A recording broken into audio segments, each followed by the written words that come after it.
We have 4 interesting presentations, and we will start with David Schultz, and each speaker has not 15 minutes sharp, and after the 4 presentations, we have half an hour for discussion.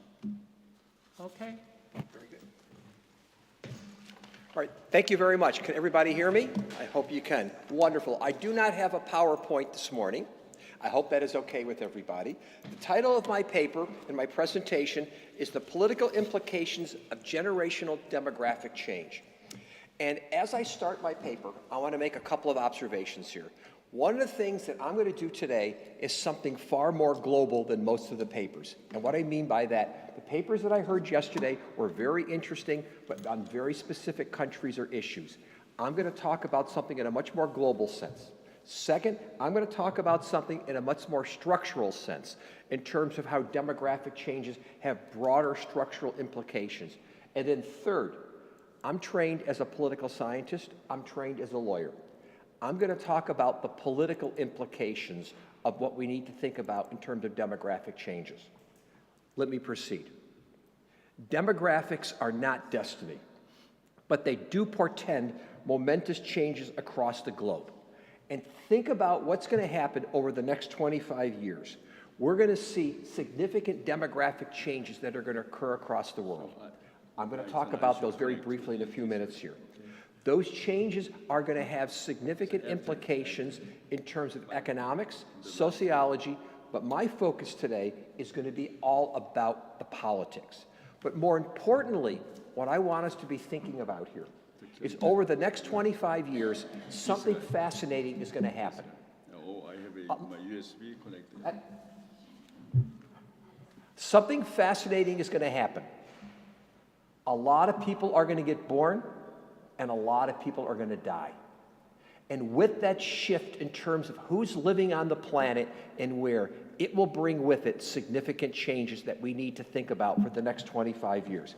And my focus of the research that I've been doing for the last few years has been on generational shifts and how the shifting of generations, that is, as one generation comes of age, replaces another generation, how does that bring about political change in a country, in a region, or across the world?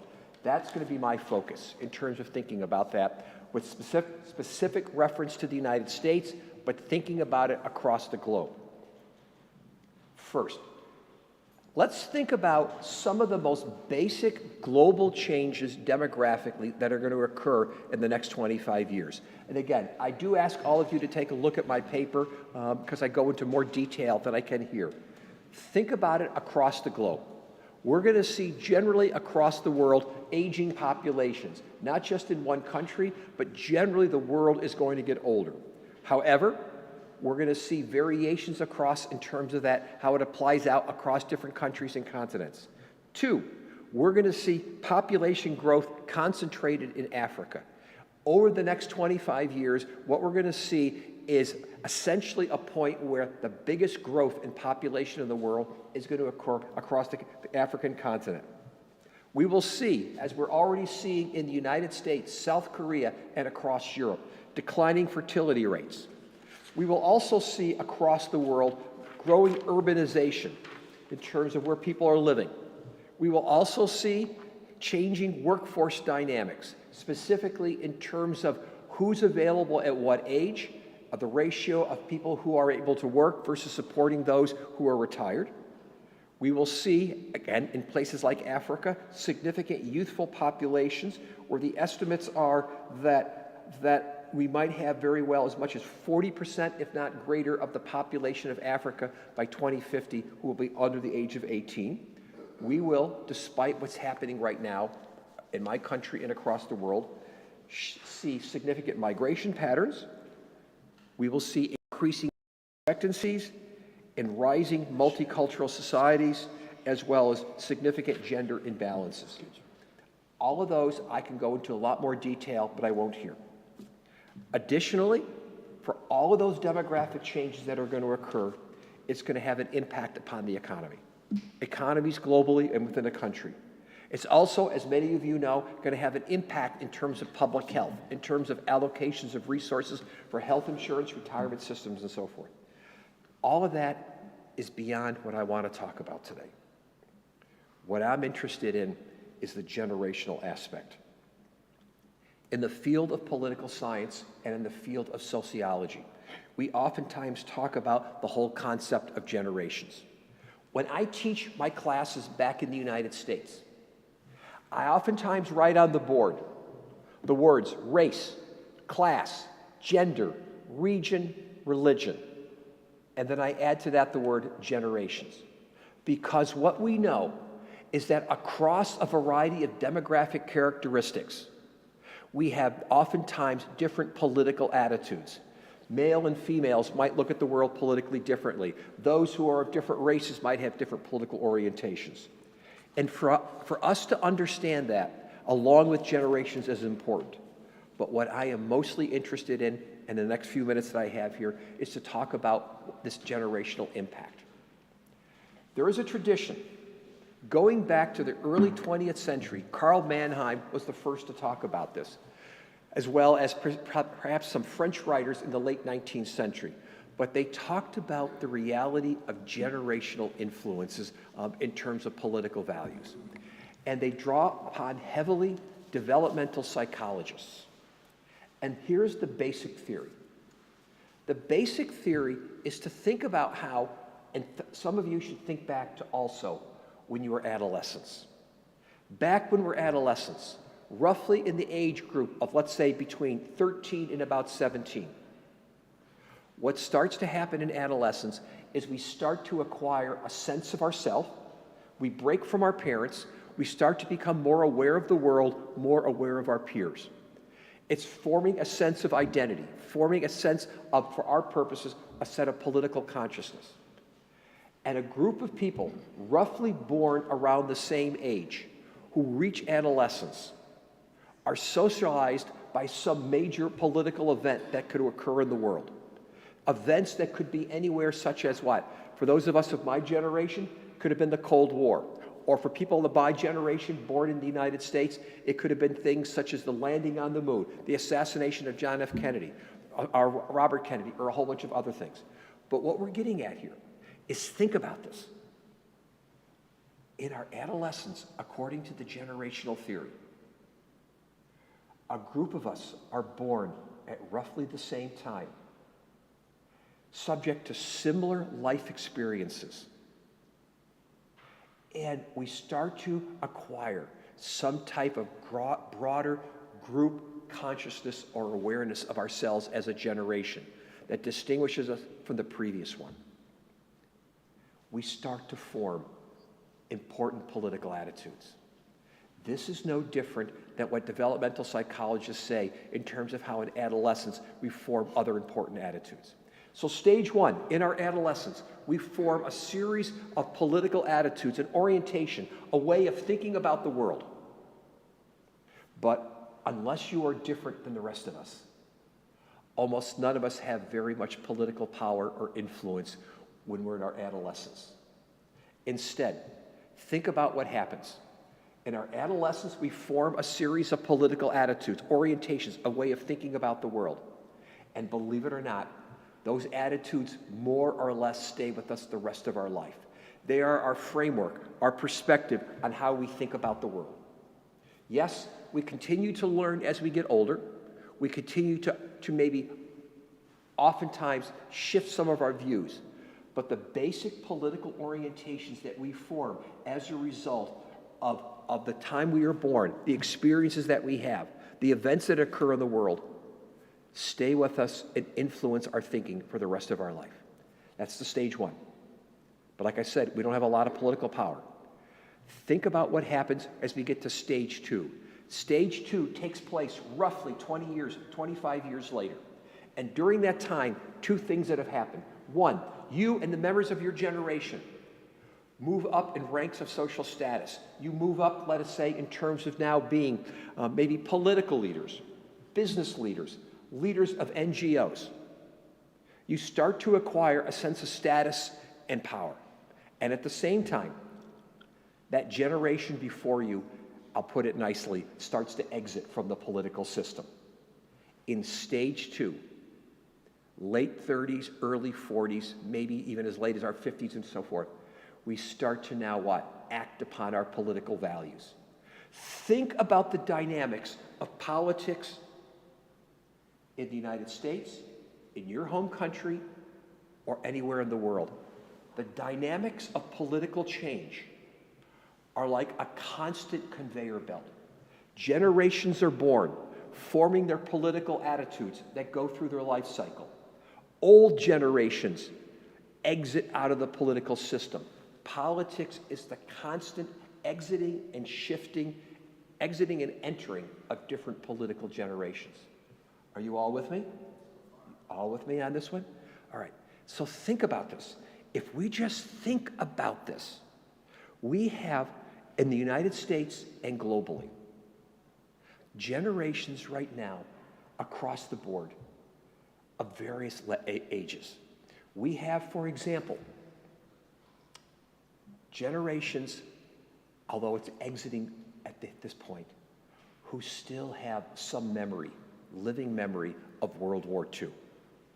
We have people who were born right after World War II, who remember the 1950s, the 1960s, things like the Cold War.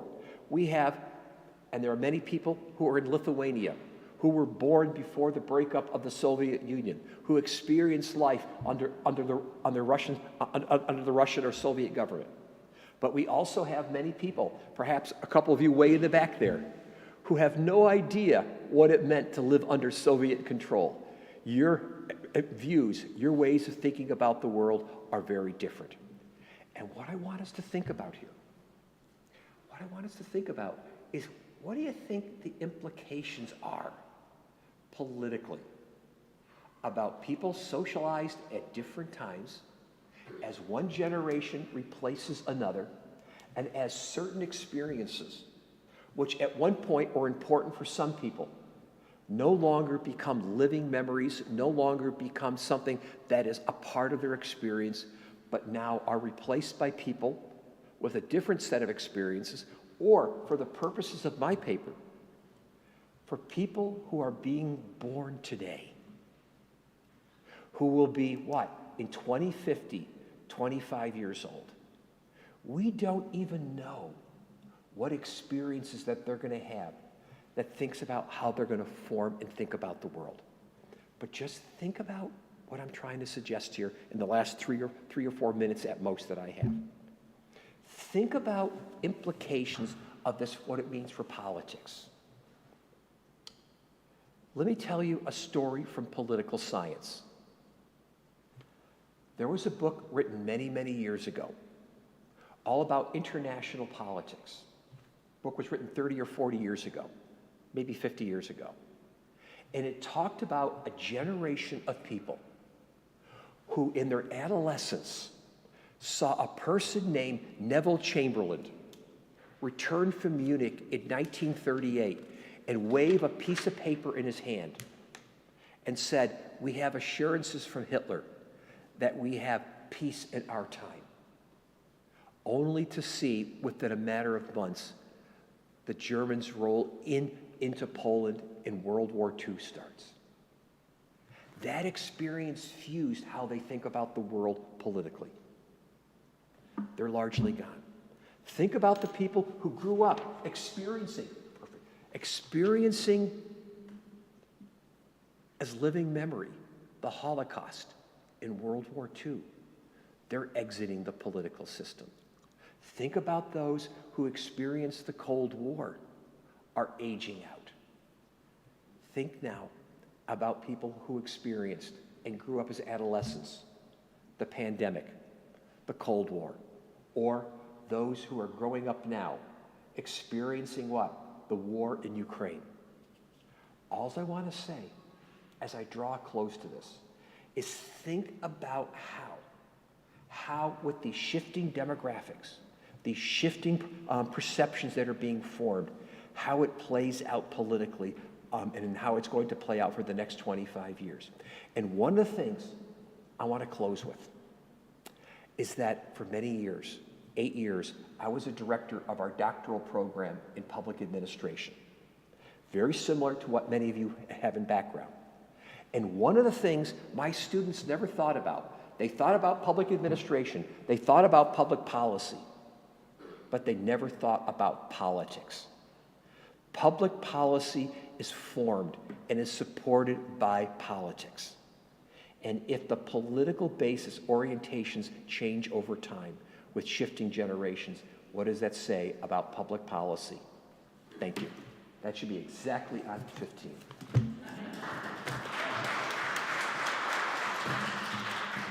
Thank you very much. And our next speaker is ready. Here.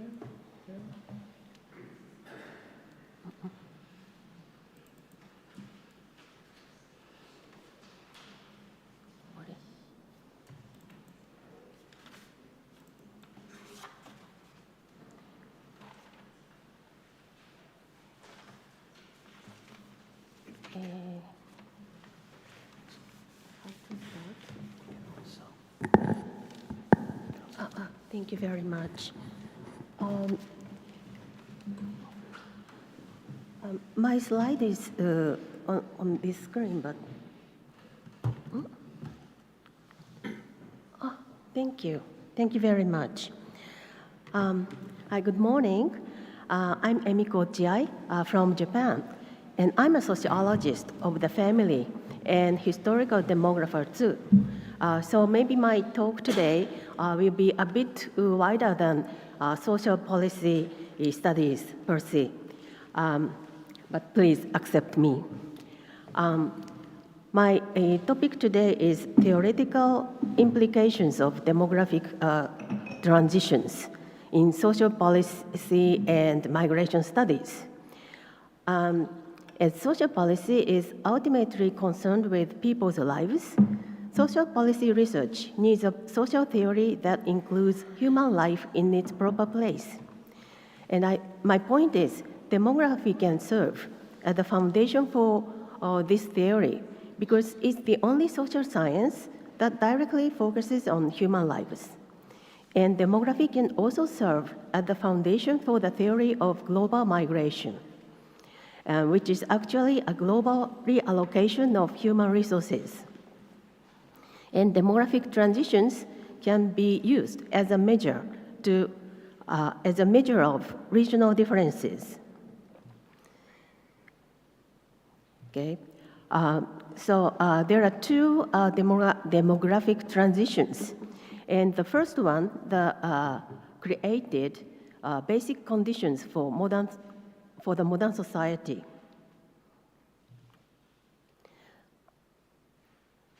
So my point is the implication of demographic transition is not limited to the issues related to the population size and age structure, but it has wider and deeper theoretical implications. So in short, I would say the first demographic transition created the basis of the first modernity by creating the demographic foundation for the modern family.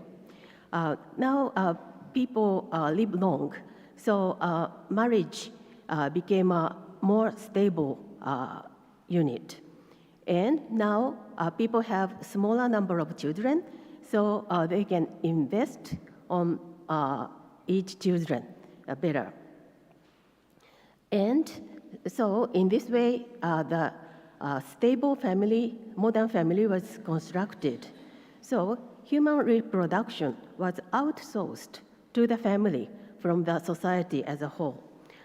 And at the time, so-called housewifeization of women also occurred. But in the second demographic transition, all these conditions were lost, and the second modernity started.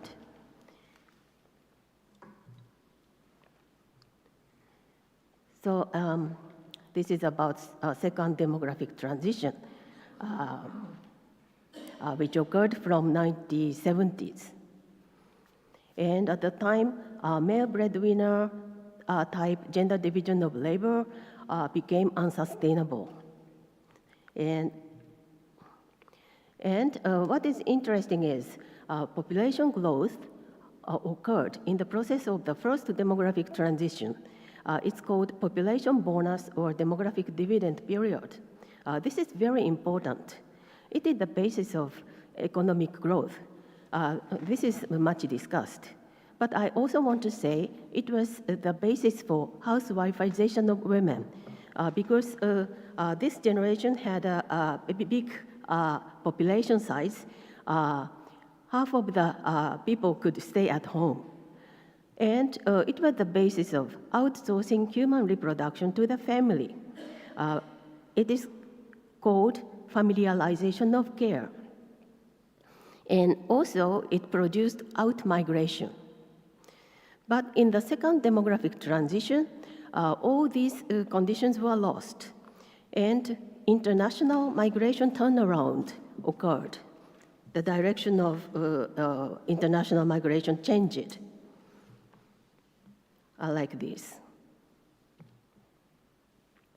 And another point is demographic transitions as a measure of regional differences. The period between the two fertility declines can be called the golden age of first modernity. But as you see, the period between the two declines is shorter in Asian societies. Japanese one is a bit longer than other Asian societies, but in other Asian societies, the two declines were continuous. So there was no stable period of the first modernity. Yeah, like this. So we call this kind of Asian modernities as compressed modernity. And Japanese modernity is semi-compressed modernity. So theoretical framework to approach human reproduction in modern social changes can be established based on demography. And well, I define care as the activities to support human lives. Then the care words, the pattern of care provision have changed. It was shared by various sectors, except for the state before the modernity. But in the first modernity, it was familiarized, concentrated on in the area of the family. But in the second modernity, defamiliarization of care occurred. And one type was where the state dominates, and another type is the market-dominating type. So we can see these changes about human reproduction. Then let's look at the different trajectories in OECD countries before and after the second demographic transition.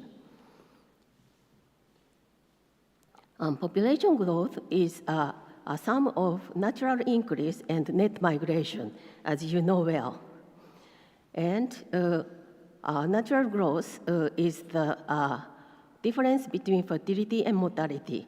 And net migration is the difference between immigration and emigration. And if we divide the period after the Second World War into 3 periods, we can see these patterns. In the first period, the natural increase rate decreased in most of the countries.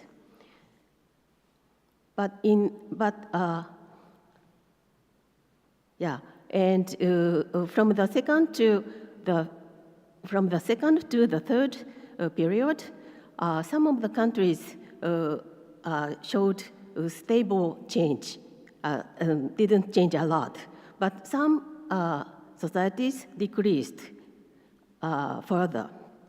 And then the decline from the first period to the second period is a part of the second demographic transition, fertility decline after the 1970s.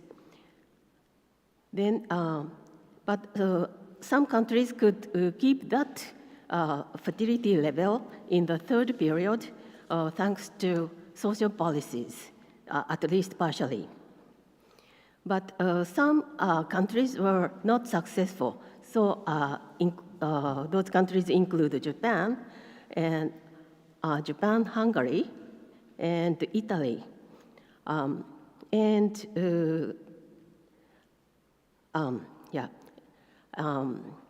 Because maybe policies in those countries were not so successful.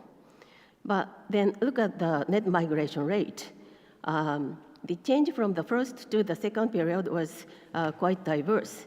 But from the second to the third period, most countries saw increase in net migration rate because most countries had a low natural increase rate. They welcomed migrants instead. Otherwise, they couldn't keep the population size, and particularly in the reproductive age. But some societies didn't accept migrants. Japan is one of them, and yes, and so this happened. So the sum is the total increase rate. Total increase is the sum of natural increase and net migration. So as you see, from the first and the second period, most of the countries saw decrease in total increase. But from the second to the third, some societies were successful in keeping the populations, in keeping the increase rate, but some are not successful, including Korea, Japan. Okay, so I think this kind of comparison is important to understand what happened to the human reproduction systems in different countries. And an interesting thing is gender.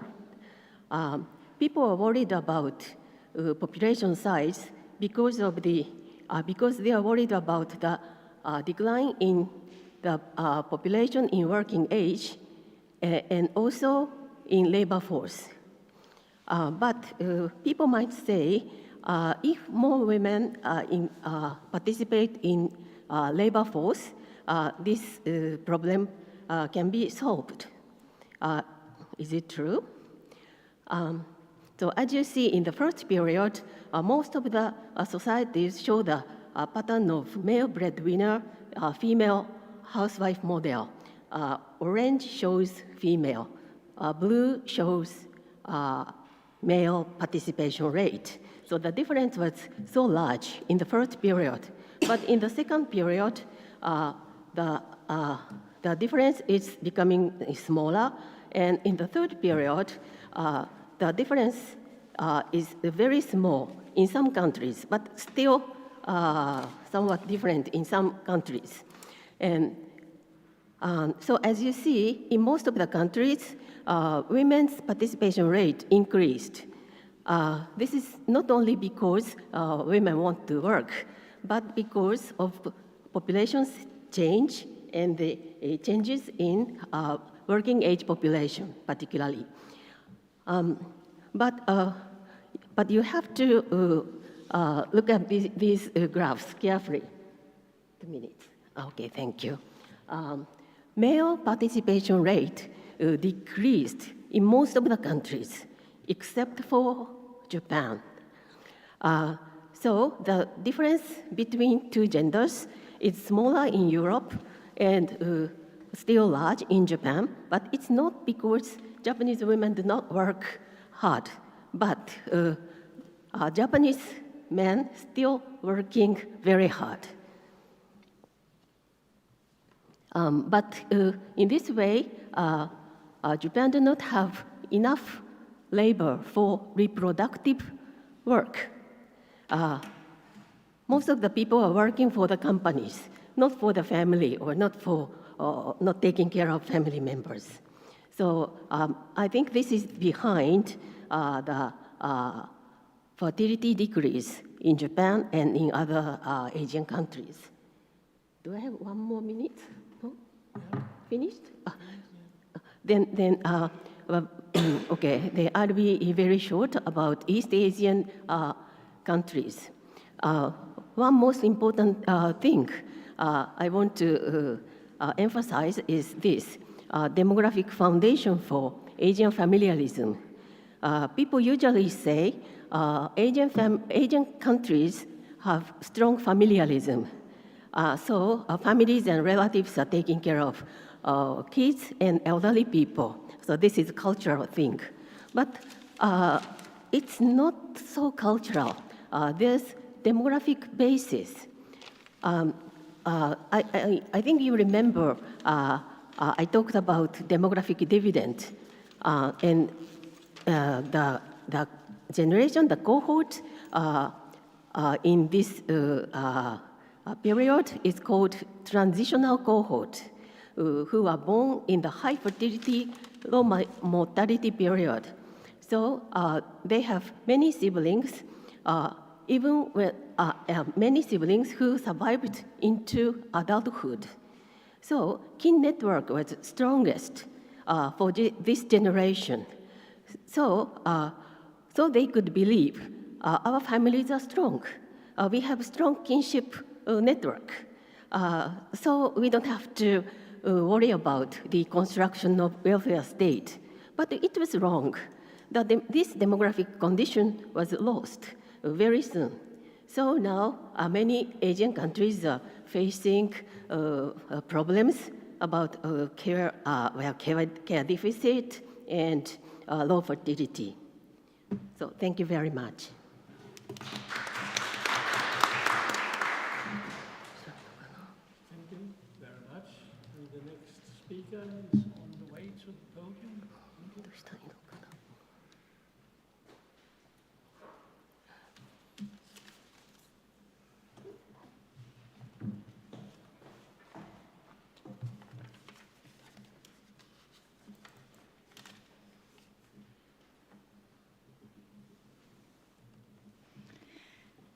So, welcome everybody. My name is Yvette Salma, and this paper is a scoping review. Actually, I conducted this research with my colleagues, Judith Takács and Laurent Péi. And the title of the presentation is Childlessness and Well-being in Later Life in 21st Century in Europe. So the relevance of this research, actually there is a growing number of adults reach older age without children. Meanwhile, the social norms, the policies often assume the presence of children. So that's why it's an interesting topic to review. And childless older people may face unique challenges in terms of care and financial security and social support. Existing research is very fragmented and lack of comprehensive overview of this population well-being. And so this review, this scoping review, what we conducted is aimed to identify and synthesize the current knowledge to inform social policy and further research. So our research question was, how does childlessness affect different dimensions of well-being in old age? And we actually we conceptualize older age is over 50. So the scoping review observe English language journal articles published between 2000 and 2025, and in European context. So at least one European country should be included in the research. This was our criteria. We searched in the Scopus and Web of Science database, and they were our research terms, and this is the number of the results of each research terms. Overall, we had more than 2,600 papers at the first screen, and after we filter out the duplicated records, so remained more than 1,000 papers. And after we read all the abstracts and just choose the relevant one, so we had 158 papers, and we read all these 150 papers, and we have to exclude other 22, and at the end we had 136 papers. And this distribution of the articles by published year shows this is a more and more relevant topics, because the number of these papers which focus on these topics actually increasing. And after reading all the papers and having our research question, we found 9 emerging topics, but actually we think we will reduce these numbers, because there are topics which overlap each others. So one of the topics is mental health and psychological well-being. And what we found in these papers is that it's not true that childlessness people have poorer mental health. Actually, the outcome depends on very much the context, whether they live in partnership, health, and what kind of social networks they have. And if we control for socio-demographic background, we cannot find significant difference between childless and parents. And actually, these social ties, marital status, and health are stronger predictors of well-being than having children or not. However, lots of research find gender differences. One of the paper, Buber and Engelhardt, shows that the childless men report higher level of depression symptoms than fathers. So it seems that men are more vulnerable in this sense. However, the role of social networks matters a lot, and the generational shifts can be observed. So younger generational find more accepting social norms around them. So for them, it's less stigma to be childless. As I told you, so there are overlapping topics. So the socio-demographic factors very much involved in all the other topics. So I just highlight the older adults are highly diverse group, and their well-being depends on other life circumstances than childlessness alone. So, for example, being married is a very much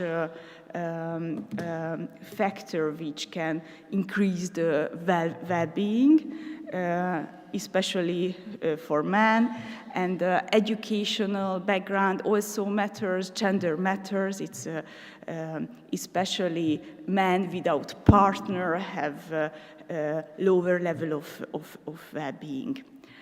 As for relationships at networks, actually in most of the research they find childless older adults have a lower number of social networks.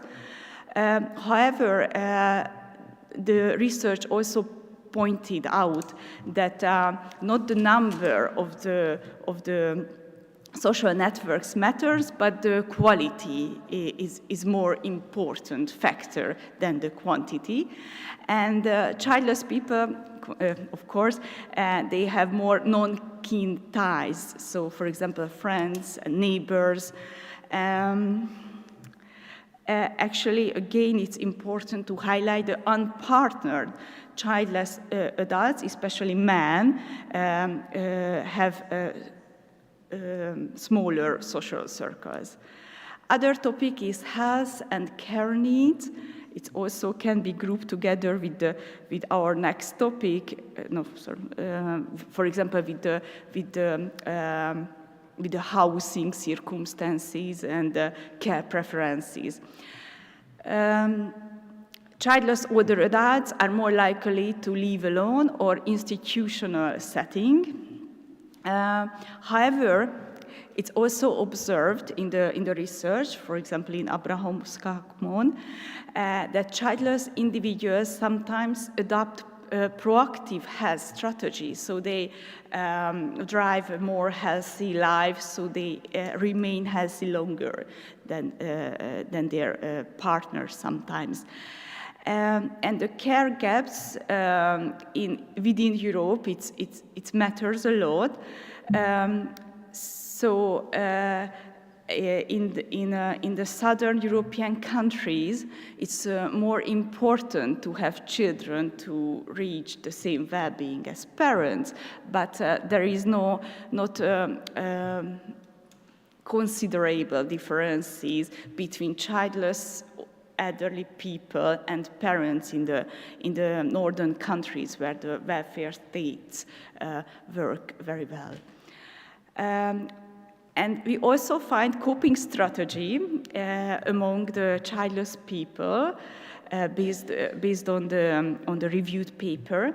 Actually, childless older adults frequently more rely on the community, so they participate in voluntary work and participating in civic and community organization more likely than parents, at least in the European context.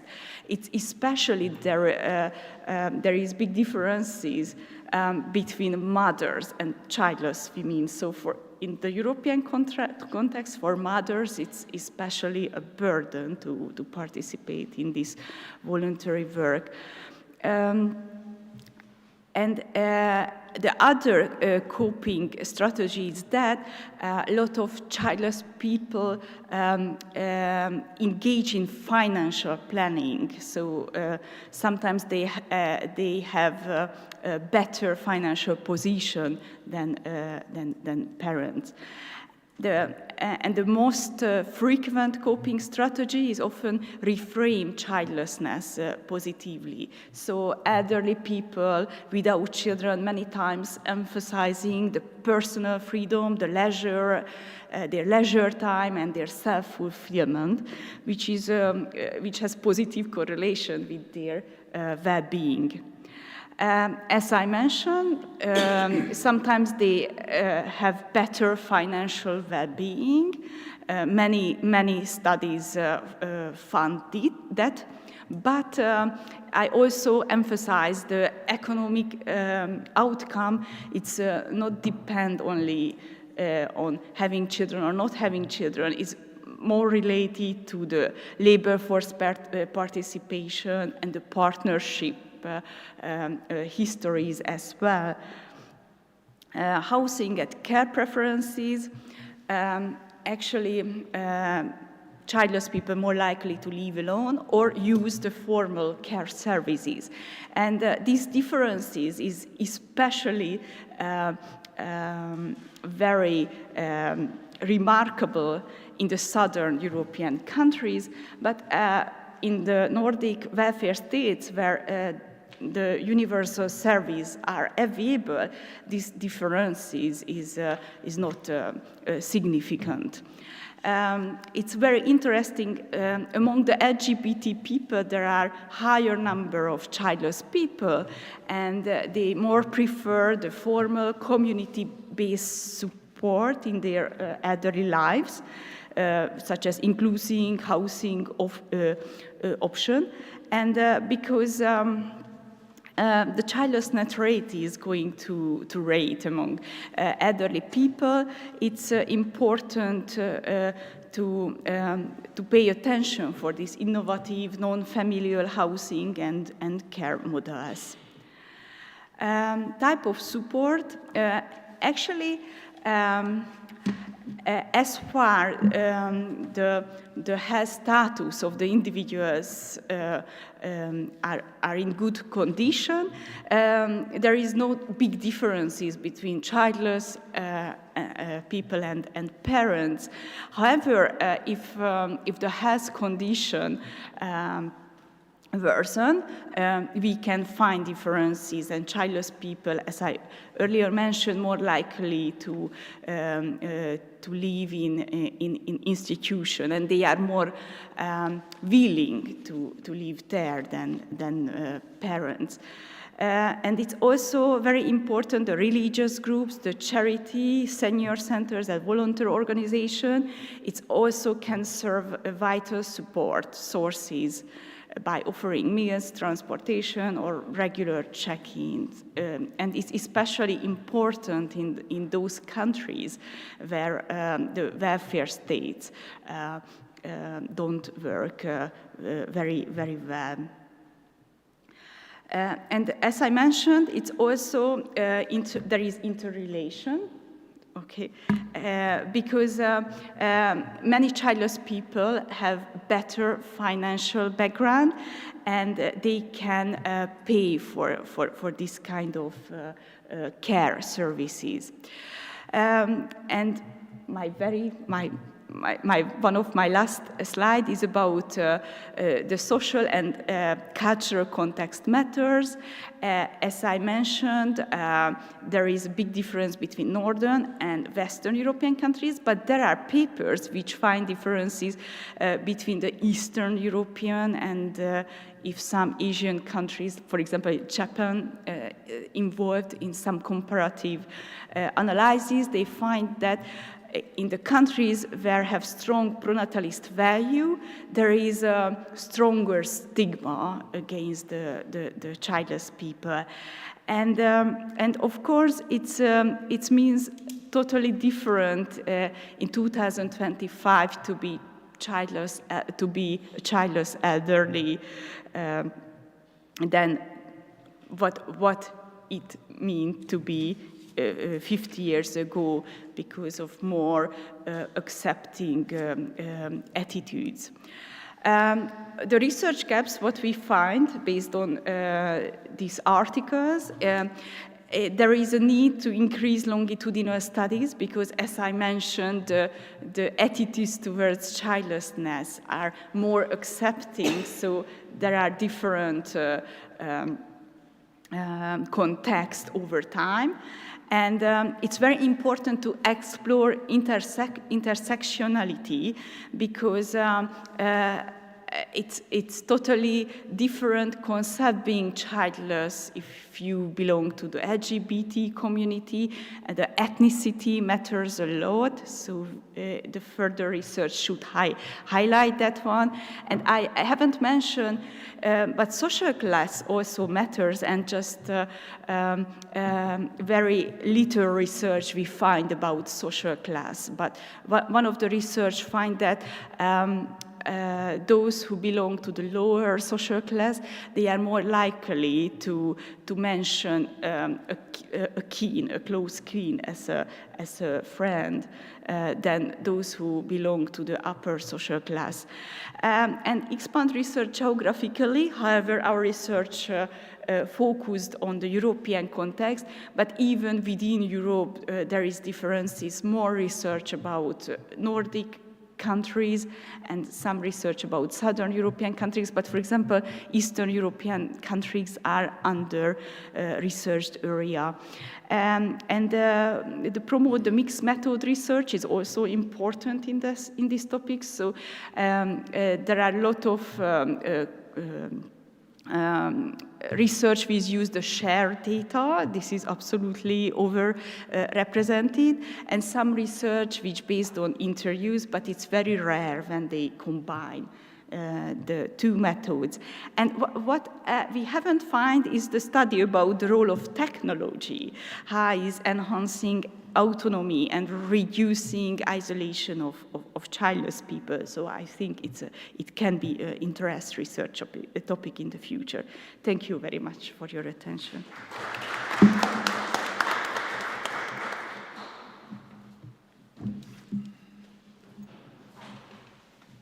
Please.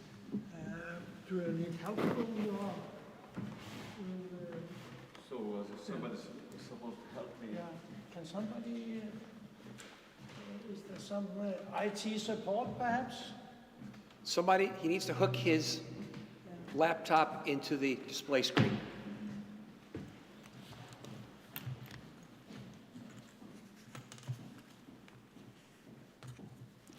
So my USB here, and then also here's my program. So how can I connect? Can you use?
Good morning, everyone. My topic is democratic transition. The main purpose is how we can approach that life security net. That's one of the purpose of our INSP meeting too. So democratic transition, as a lot of presenters already presented, first stage is relatively constant, and second stage is the population expanding. And then at the third stage, it starts to low rate, and then the fourth stage is lower stationary due to low fertility and mortality rate and better health care. And the last fifth stage is keep going with the low fertility and the longer life expectancy. And population prospect announced by the year 2024 United Nations. So first year, elderly people continue to increase until 2080. And the economic impact of aging is, as you know, that labor supply getting a shrink. So that triggers the labor shortage, and more the elderly people retired and working age force decreases. And also, third item, we can see that the productivity of labor is shrinking as well. So, because of those population problem, lead to the pay-as-you-go pension system need more financing, more deficit of government finance. Now, we can see 10 countries of OECD, United States, United Kingdom, and France, Germany, Japan. And we can see here, poverty rate increasing across countries as the population aging, as shown the statistics of 10 OECD countries. Health cost out of a national budget, so on average 16.55, and then pension expenditure almost 9% of GDP. And you can see here, so population older than 65, the United States 16.42, and then the Japan case 28.56. And now Korea is now 16.39, but Korea's TFR, total fertility rate, is below 0.6. So there's kind of start committing the suicide.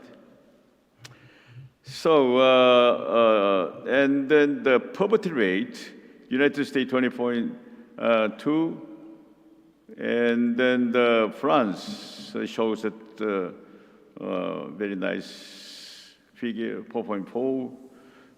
Japan is 20%. Now Korea is amazingly 40.4, but this is this higher figure supposed to be some statistical standards difference. Now, total pension payment out of GDP is the United States case and 5.2 point, UK 7.2, and France 14.8, pretty high in France. Now, Japan and Korea is quite low. Japan is 9.9%, and Korea is 1.3, because we are depending on the people's contribution in the funding system. So, replacement rate, that means that the pension he receives compared to his income is United States case 39%, and the United Kingdom over 40%, France 57%. But amazingly, Spain is 80%. That's amazing. And Korea is 31%. Now, here is a social policy frequently discuss about the transformation, how we transform it. What is the major causes, or how its impact could be? So I classified the stage 1, stage 2, stage 3, stage 4. Stage 1 is like 18th century industrial revolution period. That's a drastic transformation of society. So the stage 1, the economy is start automation, but socially quite inequality is high. And the society as a whole, and the social insurance 1883 introduced by the Bismarck. And second stage, Euro crisis 2010. Then the economy start to privatizing market supply. That means that after year 2010, European economy getting sluggish compared to the rest of the world, particularly compared to the United States. And those points over that, then they start to privatize. And those social policy introduce social impact investments, and the pensions start to convert to from pay-as-go to funding contribution. And third stage is the pandemic, pandemic 19, and then declining income and healthcare. And then last, fourth stage is the generative. So AI introduced, and the AI productivity, AI empowering. Now, amazingly, every field of our life influenced by the AI. Now, look at the last three. Look at total population, and then young people getting shrink here, and then old people expanding, red part expanding out, and then labor force getting shrink. So based upon these variables, we should classify what the transformation could be. Now, generative technology. Generative usually use AI concept, but the terminology what I'm using is more profound, very inclusive. So not only AI, but also growth engine. So value creation impacted by technology. That's more than AI. That's what I define. And here, if we use the AI technology, elderly cares, like elderly care case, people, long-term care, the budget and the cost, caring elderly people is very expensive. So when we use this AI device and the wearable device, wearable like this, and also health monitoring, robot surveilling that older people's activity, and also robot assistants, older people, and physically assistant too, and social robot, and the cognitive training. Elderly cognitive ability is getting worse, and then AI assisting. And finally, geriatric inhabitation. So like loneliness is a significant issue for older adults, and contributing cognitive impairment, depressions, frailty, and the AI helps. Now, one of the serious problem is, we talked yesterday too, but the pension schemes, how we could reform it. So which parameter we should reform? So usually advanced countries like OECD countries, pensions are 3 tiers. First tier is the basic pension, second is public pension, and then lastly, individual retirement savings. That's a tax relief. So raising retirement age, that means that initially, okay, you can get your pension start from 60. Now budget is shrinking. And then raising up the recipient, the age from 60, 61, 62, 63. By doing so, we can save money. So that's one of parameters is retirement aging, raising. And second, the tool to reform the pension is that income replacement rate. Okay, initially you start to giving you about 50% out of what you paid, but down to 49 and 43 and eventually 40. That's a second parameter. So those parameters is kind of easily to changeable, but structural reform is conducting now many countries. There's a from defined benefit. That means that 60% of your pension out of your income, they're promised. Now structurally changing to the funding system.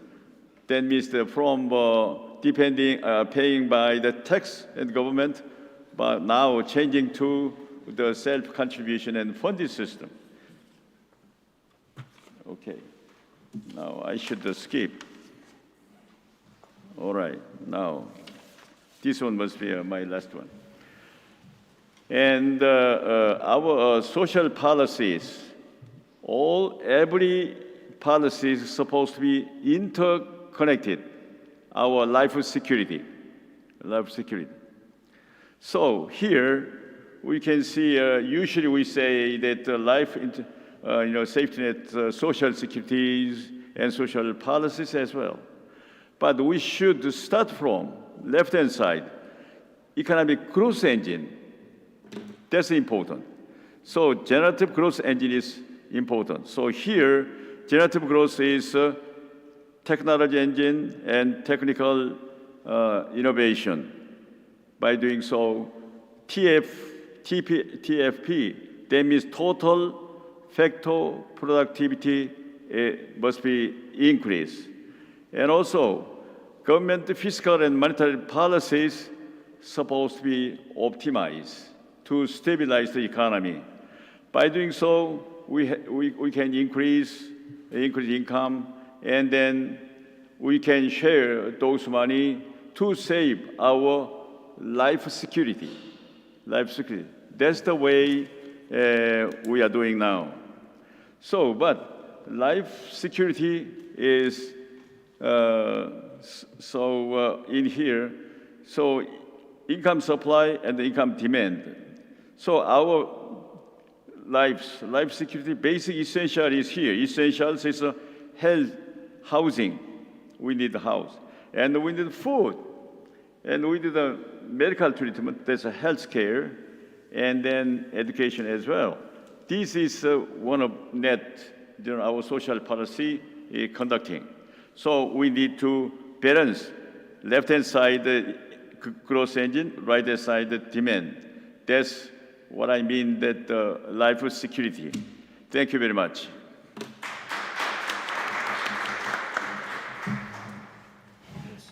Thank you very much. So that's all I have. Presenters, will you come up here and then the floor is open for questions? I disturbed you first time. Nice to meet you. Because of these things we talk. Yes, of course. Yeah. Yes, Tom.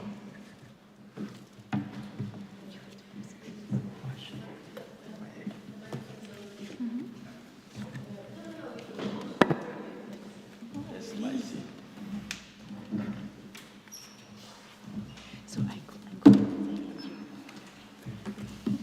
My question is for David. Thank you for your talk. Thank you very much. Thank you very much. Okay, good. So the generation that is, quote, in power, Correct. formed its attitudes when it was younger. Adolescence. Okay. Tell me about the resistance to the Soviets and the final decision to If form somebody a asks a human question to line me, through all of the Baltic states. and then Back in 1991, correct? Yes. Okay. because And where would you like, I'm not quite sure where your question Where did is. those people get their attitude so from? please, Where do they get their attitudes from? Okay, so I'll say, so first off, it's a great question. I can speak a little bit better to the United States' views. Now, this is where I would like to sort of turn to anybody here who is maybe Lithuanian, to be able to tell me in terms of where did this come from? Because one of the things, it's actually an interesting question here, is that the generational influences that I'm looking at have traditionally been, let's say, more nation-specific. Now, clearly, as telecommunications, as the web, as the internet kicks in, we might see more global implications in terms of forming generational consciousness. But I think the attitudes that people would have had in 1991 in the Baltic states for forming long chain probably is the product of some attitudes that I can't speak to directly. Yeah, but I'm as far as that. No, I want you to go all the way. So the same thing is true for South Korea, right? Yeah. When they went to protect the presidential palace. Right. Just last year. Right. The question is, where did they get that idea from? Well, what I'd have to do is know more about the individuals in '91 who showed up. I would have to know more about the experiences they came up with. I would argue, again, I don't know. I want people who from Lithuania to talk to me about this. I would suspect that a lot of those political attitudes were formed from those who had a consciousness of of Lithuanian independence many, many years ago when they were formed during their adolescence. That would be my theory, but I don't know. With all due respect, so I find your theory not only intriguing, but substantially correct in my own thinking. Right. But it doesn't square all the time. So the Lithuanians who formed the human chain, right, were all born after the first Soviet.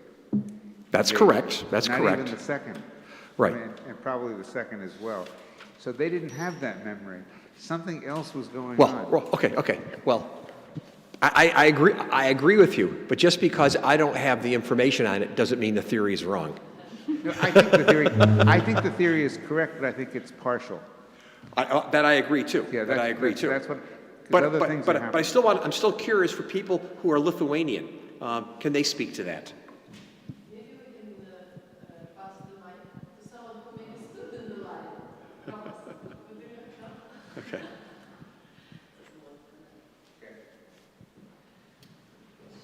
So how old were the people who went to the presidential palace? Okay. What was the asking? How old the people? How How old the people? old? People who went to this residential. How old the people of what? Who saved the residential palace? Residential? Yes. Last year. For the coup last year. With the military. Military. Can I talk to you in personally later? Not now.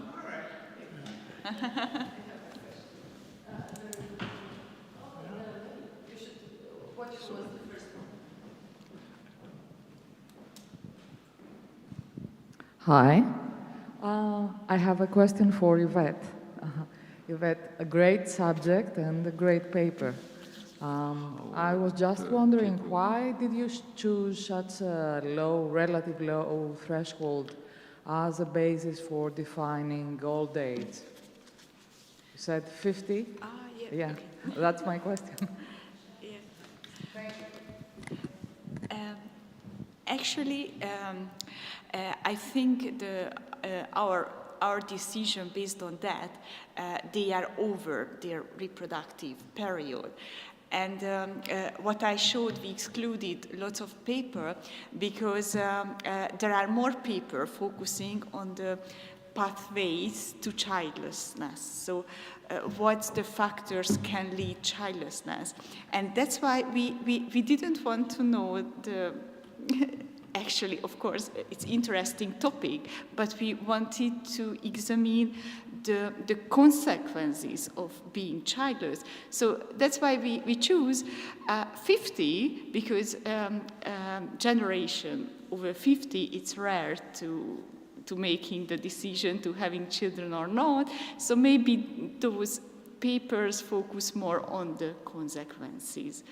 But actually, we were very, we had very favorable attitudes because we also involved papers where they just examined the employment outcome,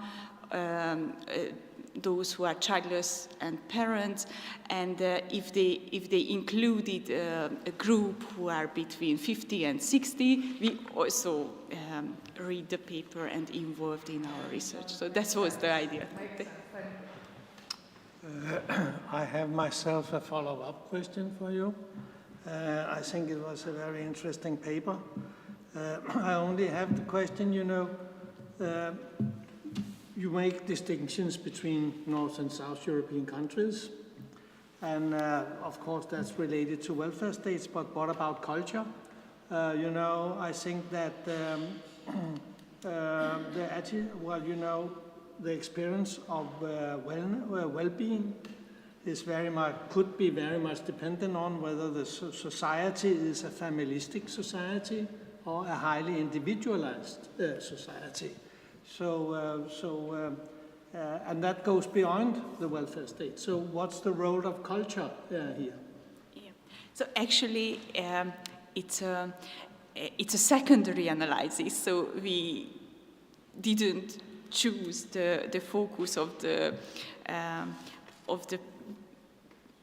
previous research. We just synthesized the previous research, and we have knowledge.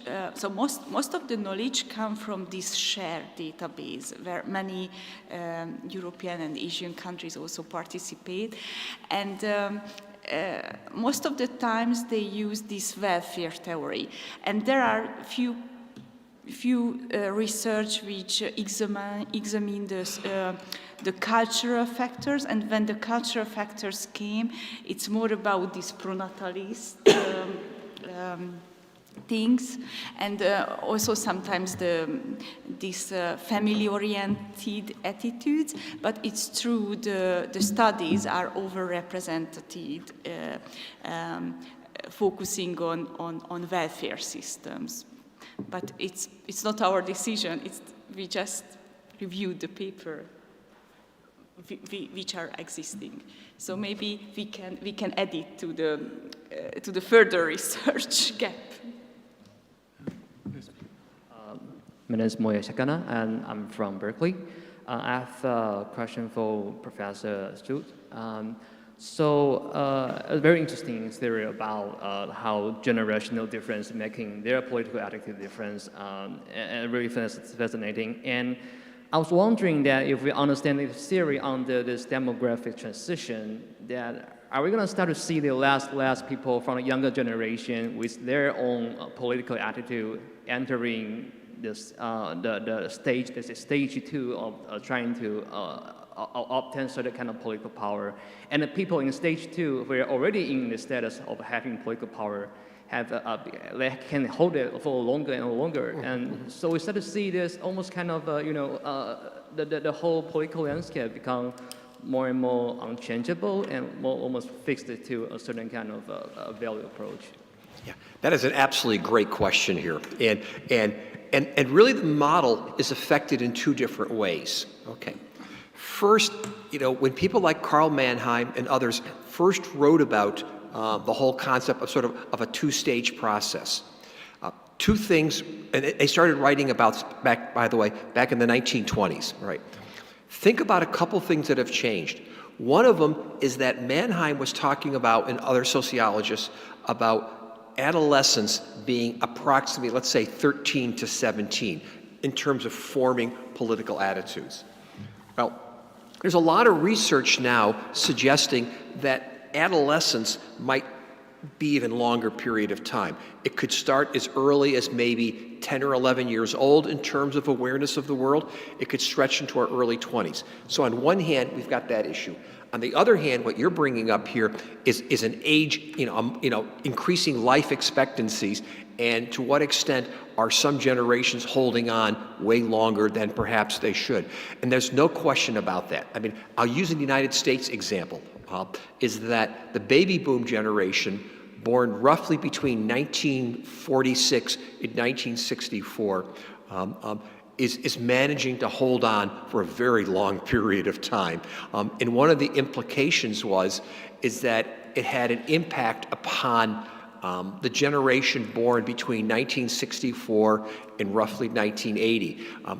That generation was also smaller in population, but basically what it did was make it more difficult for those of that generation to sort of replace the previous one.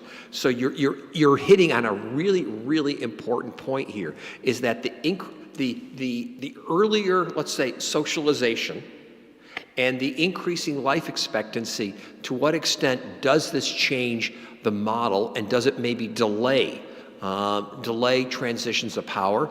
Could it lead to situations where some generations, like in the United States, somewhat get skipped over? No, you're absolutely right on that one in terms of it. I should also point out, so first off, I want to say yes, it does impact the model in terms of it. But the second thing to think about here too is generational shifts are not automatic. And what I mean by that, you suddenly don't have, 50 million people die one day and 50 million people replace them. So we can have, shifts that occur over time. And I just mentioned that because if we really sort of wanted to refine the model even more, we would have to look at how, for example, the increasing longevity, life expectancy may mean that we have less of clear generational shifts and more of, let us say, potentially partial generational shifts or overlapping ones, if that makes sense. Yeah. No, you raise a really good point. If I could sort of make a more humorous point for a second here.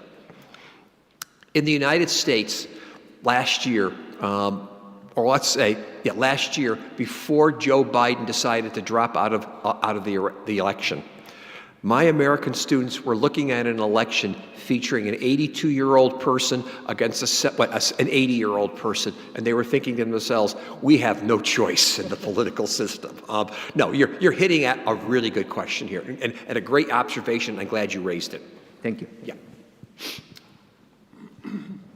Can I just pose a question to Emiko? Thank you for your very interesting paper. I just have a very small question could you elaborate a bit on what does it mean to include human life in its proper place? Because as far as I understood, you almost said that demographics is structuring society, more or less. Is that what you are hinting at? But because in social policy, for instance, I think that human lives are the basic of, for instance, old social risks. Human needs. The human needs are the foundation of the welfare state. Human needs in relation to old age, in relation to unemployment, sickness, and so on.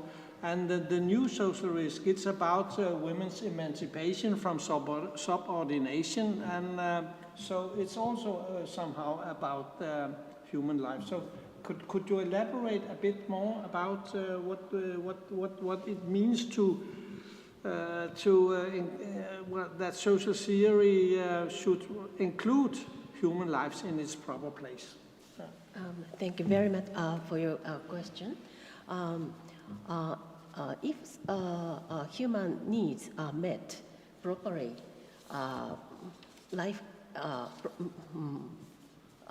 fertility rate might increase, and elderly people can live long. So, of course, there are various ways to evaluate the performance of care, or the ways to meet life needs. But I propose to start from statistics, demography. If fertility decrease, it is a sign of some dissatisfaction or malfunction of the society regarding human reproduction. That is why I propose to start from demography. Yes. Hello, Benjamin Jacob from UC Berkeley and Sciences Po Paris. Question open to everybody. I was wondering, studying East Asia, fertility policies have been mixed or generally negative in their ability to improve fertility. Some say that it's because of the stronger cultural factors that prevent such policy success. And so I was wondering whether my sense is that a lot of the policy has now shifted towards handling and dealing with aging rather than improving fertility. Am I wrong in that sense, and is that different from a European situation? Thank you. So may I? Yeah, that's your question. Okay.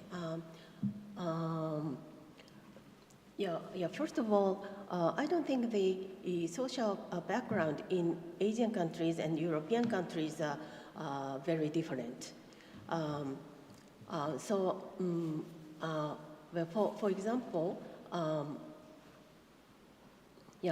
for example, I want to say something about childlessness. Because I studied childless people in pre-modern Japan, and what I found was the main strategy was adoption, because fertility rate in pre-modern Japan was not so high, so there were so many childless people, but people thought families had to take care of each other, so they had to have artificial family by adopting children from other families. It is culture, but not only culture. It needed a demographic foundation to fulfill the mission.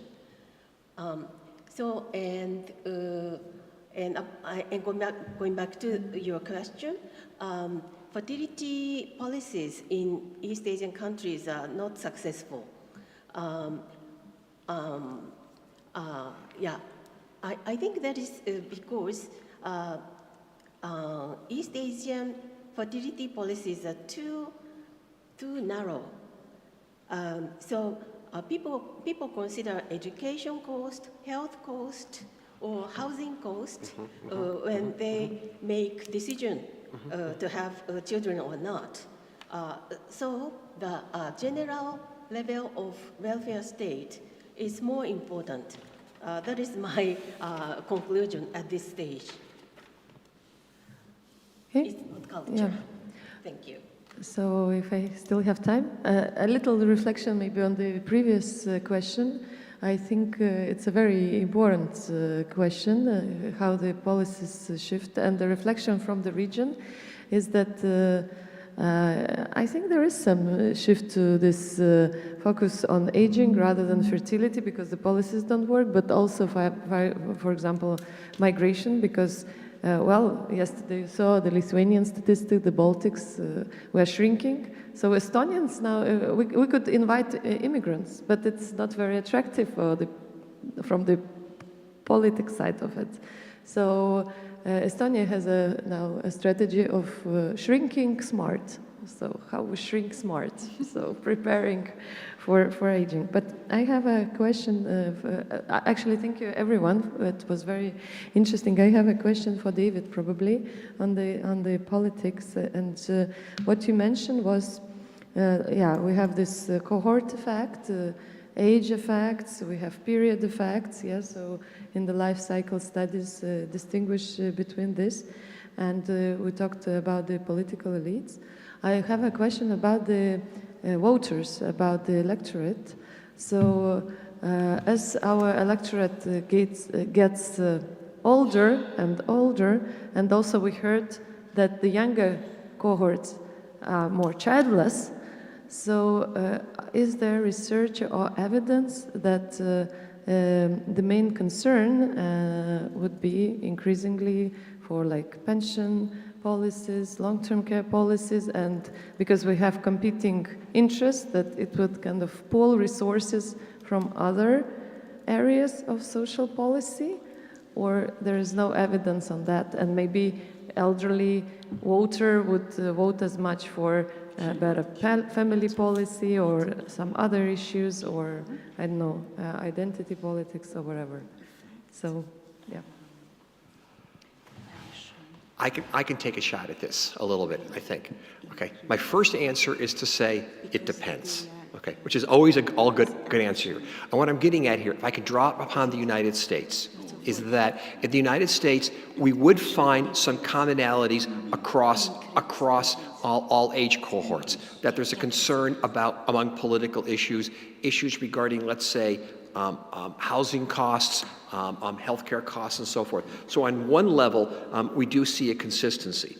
But where it plays out differently is, first in two ways here. One is, as you brought up here, there's a clear intersectionality out there, that we just can't think of generations as generations. We have to think about how they're divided also by race, by class, by gender, et cetera, like that. But what we do find is that in the United States, that we do see different issues in general that are of more importance to some generations than others. For example, of older generations in America, issues such as LGBTQ rights are clearly less salient or less important than younger generations. So we do see that generational shifts there in terms of what are important questions out there. And as I've been saying, as I oftentimes argue, that there are some issues politically today that will probably not be political issues in 20 years, simply because as one generation exits, a new generation, either the issue's been settled or it's not a major fight. But the other thing to think about here, and your question raises it here, is that we do have different rates of political participation across generations. And what that, of course, means is that even if we're starting to see generational shifts that are occurring on political attitudes, that does not necessarily line up with the political engagement rates. And therefore, and I think this is a great example in the United States right now, is that older populations vote much higher percentages, 20 to 30 points more than younger generations, even though public opinion seems to be moving in a different direction than where our current political regime is oriented. I hope that sort of answers your question a little bit. Can I make a follow-up question, perhaps? Because I think that you can actually change political ideas and attitudes and political preferences within a generation. So what are the conditions for changing your political attitudes? Because, for instance, in relation to global warming, sure, it was young people who started the fight against global warming, but in most European countries, it's mainstream that we are against global warming, and in relation to sure, that. Also in Europe, there are many green parties, which are, and that has to do with that the political systems in Europe are quite different from your case in your paper. Of course, yeah. Where we have a two-party system. Right. And that, of course, makes things different. Of course. So there are some things in the political system that maybe preserves these generational differences. Sure. Yeah, a couple of observations. First, I never meant to imply that by the time we're age 20, we stop politically evolving. Okay. Although I do have friends who fit into that category. Okay. But no, we continue to learn, we continue to evolve. And the whole point that I wanted to make here, and the research is indicating, is that we can't exclude the generational influence, but certainly over time, there are some people who completely change their political attitudes, but most of us in our adolescence form a set of values that help influence how we think about the world in the future. And it's a combination of those attitudes with lived experiences that are occurring at a time that form how we eventually think about things. And so clearly, I think your discussion about climate change is a good example. But again, in general, if we look across the world, it is generally, not across the board, generally younger people who consider climate change more salient than older ones. As my students would say, the reason why they're concerned about climate change more so is that this is their words, by the way, they're gonna live with the choices that my generation made. My generation doesn't have to live with those choices.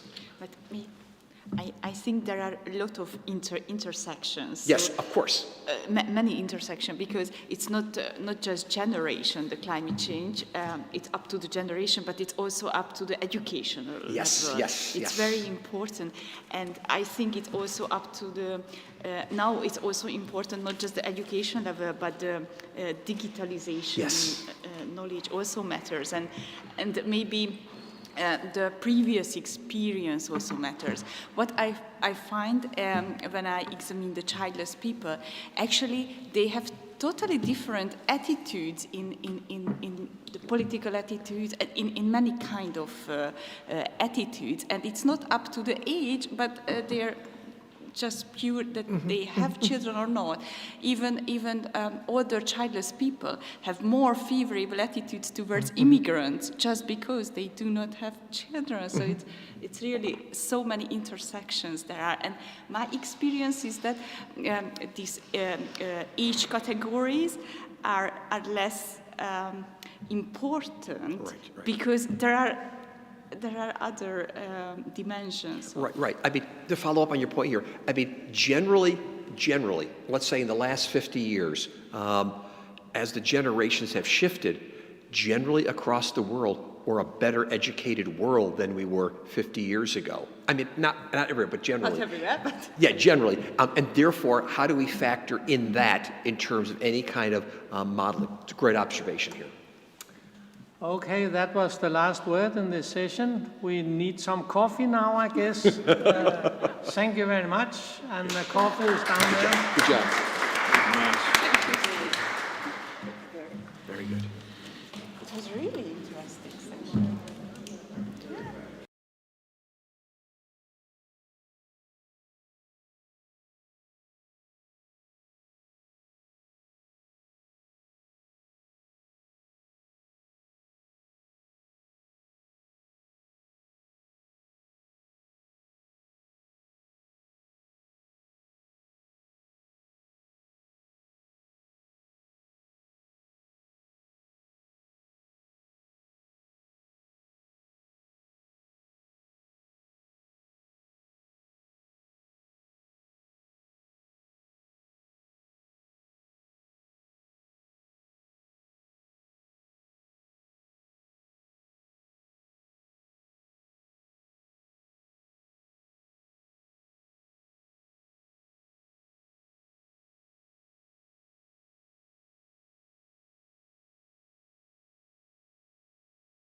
Thank you very much.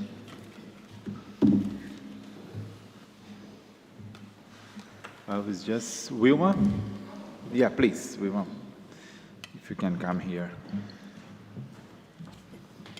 Well, first of all, thank you very much for coming. Well, this session, it's called Fertility and Family Formation. It's a great pleasure to be with all of you here. My name is Fernando Burgos, I'm from Brazil. And, well, we're going to have 15 minutes for all the presentations. And I will send you a signal, 13 minutes, okay? And then when the time is over. Well, I have this hard task to maintain the timetable. So let's begin with Dovil. Yeah. We're talking about Lithuania. That's okay.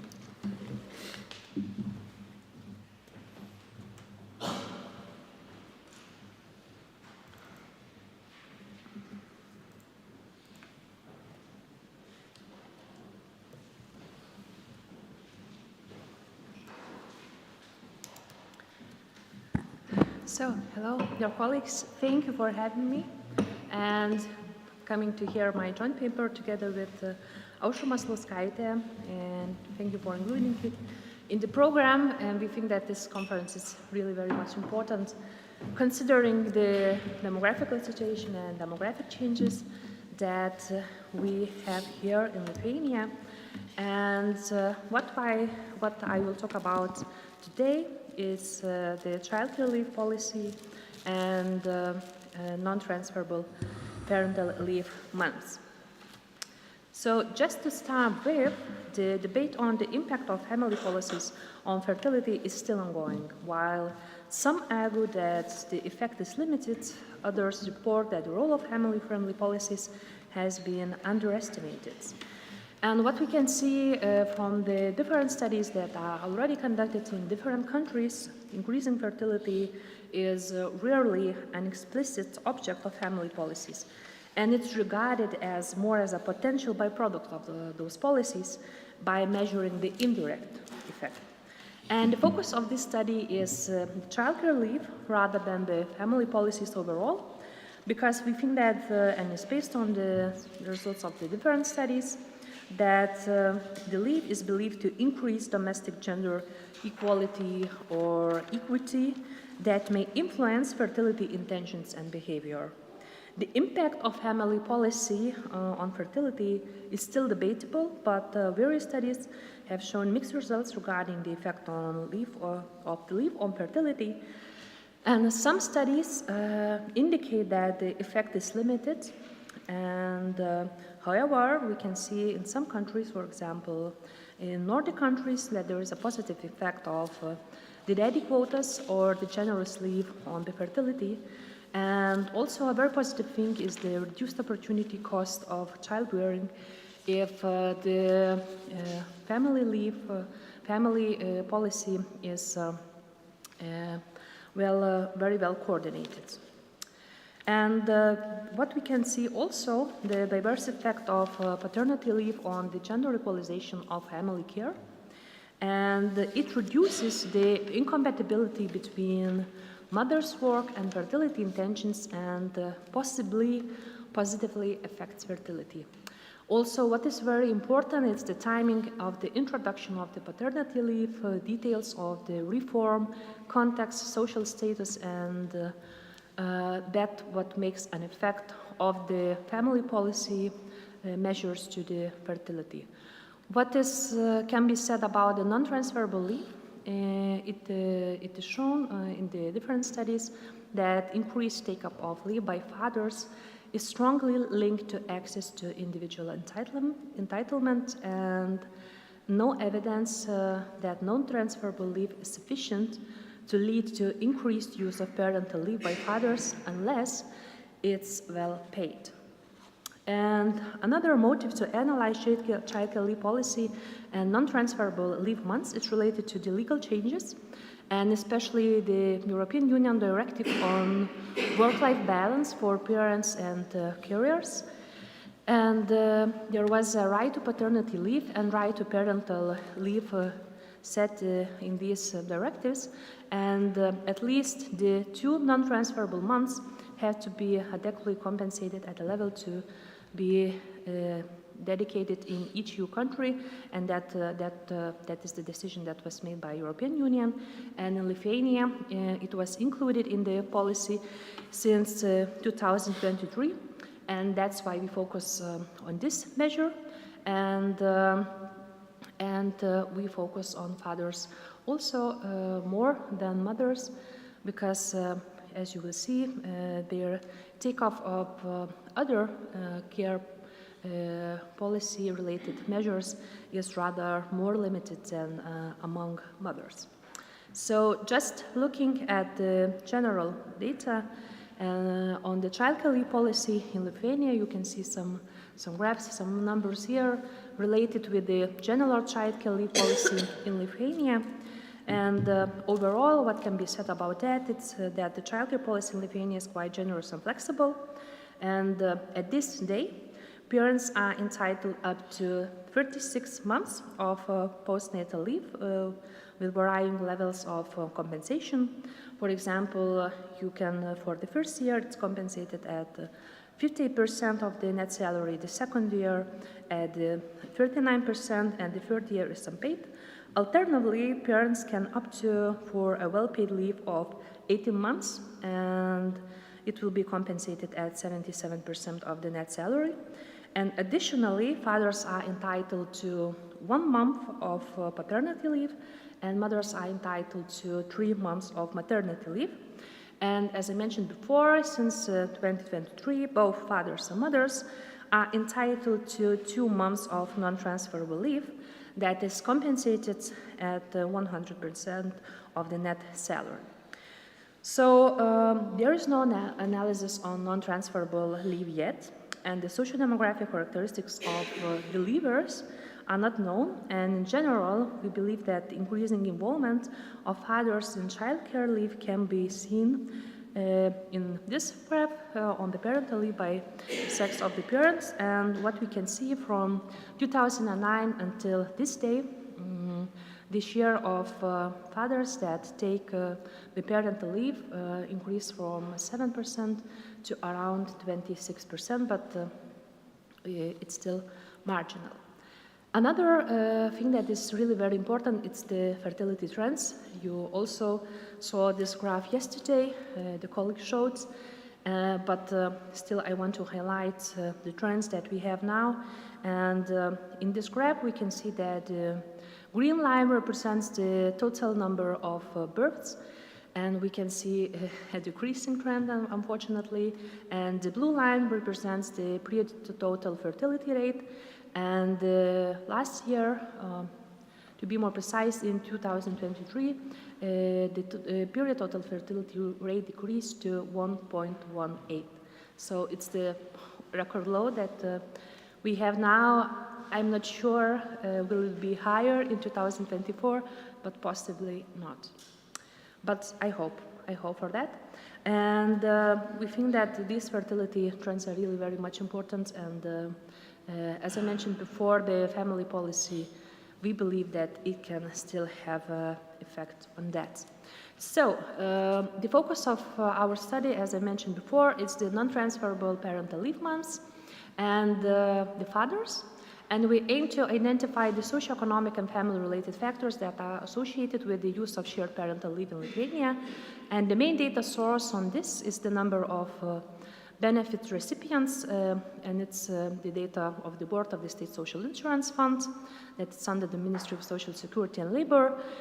And the data sources for other characteristics, for main socio-demographic characteristics, the population register, for education level, population and housing census, for the employment status and occupation and income, the same sort of data. And the period that we cover, it's from 2023 to 2024, when the non-transferable parental leave was installed, and the data provider was the state data agency that compiled this data from different data sources, as we have the possibility to link different data sources on the micro level. Yeah, so just looking at the numbers, And the analysis that you will see now, it will be more of a descriptive one. And finally, I will show you the results of binary logistic regression also. So starting from this very general overview, what we have, we can see that the general take-up of non-transferable parental leave months shows that women are more active in taking non-parental leave months, but it's no surprise because the share of mothers taking parental leave is quite the same as I showed you in previous graph. It was around 70%. But as I mentioned before, the focus of the study is the fathers, as the non-transferable moms can be a motive for them to get more involved in childcare, and fathers can take not only transferable months, but also, as I mentioned, the paternity leave and the parental leave.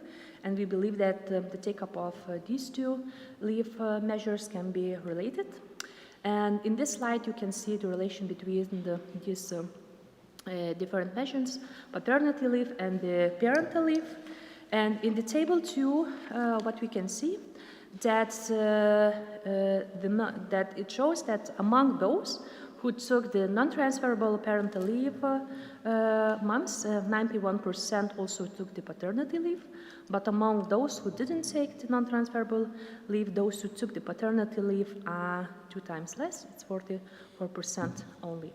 But if we look at the parental leave, no that clear relations can be seen, but we need to take into consideration that it's more usual for the fathers to take the parental leave in the 2nd year after a child is born, so the real take-up of the parental leave level is not clear yet, as the data covers only the period of the 2 years. So looking at different socio-demographic characteristics that are related with the fathers, here we can see data on the educational attainment, and what we can see from this, that the data on the take-up of non-transferable leave by the educational attainment of the fathers highlights that the fathers with high education level are more likely to take the non-transferable parental leave compared to those with lower educational attainment level. And among those who took the non-transferable parental leave months, 48% attained the higher education, and among those who did not, fathers with high education only take up about 31%. But I should raise your attention to that the data on the educational attainment is quite limited because it is from the population and housing centers, and we don't have a micro-level data on the educational attainment level for the whole population. So that's what we have and what's available. And other aspects, if the anyway income of the fathers are related with the two non-transferable leave, so no clear patterns here. The same is with the occupation, no clear pattern also here, so it seems that the occupation and the income, it's not that important for the fathers when they consider the non-transferable leave. When we were analyzing the data, for that the number of children can be very much important for that. And what we can see from this table 7, the number of children does not seem to be very much related from this descriptive the data, but this suggests that the fathers with multiple children are slightly more likely to take the non-transferable parental leave compared to those who have their first child. And what about the legal marital status? We can see that the fathers that took non-transferable leave are usually the married ones. And among those who didn't took, not married ones have the more high share. And probably the most interesting table and the slide, it's the model of the binary logistic regression. And the dependent variable in this regression is if the father took non-transferable parental leave or not.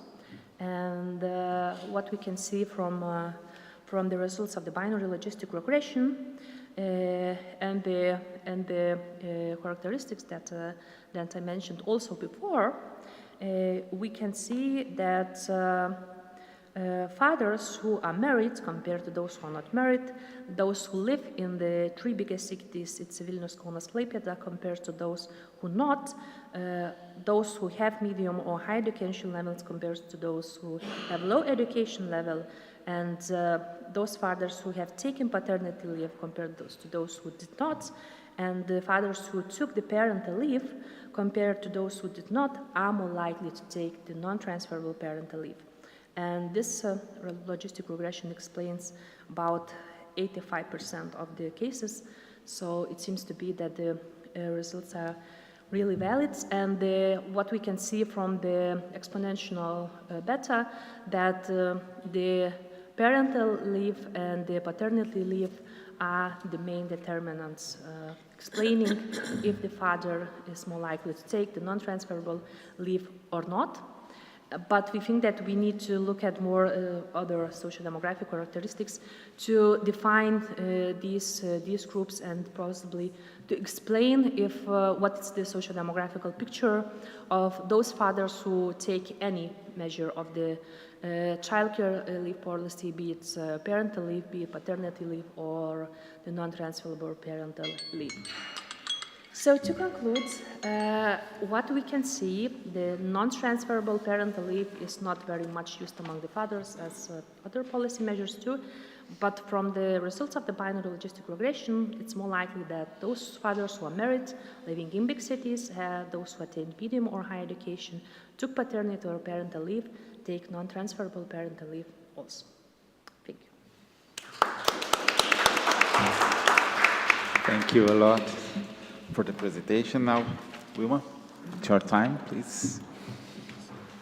Yeah, it's better.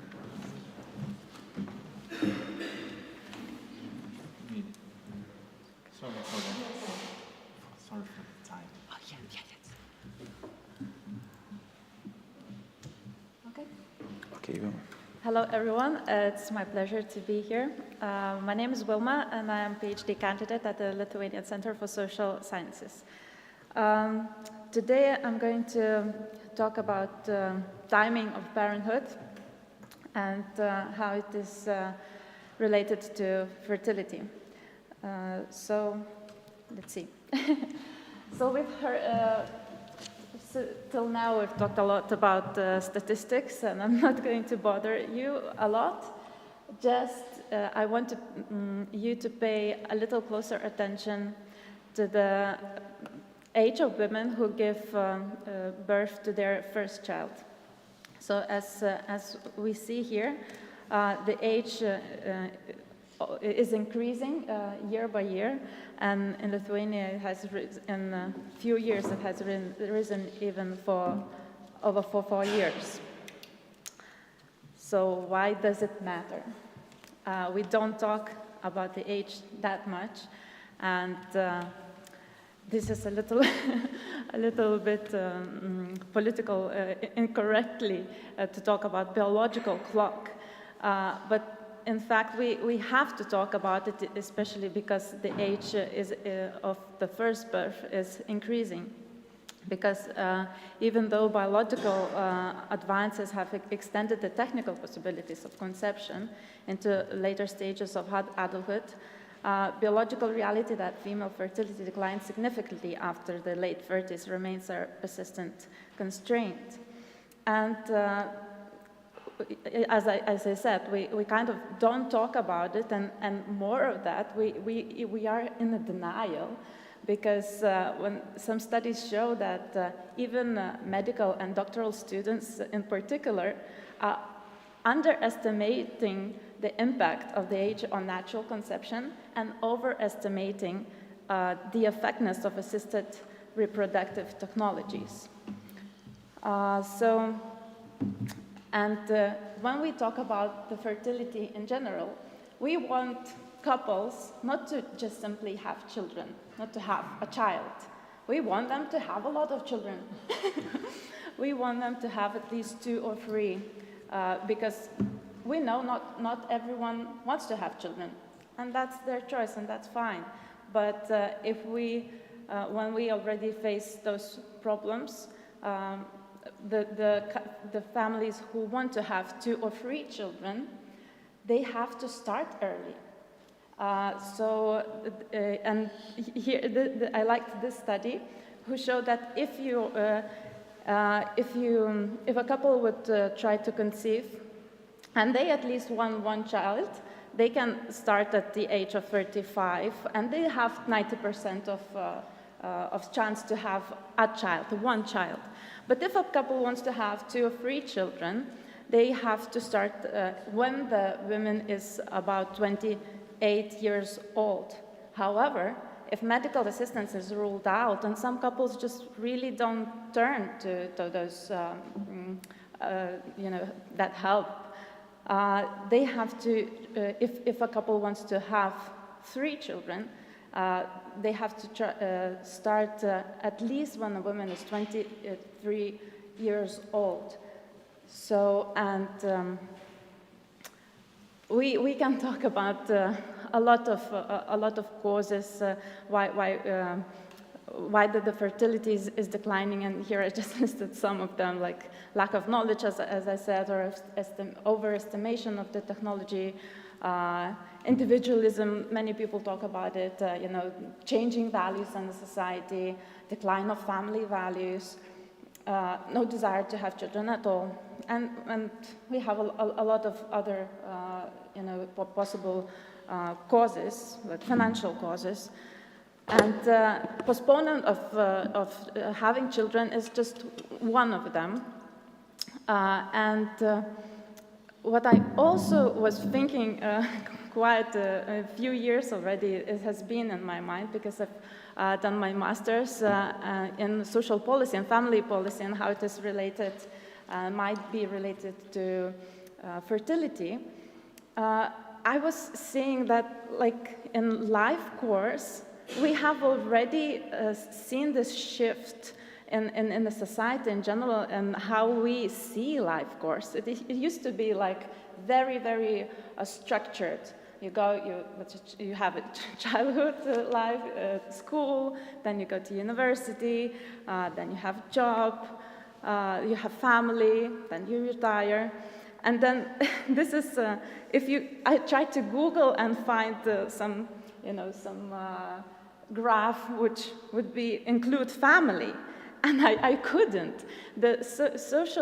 Our values and our understanding of life course has changed so much that usually what I have found is kindergarten, school, university, job, retirement, and where is family at all? But what have a country's policies to do with postponement of parenthood?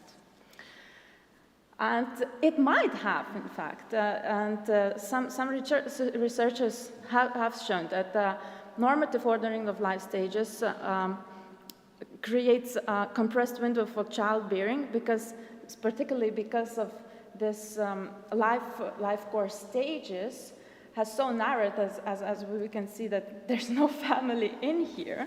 So this gap, and taking into account our biology that we can't really escape, it's really now we have that women have this narrow window for having children. And family policies remain closely tied to labor market status and contribution histories. And parental leave systems, they enable us to have children and have financial security, but it actually, it might kind of influence our decisions, because if you want to have stable financial security, you have to not only finish your degree, have your education, but then you also have to work, to have your career, to have a little earnings, that you could have this financial stability and entitlement for paid parental leave, and good, well-paid parental leave. Otherwise, you just get very something few, and people actually nowadays they want to have, luxurious, nice life, and if you want to be ready, you postponed in order to earn more. So, and my research. In fact, it was not my aim of the research was not fertility initially. I was doing my research, dissertation research on women and their life career trajectories over the course of a few years, and I did qualitative interviews when they were pregnant for 6 months postpartum, and then 2 or 3 years postpartum to see how their initial ideas of career, professional life ended up after having a child. So, however, during those 2-3 years, well, actually, if you consider, so 3-4 in some cases years, women, out of those 10 research participants that I had, 4 of them had second children, and 1 of them got 3 because the first birth was twins. So, and just naturally, we started to talk about children, and that's how I got this data that I can talk about it today. So I was very happy to have research participants that they varied in different characteristics, including age from 23 to 44. So this is the age on the first wave when they were pregnant. So for example, this third in a row, Julia of 44. Then later in the third wave, she was already 47. And when I was talking to my research participants, and for example, Edith, she got a second child, and although initially she wanted to have 3 children, or ideally, this would be her ideal family size, she was, telling me that, well, they decided to stop at 2 because they can't afford more. And we kind of hear this, I see a lot in the comments in the social media, we can't afford to have children. However, in the data when we see, and researchers when they talk, they kind of deny because, well, it doesn't, in the statistics, it doesn't correlate, or if it does correlate, then we don't get the statistical significant data. And I assume that it is because there's so many, causes on fertility that although people talk about that they can't afford to have more children, researchers cannot grab this data. And having this fertility when you have very, very small numbers, it's 1.2, 1.3, and if those people who would say that we can afford to have children, like Kate said, that she says, it's not like we need to save or struggle. I'm not saying kids don't cost money, but we have the means for it. And so they had a second child. And although she says, oh, it's lovely to have 2 children, but she also acknowledges that the financial stability of the family is actually enabling her family and herself just to have children. And then personal values and attitudes towards gender roles, as we've heard just in the previous presentation, also matter. And although I kind of, between those 10 research participants, those who had second births just in a few years, or they wanted to have more children initially, they kind of lean on the more traditional side, although I have a lot to say about the traditional versus egalitarian. Please come to my dissertation defense. But this is just, they kind of, talk about more about family values and like that. So they, in general, those kind of people would like to have more children in general. That's what I saw. And unrealized fertility intentions, they also came up into my research.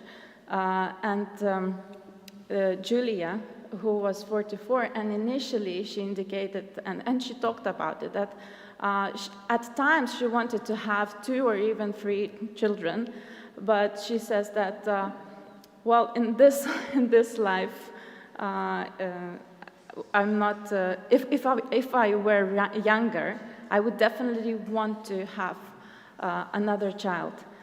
But having her, having had child at 44 and now being in the third wave, 47, she kind of already rules out this possibility. So this is kind of a picture, an illustration for you. So like an illustration for this narrowing window for women and biological reality. And then we have a Victoria of 23, 25 at the third wave, and she also indicated that she would like to have 3 children, but now she hadn't had her second birth just yet, but she also considers, she says, well, I still have time, and probably she does if she had her first 23, so probably she still do. So people do think in those terms, but not all of them. So yeah, so thank you very much for your attention, and I am looking forward to your discussion.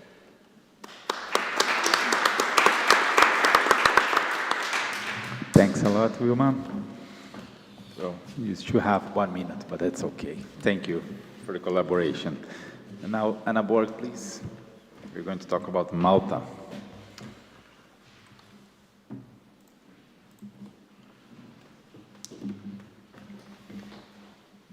This one.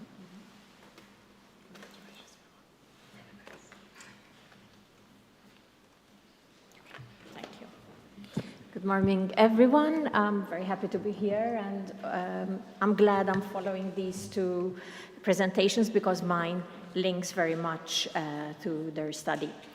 The focus of my presentation is about the perceptions and attitudes of women and men in Malta. Malta is a small island state just south of Sicily, and the relationship of the study is between work-life balance or work-family conflict and intention to have a child. So how does work-family conflict or work-life balance influence the decisions of couples?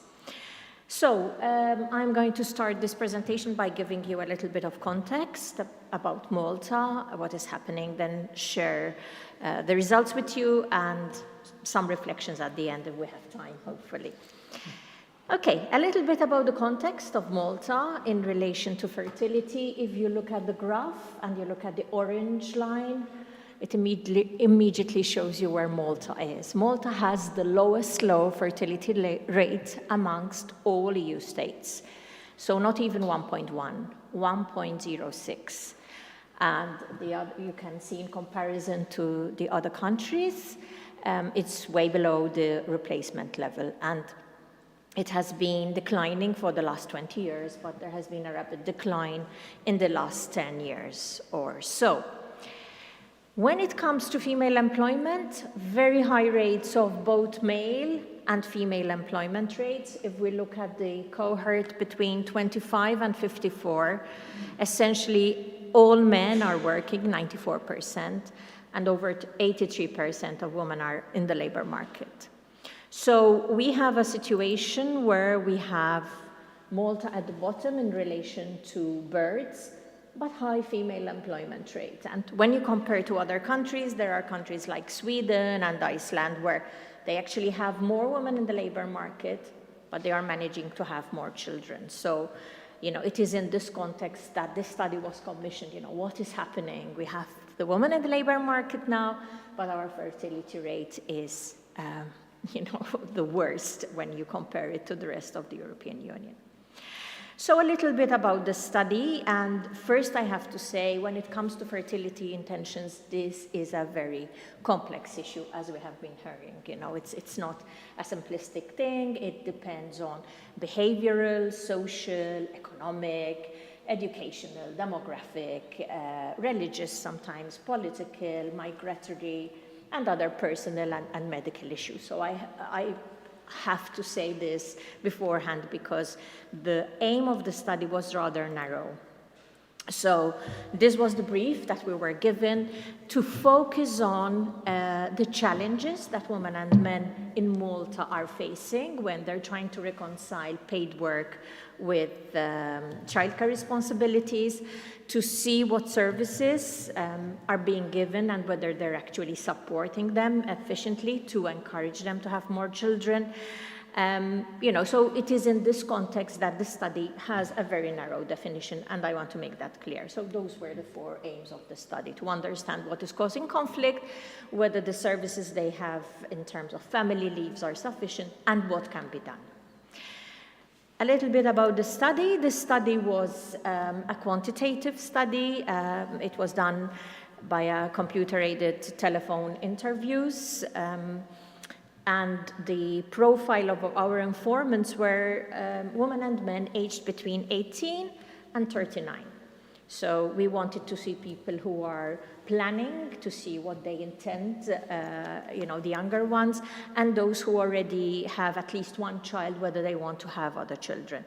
And the data is, we finished collecting the data last year, so it's still very fresh. This is the profile of the informants. The majority, as you can see, are employed. More men work in the private sector. And we think that because in the private sector there are fewer work-family balance measures, so women tend to choose working with government because they have better work-life balance measures in Malta. When it comes to the hours of work, nearly all men are working full-time. Women, 65% are working full-time, so it means that the others are adjusting and reducing their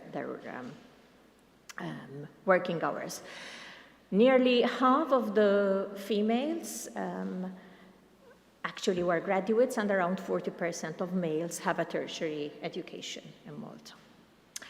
Okay, what were the findings in relation to work-family issues? And we started by asking them, how many children would you like? What is the desired ideal number of children that you would like to have? And in the vast majority, the women wanted to have 2 children, with men slightly less. But then, when you look at the data, they are clearly not managing to have the number of children that they want. So it's not like they do not want children, they want to have 2, but they are not managing to have 2 for the many reasons that possibly you were talking about.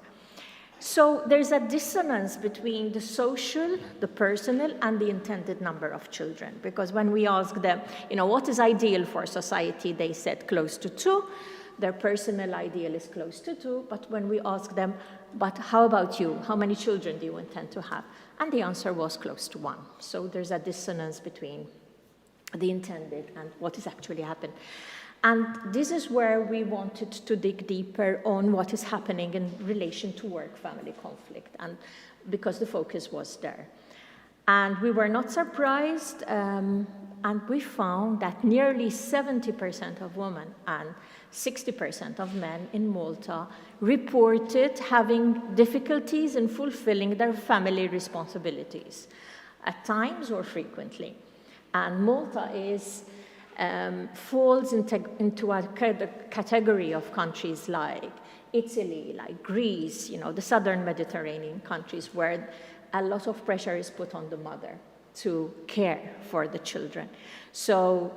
And where there is a high reporting of work-family conflict. So Malta falls into this category, and I think it has one of the highest reported work-family conflicts. And obviously the conflict seems to be affecting women more. And we know research suggests that finally the decision of the mother, although both have to intend to have a child, usually the mother has a little bit more say in whether they have another child or not. So it's important to understand what is happening to the mothers and to the fathers. So when we asked the couples, we asked them, in general, who do you think should be taking care of the children, you know, like, should it be the couple, should it be the mother, should it be the father? And we had a really nice statistics where nearly 100% of our informants said, of course, it should be both, you know, like we're modern, it should be both the mother, it should be the father bringing up the children. But then we asked them a subsequent question, and we told them, but in your family, who is doing most of the caring? And lo and behold, we had 1% of men saying they are taking on the biggest responsibility, while nearly half of the women are saying, it's me, you know, who is still carrying this heavier load. There were about 30%, a third, who were saying, we are sharing them. But when we looked at the data, it was actually more men who were saying, yes, yes, we're sharing. And the women were not so sure that the sharing was being done equally. So the data was really, really interesting. So first we asked them about caring, and then we asked them about housework duties, you know, the cleaning, the cooking on a daily basis.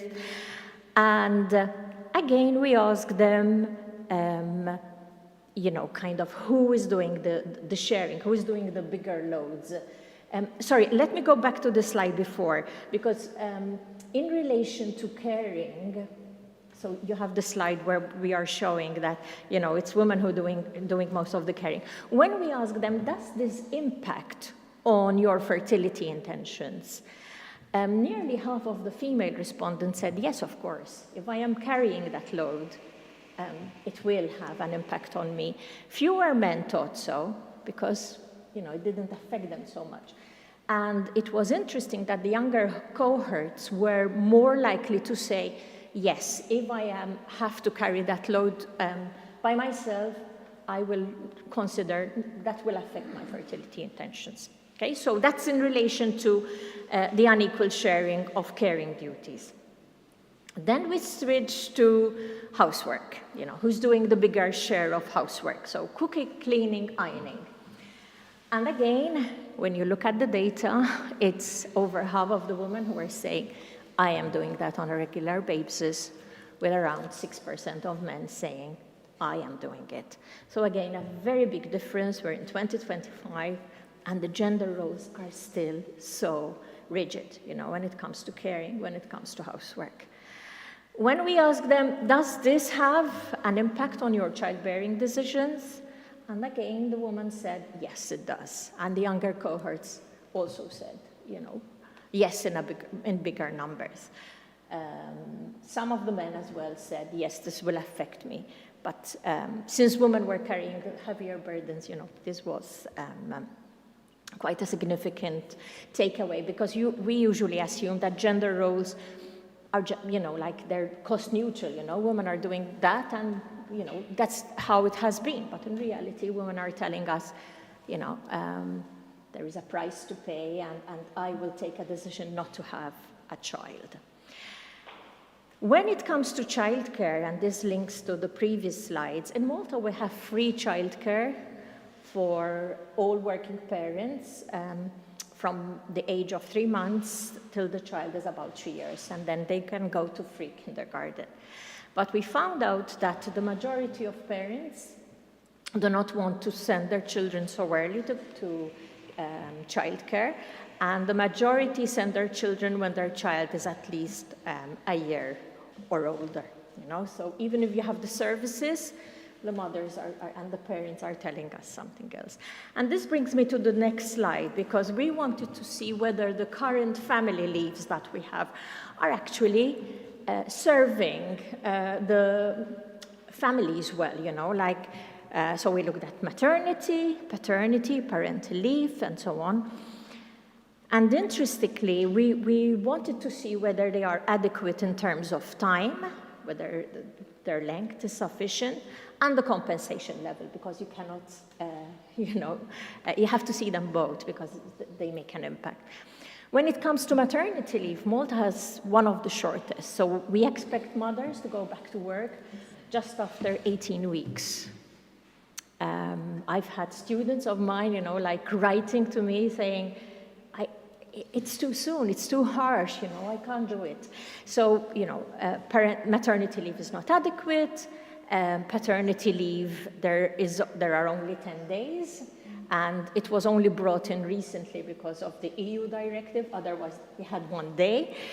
Parental leave is 4 months, but it is paid at a very, very stupid rate of about 23 euros a day. So, you know, that's the sick pay level, by the way. So when we say sick pay level, this is Malta.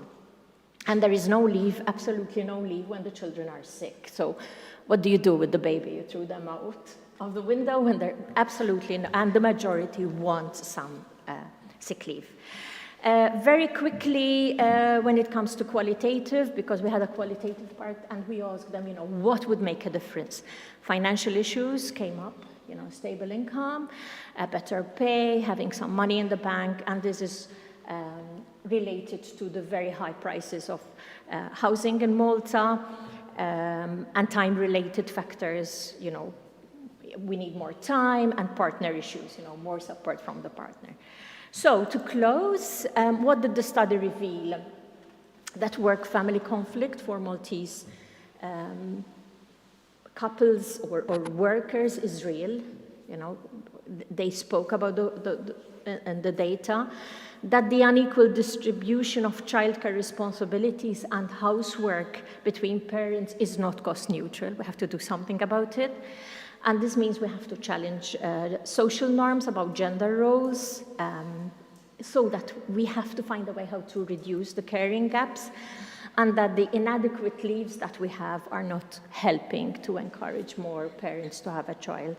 And finally, financial issues need to be addressed. So my last slide, if I have the last absolute minute, is that, you know, we're not going to solve this lightly because the issue is extremely complex. We need a holistic approach, a national strategy, which is well-funded. This will cost a lot of money. We need to improve the family leaves. You know, there has to be clear objectives, an expert task force to address the many challenges that the study has found out. Will it work? We don't know, but definitely as things are, they're not good, and we need to do something about it. Thank you very much. Thanks a lot, Anna. Really interesting. Anis, please, it's your time.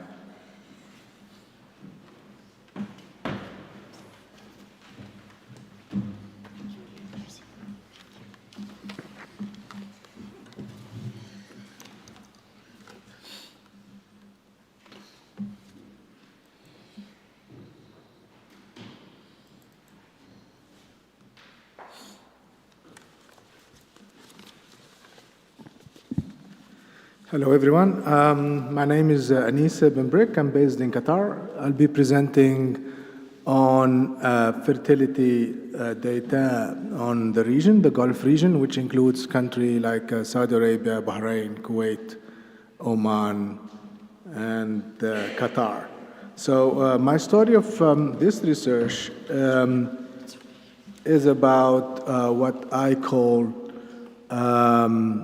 Gulf fertility paradox. I will explain why we call it paradox, because the assumption of this paper and our hypothesis is because of the recent major urbanization, modernization, demographic, economic changes, we assume that there are two major factors that affect fertility rate, caused a rapid decline of fertility rate across the region. The first macro factor, which includes all related economic factor, including GDP per capita, urbanization rate, development index, and so on. And the second major factor, which includes the institutional factor, basically fertility policy. So we'll see which of those two macro factors influence more fertility rate. And why it is a fertility paradox? Because in the assumption of this paper, and which challenge also the theory, the demographic transition theory, which assume that wealth slower the transition. But our assumption is wealth will increase the decline of fertility rate. So we will test this hypothesis. Just to give you some context of the Middle East. The fertility in the Middle East declined very rapidly, and the most rapid decline in the world, from 7 children in the 70s to 1.8 now, 2023. Taken into consideration, we are talking about a very conservative society, conservative in terms of there is a huge influence of the religious values and strong values for large families, large number of kids. And we talk also about a tribal society and very small number. The society is very small. For example, the population in Qatar is 300,000. The population in Kuwait is less than 1 million people. And those are tribal society which values a lot. Actually, there is a social stigma of having small family. But with all those factors, we assume that because of this higher economic growth and higher urbanization, actually this growth is one of the factors, which we'll test here, led to the factor of the rapid decrease of the fertility rate. So here are some of the indicators to show you what happened in the Middle East for the last 40 years. So here, for example, the GDP per capita, as you can see, I compared with the OECD, which is in green dot. So some of the countries are higher, more than the OECD average in terms of GDP, like Qatar. Qatar is the highest GDP per capita in the world, include also Saudi Arabia, but some of them are slightly below the OECD countries. Also, if you look at the education attainment for women, and here we are talking about at least bachelor degree or equivalent for women. And again, as you can see in UAE, almost 50% of women have at least a bachelor degree. Another important indicator, which we'll include in our model, is labor force or female participation. So the OECD average is 45, but in most of the GCC Gulf countries are half. And someone might think, oh, why there is a low participation rate? There is some institutional barrier, and there are many theories. Okay, but we can also look to the unemployment rate of women in yellow. So the 10, so something between 4 and 14%, but there is some context specific here of the Middle East that most of the women choose not to work. Families in the Middle East rely a lot on foreigner house helpers. So in average, in an average house, you will find 2 to 3, we call it nannies. A cooker, a driver, and because of the high income, most of the women prefer not to work. Also another important element in the context, that when we say employment for nationals, we mean public employment. 90%, more than 90% of the workforce in the Gulf, the nationals work in the government. They do not work in the private sector, which is mainly for foreigners.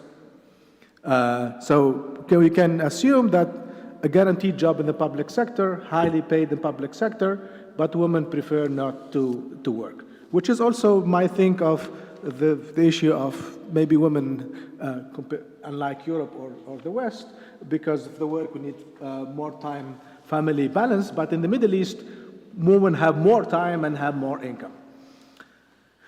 So as I explained, so another element is you might ask, okay, what about family policies or fertility policies? So in the Middle East, across the 6 countries, the government have invested since the 80s heavily on fertility policies. You can name all policies you have it in the West, paternity, maternity leave, but there are other huge investments: free education, free healthcare, cash transfer. But also there is another unique, that nationals across the GCC countries receive free land and free housing from the government.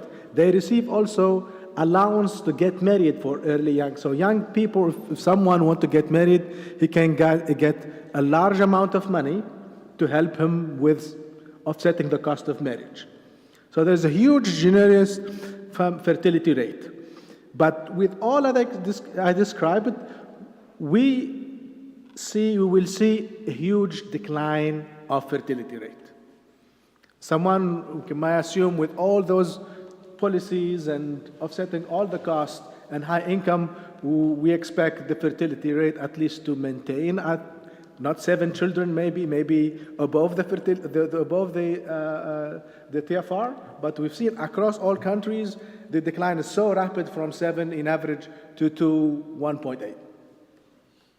So the objective of this study is to analyze, to examine the dramatic decline, and also to measure, to do 2 tests. The first test is to investigate those socio-economic factors. For example, investigate how GDP per capita, female education, urbanization, and oil dependency. All the GCC countries, we call them the rentier state. They're all oil exporting economy. So the economy and the government spending on all the social sector are heavily dependent on oil price. And the second test will assess the impact of the fertility rate on the fertility. Basically, we're trying to see which one impacts the most. Is it the policies or the factor? Which factor have more impact? But in the same time, we would be controlling, as you might think, what we are doing is we are doing a macro test, looking to macro factor on fertility. But in this particular study, we will control for a micro factor. We will control for family values. See if those family values have more impact than the macro element. We'll see that in a bit. So what we did is we used a data set on the economic factor, the GDP per capita, the urbanization, from the United Nations, the World Bank, and national also policy records. For the methods, we used 3 fixed effect regression models, just to provide more robust estimation compared to OLS regression. So 3 fixed effect means we'll do for the first one-way fixed effect, we'll be controlling for time invariant country factor, cultural norms, changing of family values. For the two-way, we'll add another control variable, which is the macro factor, which is oil price fluctuation and policy shift, fertility policy shift. And for the third fixed effect, including country and year, we will model TFR with the fertility policy and demographic variables. So, and here what I meant the dramatic fertility rate. So you can see from the 60s, but also another important point. You might ask me, is this fertility rate include migrants? So those fertility rate excluding migrants. The fertility rate of migrant workers are not counted in the public registries. The government only announce fertility rate for nationals. So it means if a foreigner have babies in the countries, it's not counted in as a, because the migration in those countries are temporary migration. There is no green card or long-term residence. They're always temporary. So though we are talking about the nationals here, the citizens, and you can see from the 60s, 2023, you see the dramatic decline of fertility rate. So from over 7 to 2.1 per woman. Here again, you can see we did the test to show you the maximum TFR with the minimum TFR. For example, Bahrain was 7.29, now is 1.8 children per woman. Now to test the first, remember the third hypothesis is to test whether the 4-factor, GDP per capita, female education, urbanization, and oil dependency, have an impact on fertility, controlling for the cultural factor, which is family factor. So here the result shows that GDP per capita significantly reduced TFR. The female education also significantly reduced fertility rate. Urbanization marginally significant, but all dependency is not significant.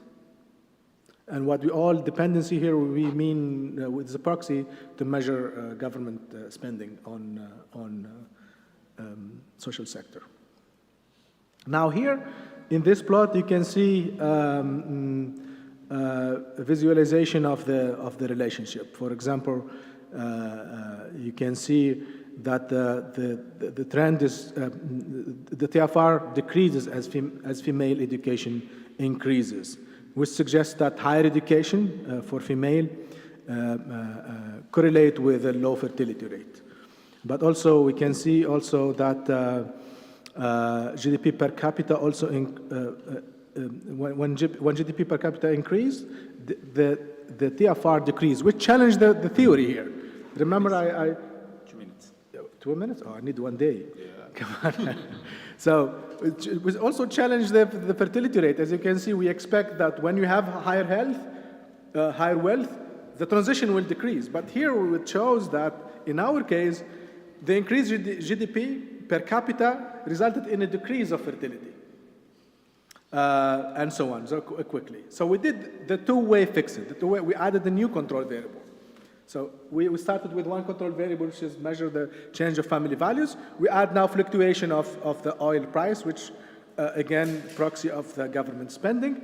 And we find no statistically significant. So those factors have no effect on fertility, which means that the country and year fixed absorb all the effect.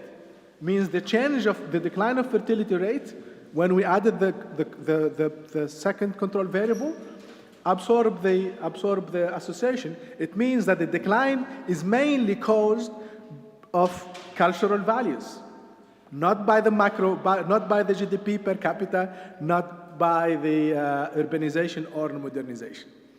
Okay, which is lead us to the other question. So we know, so the result of the first test, whether those macro factors affect fertility rate. So the conclusion, the one way controlling just for the family values shows that yes, they have an influence. When we control it for the economic fluctuation, the result shows that the rapid change is caused by the change of the family values.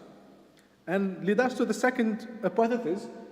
What about family policies? What about fertility policies? Whether they have impact or not. So what we did here is we measured the trajectory, whether there is a reform or not. And here I give you a snapshot of the fertility rate. As I mentioned, fertility rate includes housing, education, health. As you can see here, from the 80s until now, most of the countries maintain the family policies. They maintain the same investment in health, in housing, in urbanization. Only a few decreased investment in fertility rate. But most of them increased or raised the investment, government spending on fertility rate. So again, we did the effect, and the result here shows that those countries who maintain the same government spending on fertility policies or significantly increased the TFR compared to the lower. So it means here that TFR, the investment or fertility policies also predict higher fertility rate. So briefly, I will jump. So here we are comparing the three fixed effect. So I'll jump to the conclusion here. So what we did in this study is looking to, as I said, fertility policy versus social change. So the main conclusion here in red, that fertility policies rooted in the traditional norms, because, as I mentioned, all of them are rentier state. So the citizen expect from the government to invest heavily in housing, in education. So what we saw here, that those policies couldn't keep pace with cultural shift. The change of family values were much more faster and have more influence than the policies. So to jump to the conclusion here, so what basically we are saying that those economic factors, such as female education, GDP, yes, drove the fertility decline, but there are unobserved cultural shift, the change of family values, which are the true underlying forces behind the decline of fertility rate. So basically what we are saying, the paradox of the Gulf is the complexity of fertility dynamics. It looks like that wealth, tradition, and modernity collide together.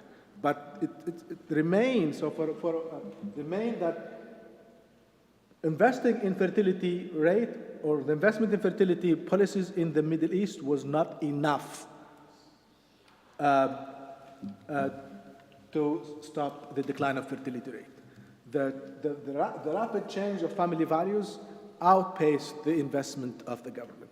So one of the recommendations to the government is to invest more. And I don't know how they will do it, but I don't think there is a policy to stop people believing in large family. So basically what I told the government is kind of a lost cause. Yes, you can go ahead and invest in the family and whatever in fertility policy for another reason, but those are not going to stop the decline of fertility rate, even if we are talking about a very conservative, very tribal society, very religiously somehow society, but you see the same trend similar to other regions in the West or in the US. Thank you. Anis, thank you very much for the presentation. Now we have, 18 minutes for our Q&A session. Please, Emiko, Barry, here, please. I think Emiko is the first, and then Barry. Thank you very much, Emiko. I have a comment to Anis.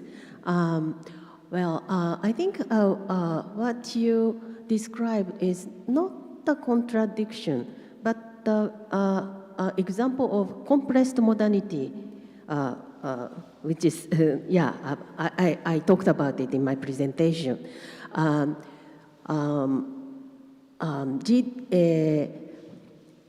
Fertility is declining in spite of the increased wealth. But it is just what happened in modernization process in European countries and in Asian countries too. But at the time, the fertility declined from 7.5 or something to around 2. But in compressed modernities, the second decline from around 2 to below 2 is continuously happening. So maybe you were observing these two changes continuously. So it is not contradiction, but continuous change. So the former half of your observation is modernization. And you're also looking at further change. But still, the fertility level in those countries is not so low as compared to East Asia or Europe. So I don't know if we can use the term second modernity or second demographic transition for this case, but let's see about that. But anyway, the first half is modernization, and it is quite normal. When wealth go up, fertility go down to the level of 2. Yeah. What do you think? Before the answer, can we have the very question, please? because of the time.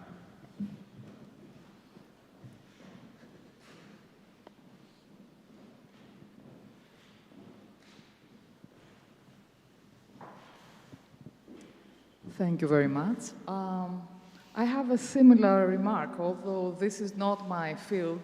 I was also wondering why this is a paradox, because I would expect members of an elite, let's say people with higher income, to have less children. And I agree, I understand that this is part of an effect of the modernization process, more or less.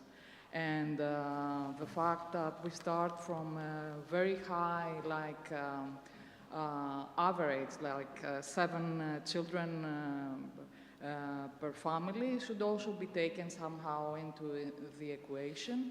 And another thing, I think that it would be very interesting to complement this data with qualitative data, like based on interviews with these women, and see what they think about this. Thank you very much. Now it's our boss time. Yeah. Thank you so much for the presentation. So I'd like especially to ask the last speaker, but maybe others can also contribute. So if we see that income does not seem to be the driving factor, and I think I agree, because income has been going on from the Roman times, right? and for example, Genghis Khan, a very rich person, but many kids. So maybe income is not the sole thing. But then we also see that policies aren't that very effective. They have limited ability. So the question is, what can be done? And also it was very interesting to see that there was a very big drop from the 1960s or 70s. So what kind of norms happen? How did they spread? Is there any information about that? Thank you. Katrina? Thank you. I have a question to Ashura, to the Lithuanian parenthood. Yes, in the model, I'm just thinking, in the model, the logistic regression model, you include the paternity leave policy and, the parental leave policy. Maybe it was not clear to me, but I'm just thinking it's, they can use this transferable parental leave if they do not use the, do you understand the paternity leave? So maybe that's why we get so high coefficient, because it's compulsory to use. And to the last presentation, I'm just thinking, do the timing of parenthood also change in these countries? And to Anna, so it's really, I'm just wondering, so what kind of public policy would you recommend at first steps? Thank you. Well, the last one, and then a small one. So thank you very much. Amazing talks. And actually, I myself quite convinced by the Gulf paradox that it's much more about the culture than finance. In Lithuania, as you saw, we have very generous parental leaves, everything. We have an economy that goes up rapidly, and many things. So I just wanted to ask the question for those conducting maybe a more qualitative research. When people tell about the ideal family size, about their attitudes, about distribution of roles between parents, they probably just give the valid reasons. And it's always easier to say, oh, I'm financially kind of constrained, or like something like that, rather than said, I'm a hedonist and I just don't want more kids.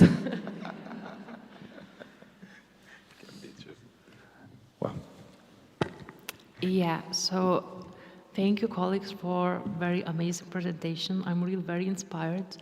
And that is related with all the presentations, what came to my mind, that the main problem is the gap between the expectations and reality.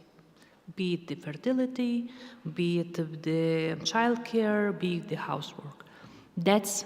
And that's the problem, and that's a place for the policy measures to work.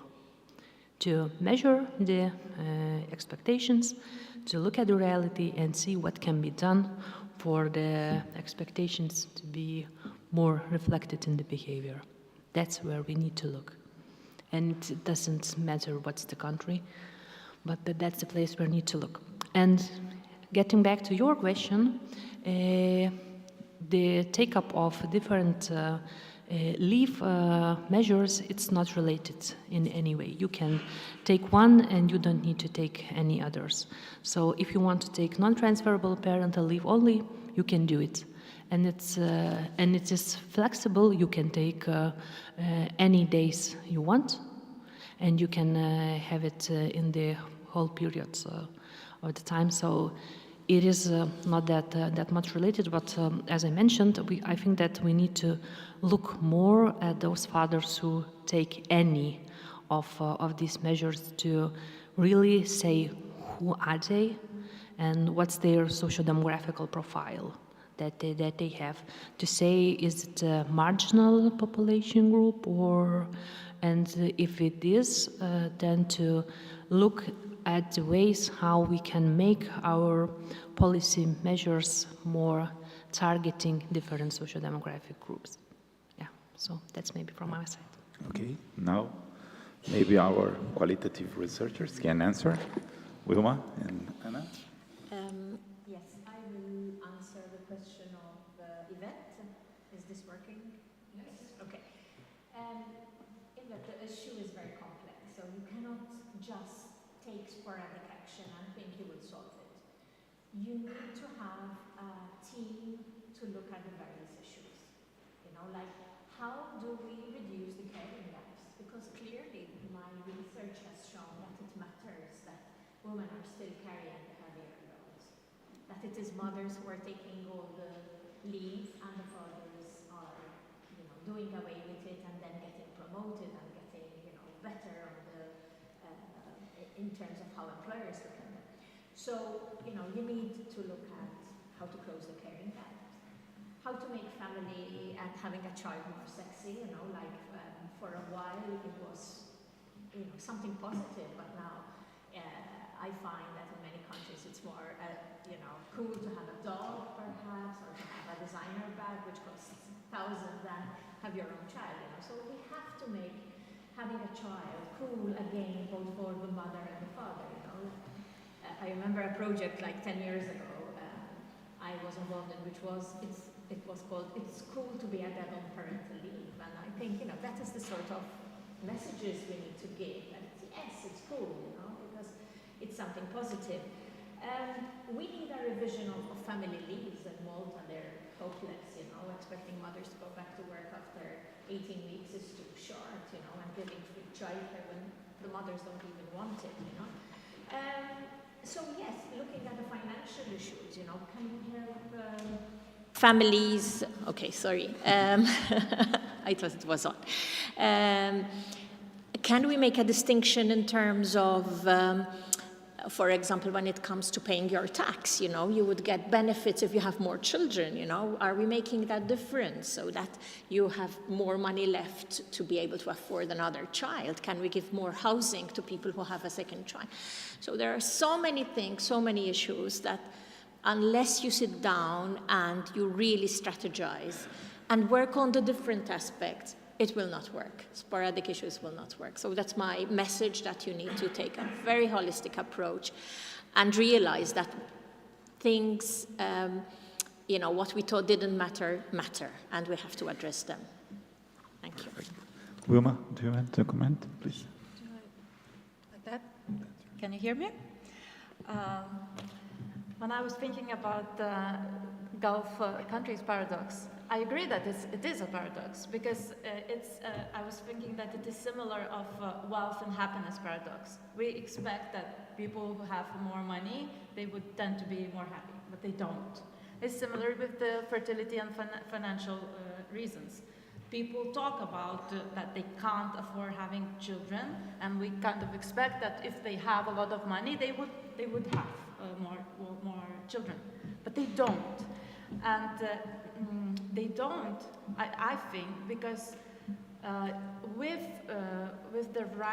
the increase of our economic situation, our standard of living also increases. With as you said, we expect when we have people have one child, the standard that they want their children to achieve, to afford, it increased immensely. Usually it used to be like, I don't know, 50 years ago, you just dump the children to your grandparents and that's it. But now we don't do that. We invest a lot in the children, and that's why parental leave is so important. And it's so interesting when you were talking, two presentations were about how the involvement of fathers, and then there's also the parental leave system in Malta. There's only a few months, as I understood, for mothers, right? So yeah, although the involvement of fathers is very important, what also I didn't talk here due to the time limit, but what I tend to see, and it also is relevant to different our values, individualistic and hedonistic. I think that it's tend to be like different groups of people with different values. So yes, there is a group of individualistic values, and there's another one with more family values, who wants to have more children, but maybe can't afford. Because we tend to generalize. People don't have children because we don't have financial. But there's a group of people who can't and a group of people who can. So that's my ideas. And also about I really liked your question about who should be the primary carer of a child, a mother, a father, or both of them. And usually this is how we measure the gender attitudes. Is it traditional? Is it egalitarian? Yeah, traditional egalitarian. Nobody says that it's the father is the primary carer. And actually, this is my dissertation. This is what it's about. I divided the question into 3 questions according to the age of the child. Is it the mother of a child care of an infant? Of a child of a toddler from 1 to 3 years old, and the older child. And this is where the difference comes. Although I had the 10 research participants, and once I had a presentation, and then I did a survey and got 59 women. So it's because it's just individual, my individualistic research. But still, 25 up to 30% of women, they change their ideas about gender roles after having children. So yeah, this is again a problem that we have this cross-sectional studies at one point of time. And if we have longitudinal studies, and in terms, it's very in line with life course research, with this. When we have transitions or major events in life, our attitudes might change.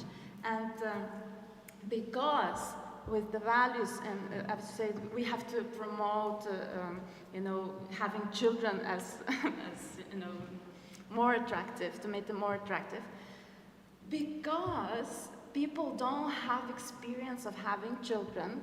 They don't know how it's amazing.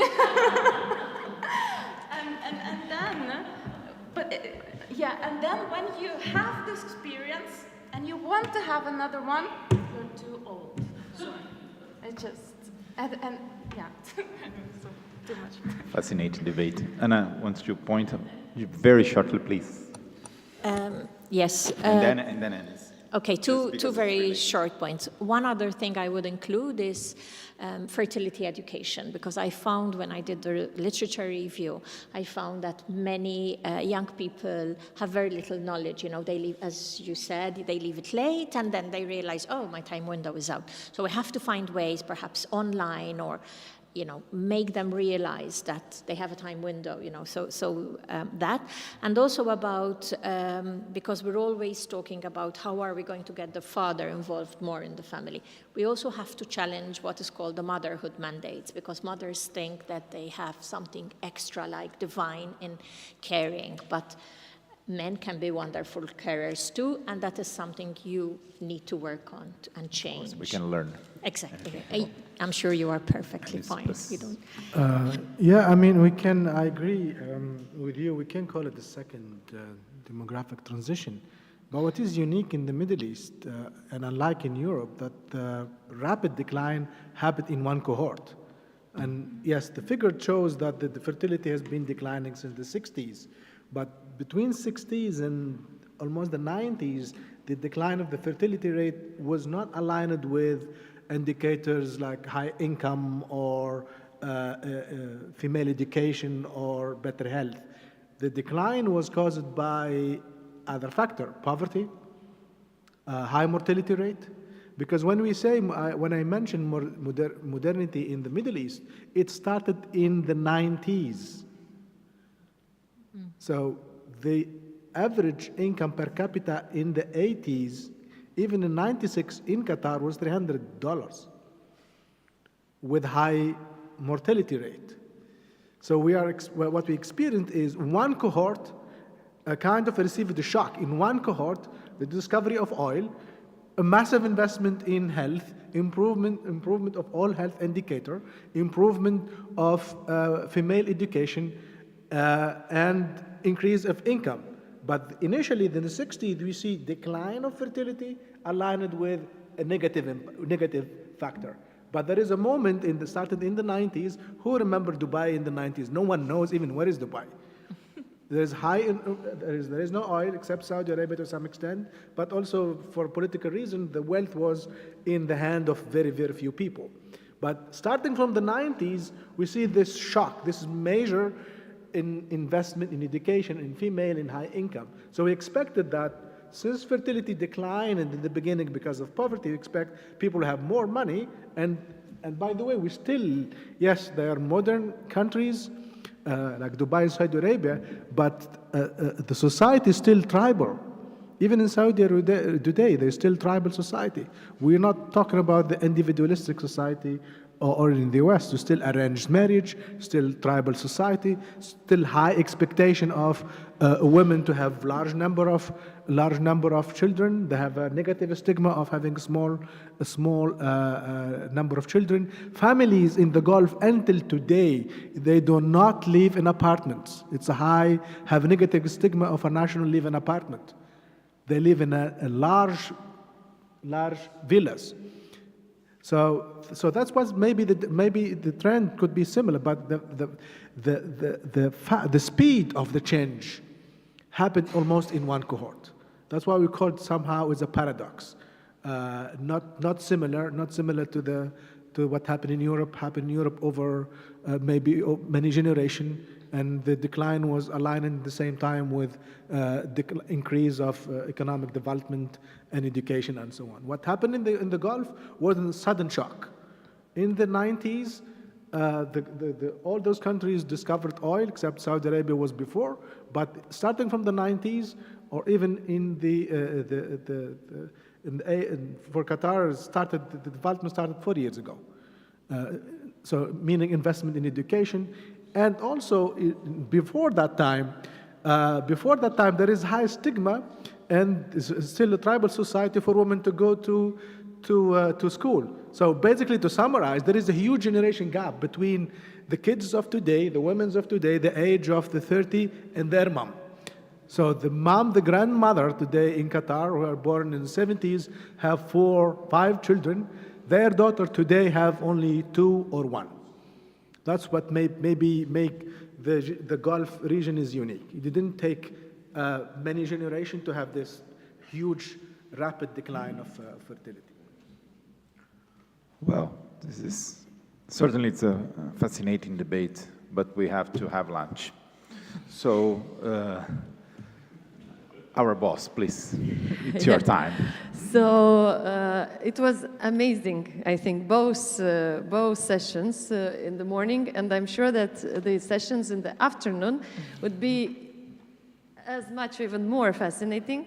So first thing, you need to come back.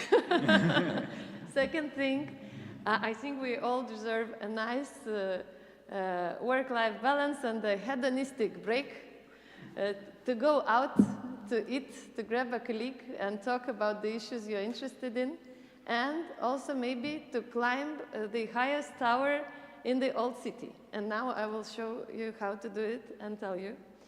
And then come back here. That's important. And we have an hour and a half, so in a nice, easy pace.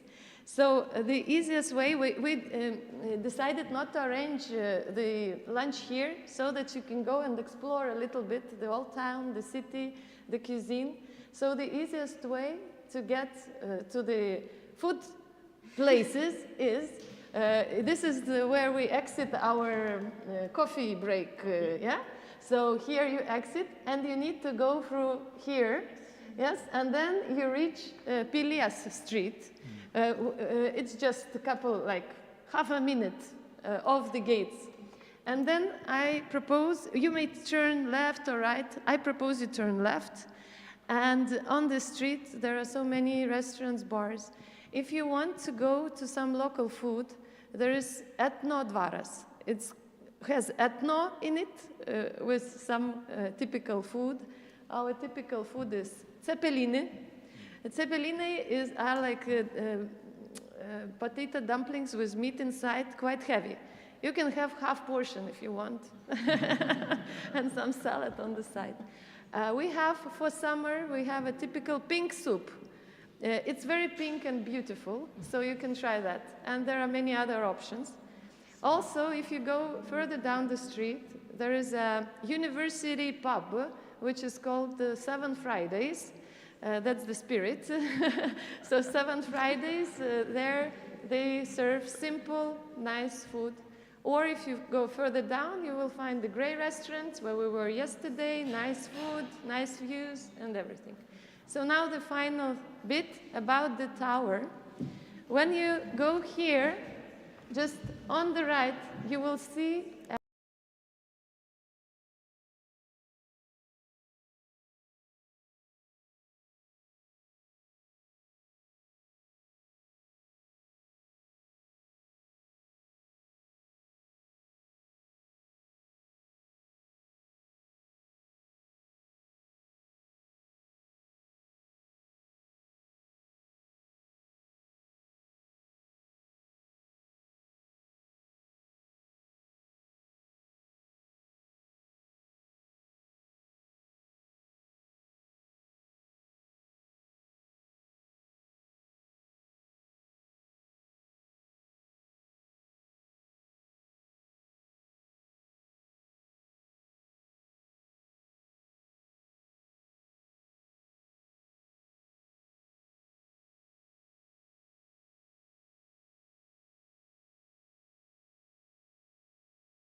Places at the table. Yeah, and I give the mic to Pavel, who will be chairing.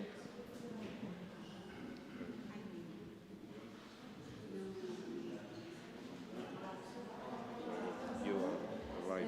Kristina. Yes, perfect. What's the name of the place?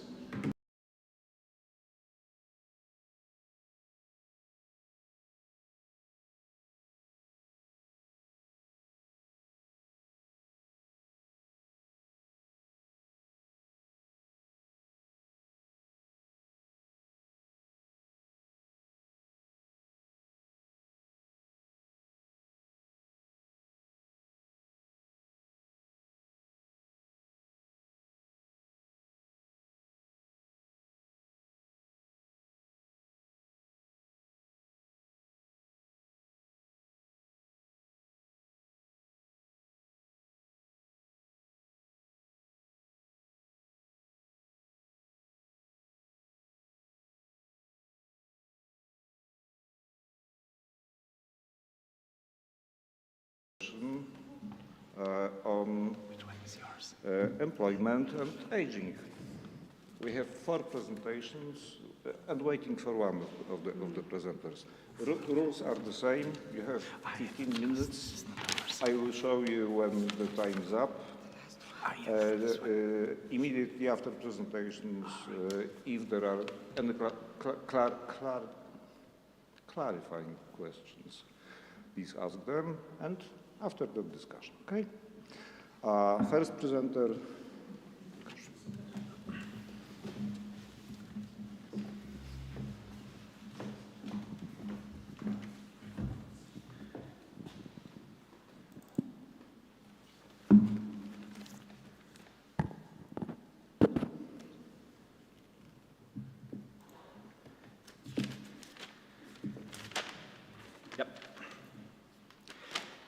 Good morning. Hello, everyone.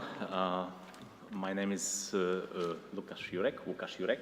I came from Wrocław, Poland, from University of Economics, Wrocław. And first of all, I would like to say that it is a great pleasure to be here in this beautiful city with such a wonderful people. Thank you very much.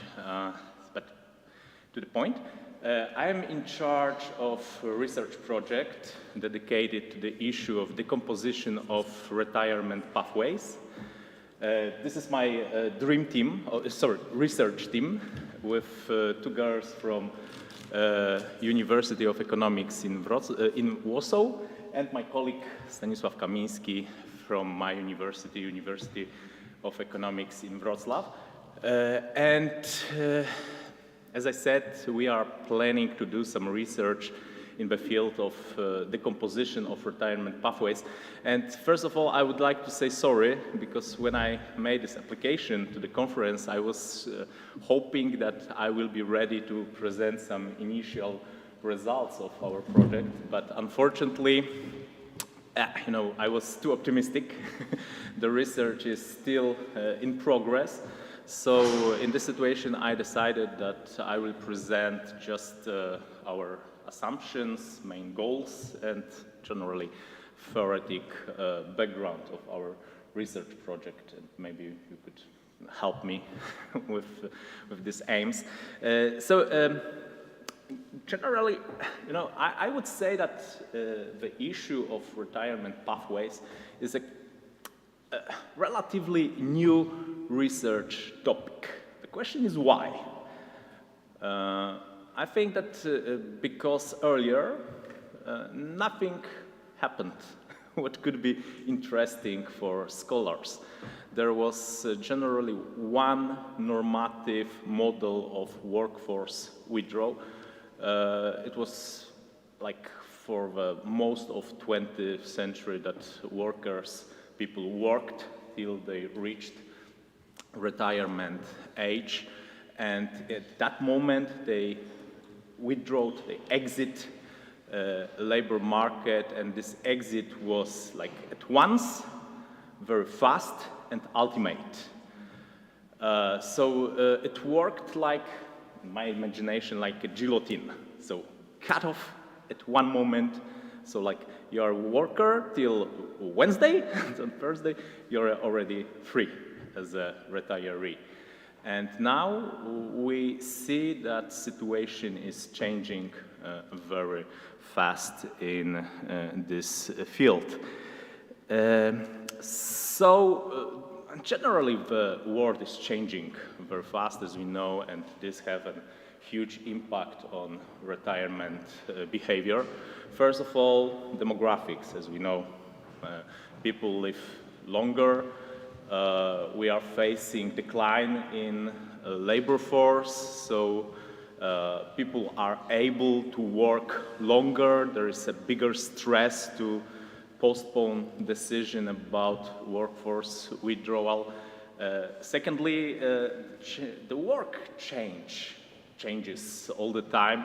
It's now it's more based on intellectual, no physical strength. Moreover, it's not that exhausting, it's not that destructive for our health, so we are still more able to work in our old age. And the third thing is institutional change. Policy makers change their attitude toward old people. They change the paradigm of politics. It's switch from passive to active. And also the pension system is changing. This is a radical change, that it moves from defined benefit to defined contribution scheme. I think this is a crucial here because it changes the idea of retirement age. Now we may say that retirement age, this official retirement age, is just a starting point when people have to start thinking about what to do, whether they should withdraw the labor market or to postpone this decision. So now in this new reality, they accumulate wealth, pension wealth, and during retirement, of course, they accumulate this wealth. So there are new, very important financial incentive to work longer, to expand our working life. And we assume that people are rational, so they are able to make a rational decision when and how to retire, and this moment should be optimal due to their financial needs, preferences, health status, professional potential, and so on and so on. So in our view, this change broadens the scope of potential decisions that we call retirement decision. And this decision concerns on three main issues. First of all, we need to decide when. When should I retire? So this is the topic of retirement timing. The second thing is how to retire, how this transition should be made. And the third issue is with what? So this is this aspect of pension wealth. And we are interested in these two first issues. So when and how should I retire? And these two issues are strictly connected with this, what we call retirement pathway. And now we think that this guillotine is only one option from many others. Of course, this is still most often this guillotine, but we think that with time the situation will change and there will occur some new solutions. But because, as I will show you in a moment, there are many, practically unlimited number of potential solutions. So this is what we are trying to recognize. So this trajectory, this way from the world of work to the world of retirement. Let's see. This is kind of conceptual aspect. So people can work, and when they reach retirement age, they can retire. This is this standard normative model, but of course they can postpone the decision and work beyond retirement age. But we can see also that after some time, shorter or longer, they can reverse their decision and they can come back from retirement to labor market. And we should take into account also other issues. For example, when they start receiving pension benefits, because there is a radical division between receiving benefits and our status on the labor market. Another issue, the workload. So is it like a one-time event? So I leave my job and retire, or they use some elastic forms of withdrawal. Another thing is form of employment and content of work. Whether people in this end of career, they change form of contract. Maybe they work in other form like self-employment or something like that. What about the content of work? Do they sustain actual competences, or they change their role, they change their position, or even industry they work in? So, in our research project, we want to adapt two methods. First of all, we conducted systematical literature review to recognize achievement so far, what kind of definitions were applied of retirement pathways, what kind of research approach were used before. And the other thing, we want to use some qualitative method to work out our specific scientific approach to reconstruct these retirement pathways basing on in-depth interviews. So that's all I have now. I think that in the nearest future I will be able to show you the results of our project. Now just an idea. Maybe next year, who knows? I would be very happy with that. So thank you very much for your attention.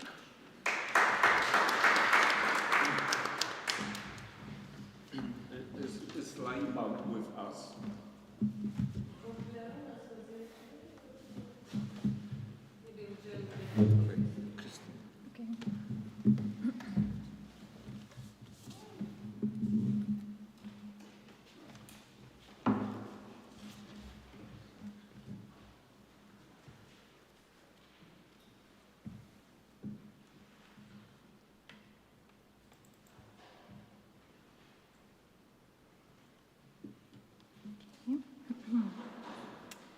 So, to work or not to work?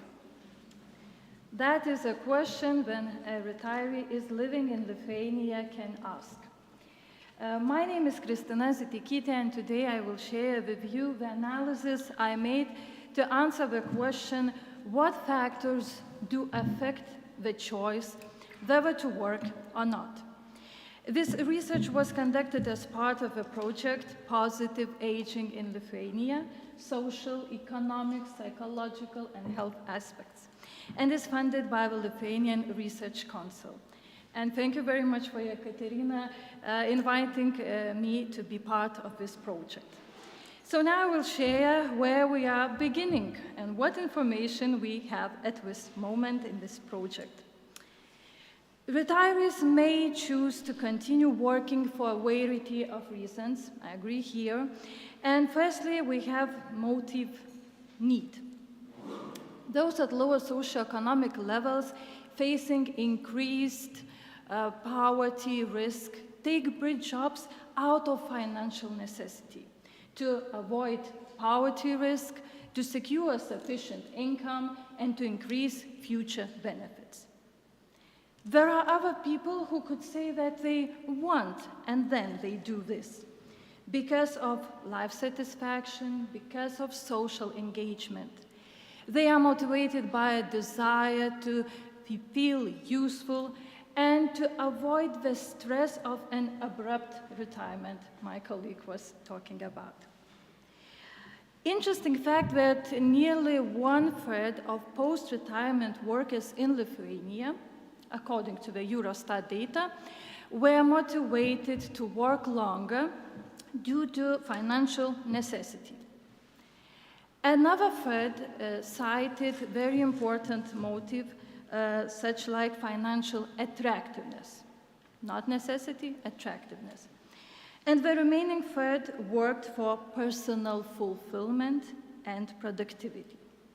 And also, over 5%, they emphasized the importance of work for social integration. So different reasons. And we finally see that 13% of post-retirement workers in the European Union take bridge jobs during the 6 months following the receipt of their first old age pension. Baltic countries have the highest share of such people, with Estonia leading at 54%, followed by Latvia and Lithuania at 44%. The problem here is that there are pushing and pulling factors who can affect this choice to work or not. And the idea of this research is to identify which factors limit and which encourage the choice of working longer. So as to take measures, of course, to remove the limiting ones and to maintain the motivating ones.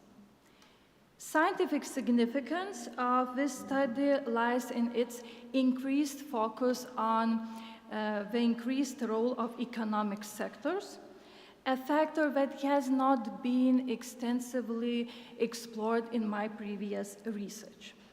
While other authors have examined this through service and sample-based studies, this study can have a broader approach because the main advantage of this research is the use of administrative data, analyzing the entire population of new old age pension recipients who started to receive their old age pensions in 2023.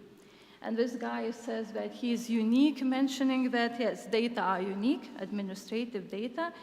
And what can I say? That the literature was reviewed, hypotheses were put forward, distinguishing between individual and financial factors.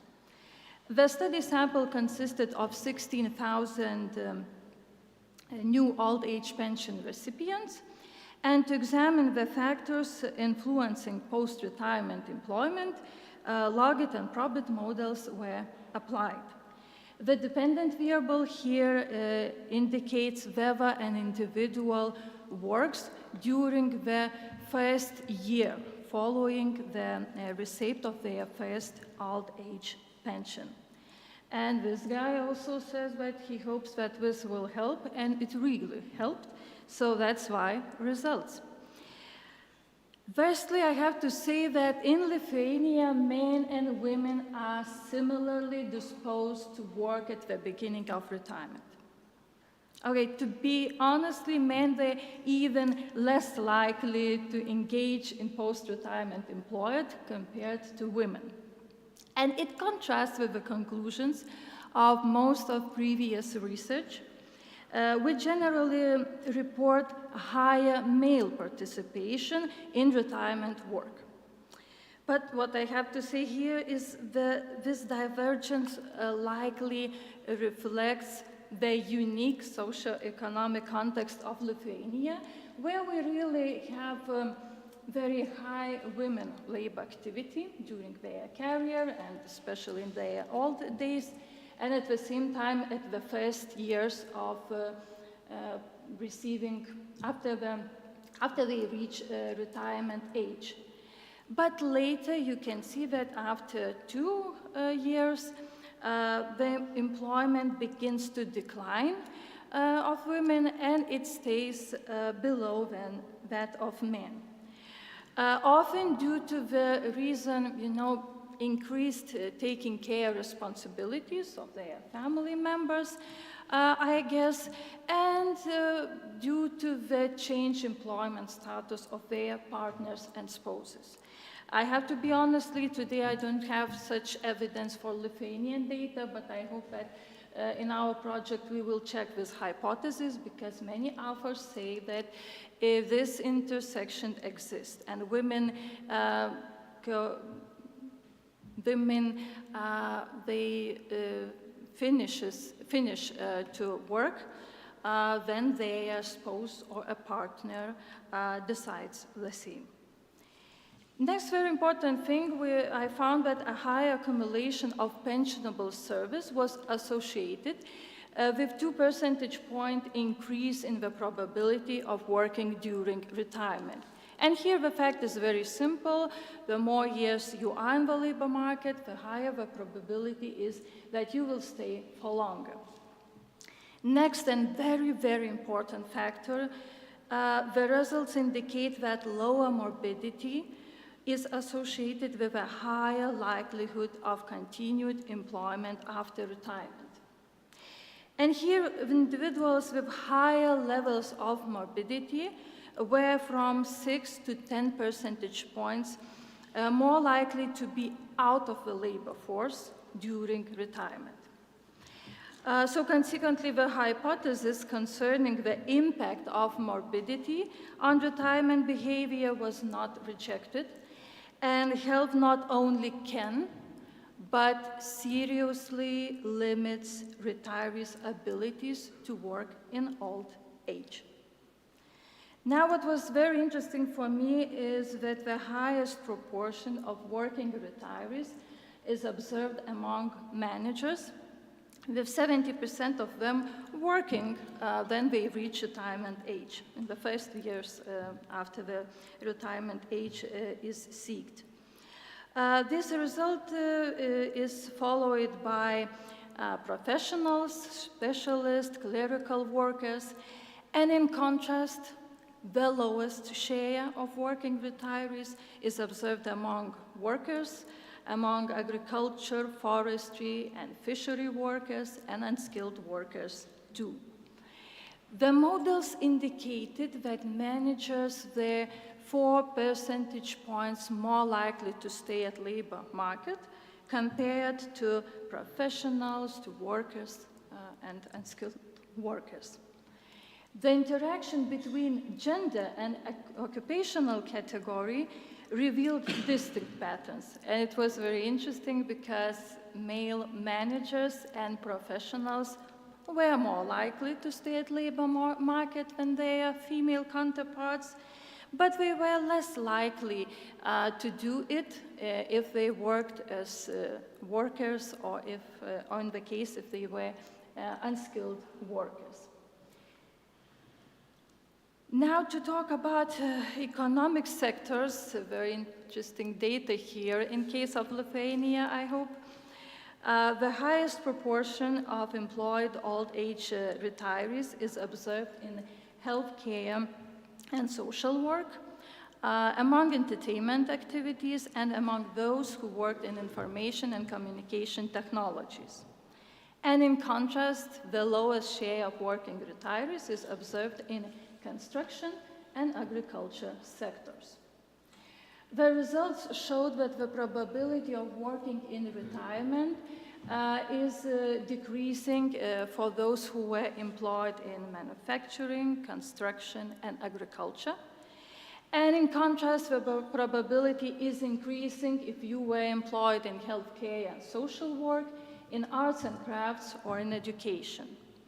But here I have to say that in Lithuania, we really have the lack of specialists in healthcare and education. So now we are very happy about this, that these people in these sectors want and can to take bridge jobs.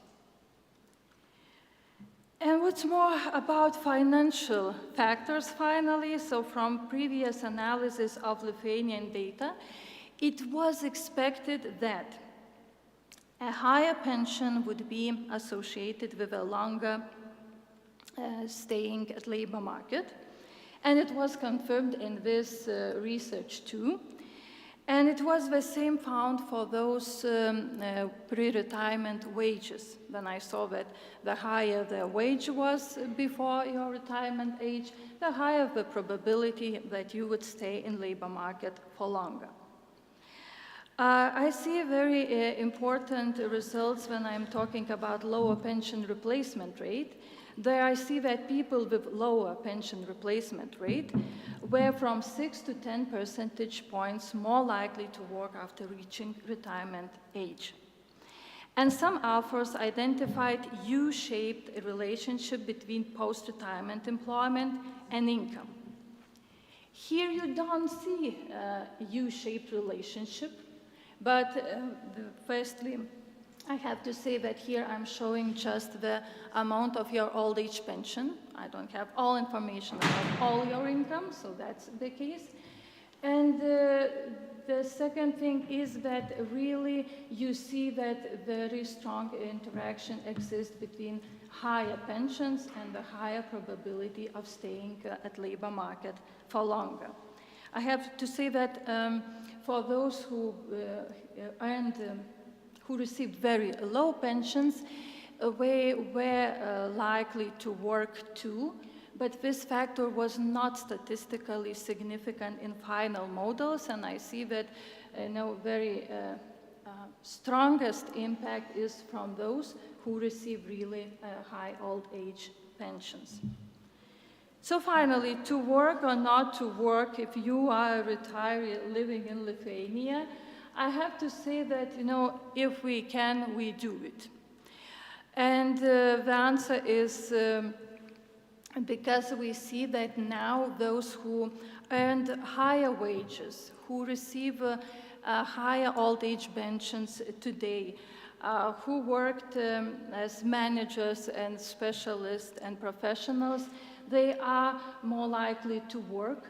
But those who earned really low wages, who now are really at risk of poverty, they are less likely to do it.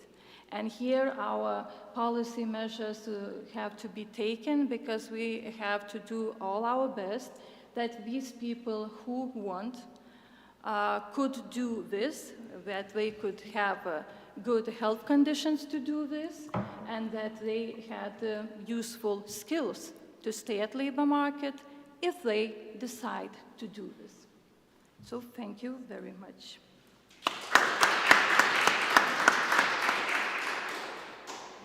Thank you, Christina. Are there any clarifying questions?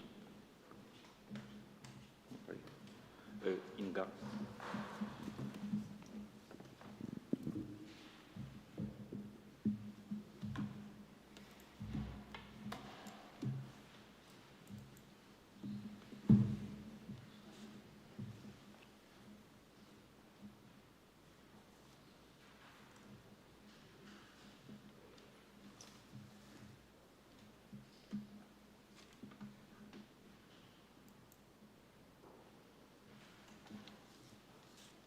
Hello to everyone. I will represent a research project that we prepared together with Rūta Brazienė. I'm Inga Nomeikienė. In this research, we are focusing on two main research questions. First, does the regional context influence how long older individuals remain unemployed? We know that labor markets differ by region, but how exactly does this affect all the job seekers? And second, even in regions experiencing significant labor shortages, why do all the job seekers struggle to re-enter the labor market? These questions highlight the paradox where workers are needed, older people still face difficulties. The theoretical framework of this research draws on several key studies and concepts. First, older workers face unique challenges integrating into the labor market. These include health limitations, skill gaps, and social stereotypes. Age discrimination remains widespread, as documented in multiple studies, and is both formal and informal. Regional labor market differences are very important. Economic conditions, migration patterns, and local labor demand vary widely between cities and smaller towns, influencing employment opportunities for older workers. This slide highlights key demographic trends in Lithuania. According to Eurostat, the old age dependency ratio increased from 28.6% to 30.7%. This means that the proportion of older individuals compared to the working age population is growing, placing more pressure on the labor market and social systems. And also, we see a gender gap in life. In 2022, life expectancy at birth was 72.5 years for men and 81.7 years for women. And notably, Lithuanian men have one of the lowest life expectancies in EU. Here we see a map of Lithuanians counties showing registered unemployment rates. There are regional differences. Some counties have much higher rates of unemployment. These disparities suggest that location matters when it comes to job opportunities. And understanding these patterns is essential for targeted intervention, as a one-size-fits-all approach is likely to work effectively across all regions. Our research strategy combines quantitative and qualitative methods to get a comprehensive picture. First, we analyzed statistical and administrative data on long-term unemployment among people aged 55 and over, broken down by counties and municipalities. And second, we reviewed strategic policy documents to understand the institutional framework. Finally, we conducted semi-structured interviews with employers in selected regions, both with high and low unemployment rates among older job seekers. Lithuania's labor code prohibits discrimination on the basis of gender, age, and other factors. Employers must apply equal selection criteria, provide equal working conditions, opportunities for career development, and training and equal pay for equal work.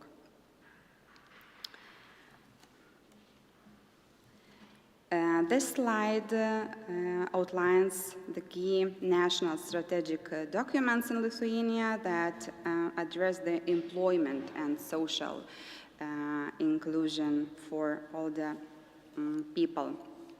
Its active aging strategy focuses on improving the quality of life for older people, for encouraging their participation in both of labor market and society.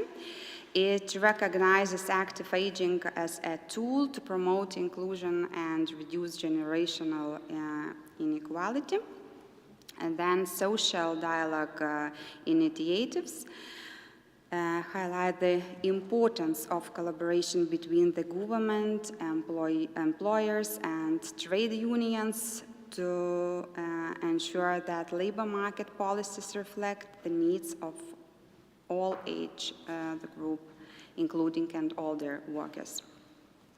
National Demography, Migration and Integration Policy Strategy, updated in 2024, also prioritizes the integration of older adults. And finally, Action Plan for Enhancing Social Inclusion commits to developing health and social services to support healthy aging and help reduce the risk of social exclusion. The qualitative part of our study involved semi-structured interviews, allowing us to explore not only facts, but also perceptions and attitudes. We spoke with personal departments, specialists and managers from different Lithuanian regions, covering urban countries as well as smaller towns. Our sample included companies of various sizes, from small companies with 16 employees to large companies with 1,500 staff across sectors including manufacturing, trade services, and the public sector. From these interviews, several challenges emerged. Older workers often fear new technologies and lack computer literacy, and their employability, especially in sectors increasingly on digital skills. Personal and physical barriers such as low self-esteem and health problems also limit the ability to re-enter the workforce. Moreover, training opportunities are limited, particularly in the private sector, and regional labor market factors like limited mobility, youth migration to cities, and low employee turnover in some regions complicate this situation. Despite these challenges, employers consistently mentioned the advantages of older employees bring, such as loyalty, stability, experience, and maturity. These qualities are especially valid in regions with less workforce turnover. Age versus competence. One of the key themes in the interviews was the tension between age-based stereotypes and actual competence. While some employers expressed concerns about older workers' adaptation to technology or health issues, many stressed that motivation, competence, and personal qualities matter more than age. Statements like, if you want to learn, age is not a problem, reflect a positive shift. However, ageist perceptions still persist, impacting older job seekers, confidence, and employers' hiring decisions. Older employees are especially appreciated for their loyalty and long work history, which reduces turnover costs for companies. Their experience and stability contribute to reliable workforce, which is highly valued in regions and rural areas, small cities, where labor markets are less dynamic. Several persistent challenges make it difficult for older people to reintegrate into the labor market. Physiological barriers such as low self-esteem and fear of change reduce willingness to seek or accept employment.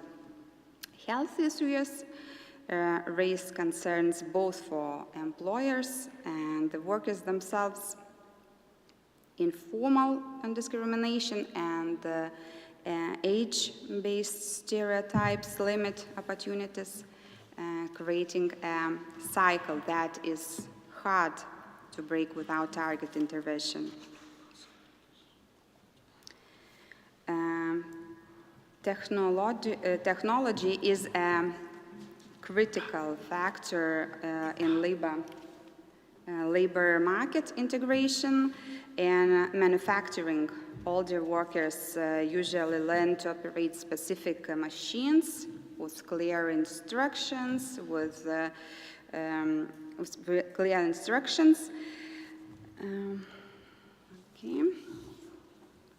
City versus small towns, small regions, labor markets in cities and regions differ markedly. Cities have higher employee turnover, younger workforces, and more job competition, creating both opportunities and challenges. Regions tend to have more older employees, smaller candidates pools, and more stable but slower changing labor markets.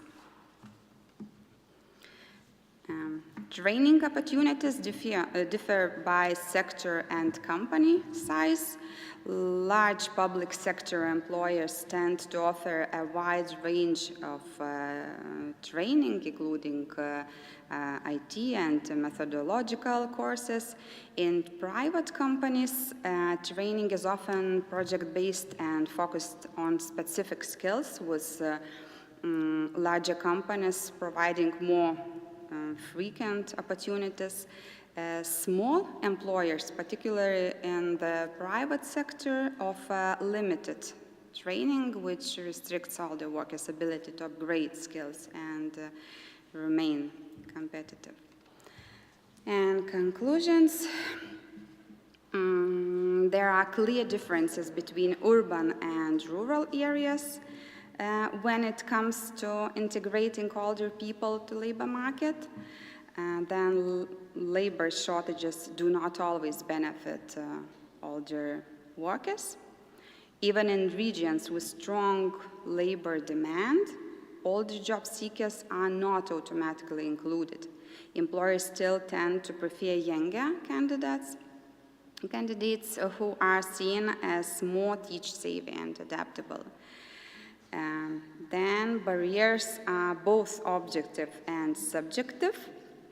Older individuals often face real obstacles like health issues or lack of digital skills, but also subjective ones such as low self-confidence or assumptions by employers. Employers often recognize the value of older people, older workers, their loyalty, experience, and reliability. but they still hesitate to hire due to persistent age-related stereotypes like being slower to learn or resistant to change. So thank you for your attention. That was my last slide.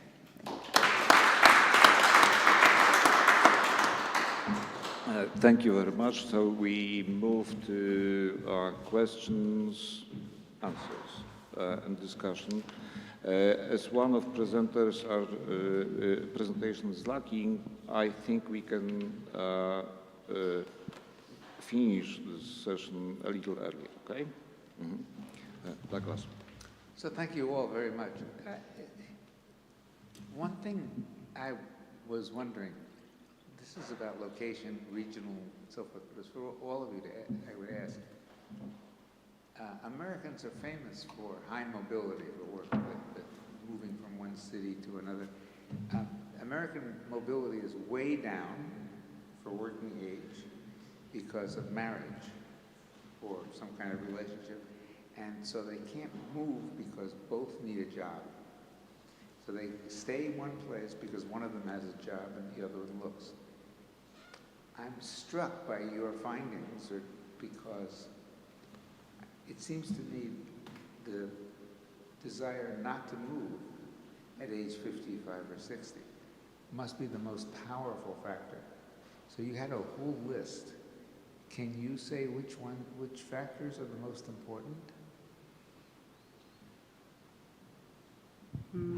Which factor for older people is most important? Yeah, for not working. For not working. Your last slide. Maybe motivation and health problems. But older people in Lithuania all have own houses, and they didn't want to move to another city to start a new position, and we have a problem with this. Also, if they get a benefit, why should they work? Thank you. Thank you very much.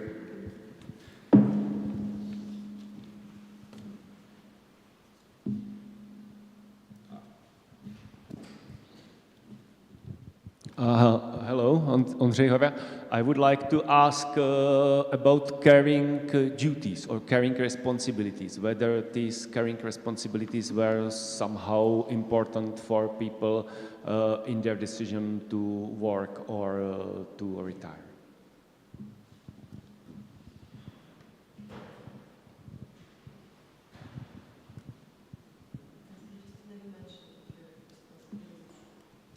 Yes, I was talking about taking care of responsibility, sorry. I found that in the literature this factor is found really important, and there's possibility that in Lithuania it will be important too. Now, as I said, we don't have such information, but I hope that we'll be able to analyze this a bit more.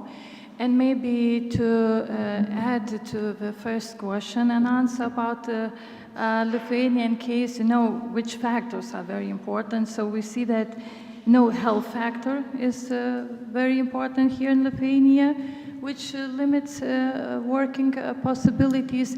And what I didn't mention in the presentation, but I would like to add is that there is a strong wish from Lithuanian to work after they reach retirement age the same job as we worked before. So it means if I was specialist in this company, I want to stay at this. If it's good, if I have this work, I continue to do it. If I lose it, I am not very flexible to change it. So Lithuanians, have this factor. So it will be very interesting to include it into our future analysis too, I hope. Yes, I have a question. It should be to all of you, but I was shocked by the difference in life expectancy. Men live 9 years less than women. And so I was wondering, given that difference in life expectancy, if you want to be fair, because there's a lot of concern about equality, shouldn't men have an earlier age of retirement than women?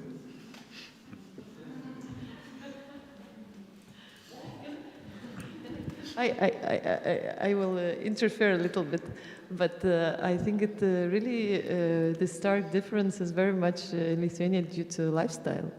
And lifestyle is a choice. So I'm not sure. Men kill themselves. Yes, actually we have the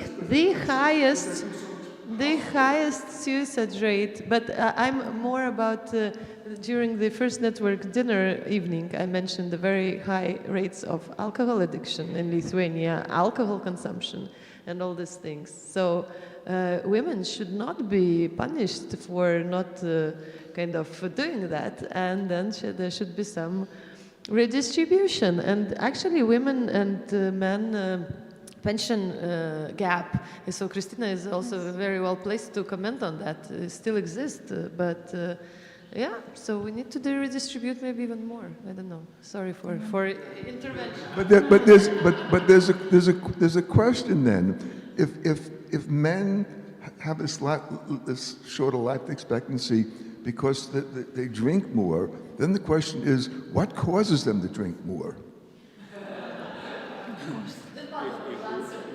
Maybe. Do you like to react to the question? I will try.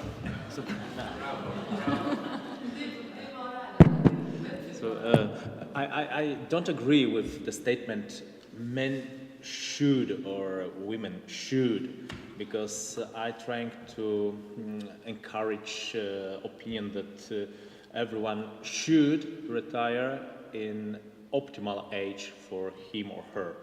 So everyone should decide by himself or herself what is the best moment to withdraw from the labor market due to preferences, needs, and so on. So in my opinion, institution of retirement age should be definitely removed, because it makes more difficulties, like you said. I can imagine pension system without statutory retirement age, without this official age. If we have, and we have, defined contribution system, so everyone should decide whether to work or to have more work and more higher benefits, or more leisure and lower benefits. So for me as an economist, it is an economic choice, and so it should be individualized, yeah, for everyone. So maybe that's... If I may, I have a question about, because talking about choices and incentives, financial incentives, could you please comment on the replacement rate and its dynamics? I mean, what is the role of the dynamics of the replacement rate? It can be about Poland, on decisions, choices, pathways. Do you have any hypothesis on this? Yeah, that's the crucial from the economic point of view. Yeah, we have a replacement rate that is changing in our lifetime. So we've got a stage of accumulating wealth, yeah, and we have another stage of decumulative, when we decumulate this wealth. And the moment when you withdraw labor market impact your retirement age, and you have to choose what you prefer, to have lower benefits but plenty of free time, and you can, for example, use this free time on your care obligations, if you have such needs, of course. And you can stay longer, you resign from your free time, but you will be, promoted with higher benefits. So you should compare your individual value of free time. So from the economic point of view, if we assume that everyone is rational everyone is able to make this good choice. Another thing is whether people are rational or not. This psychological aspect of economics, we call behavioral economics, shows that we make many mistakes. But from my point of view, retirement pathways, we have a chance to reverse this decision. Yeah? If we decide that, oh, no, it was maybe too early, I have always a chance to come back, that we call unretirement. So, yeah. The whole retirement pension system is based on the idea that you're not rational. Because if you're rational, government wouldn't have to have a retirement system. You would put it away on your own. So the whole system is based on that assumption. Maybe the fact that you're forced to participate in the system is based on the assumption that we are not rational. Because if we were, everyone should decide, I have to, protect myself to create my pension wealth, because in other situation I will be poor when I will be old. Yeah, so that's it. So we are not rational at all, in fact.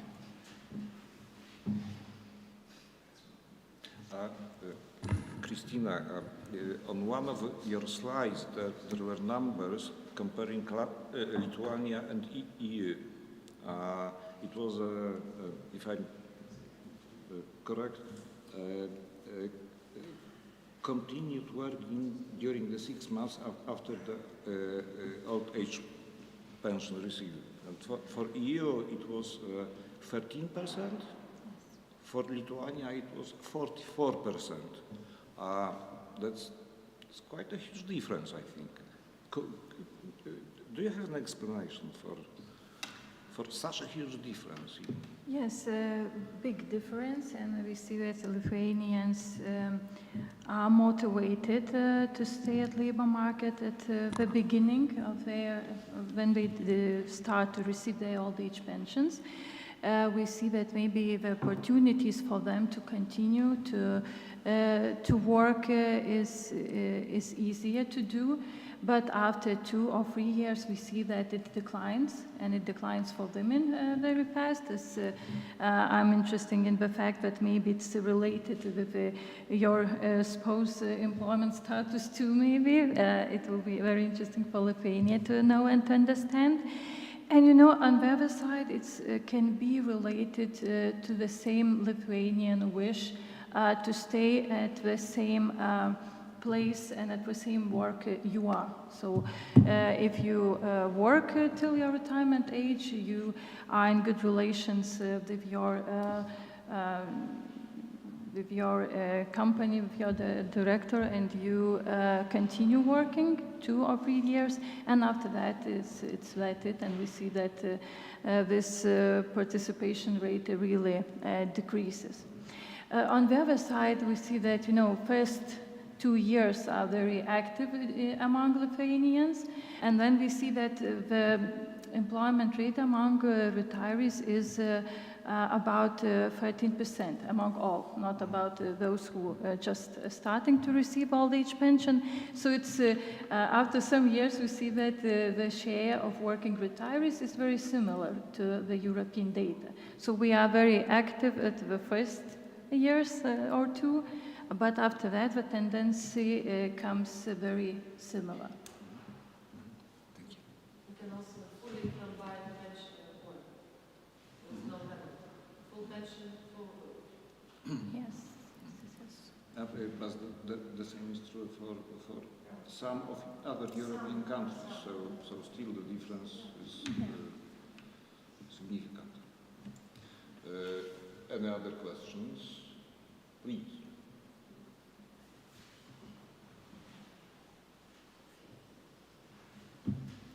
So, thank you very much. Presenters, thank you.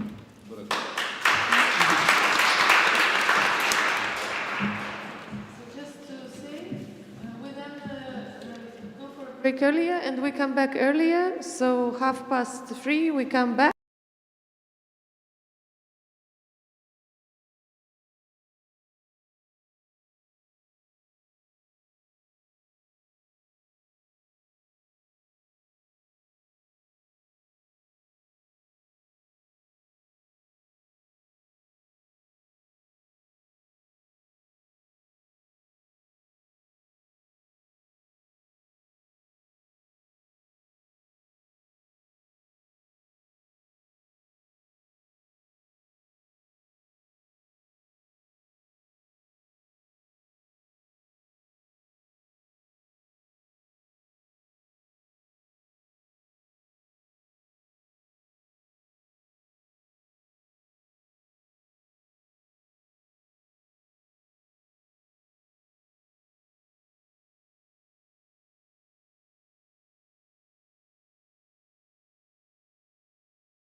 We have three amazing speakers.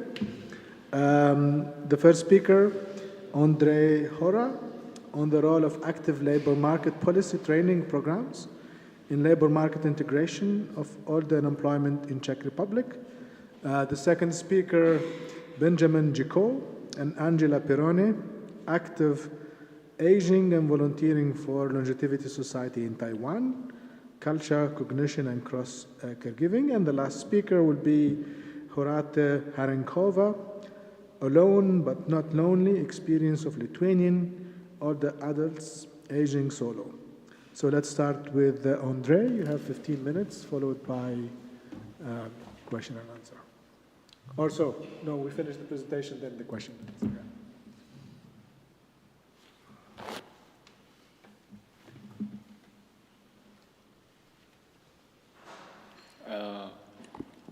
Hello, everyone. Thank you again for the opportunity to be here. My name is Andrei Horam. I'm from Masaryk University in Brno, and I'm also a research fellow at the Research Institute for Labor and Social Affairs. And today I'm going to present results of research which we conducted with my colleague Miroslav Suchanec. And one of our main topics is actually evaluation of active labor market policy. And now we have a project in which we discuss the role of demographic transition and active aging. And we use this opportunity to use active labor market policy data for a specific issue related to aging. So the main social problem that we addressed was unemployment of older people, which may be a pressing issue in aging societies, especially in the policy context. For example, in the Czech Republic, we recently had a reform which introduced parametric changes to the pension system. Most important of them is prolongation of statutory retirement age from 65 to 67 years.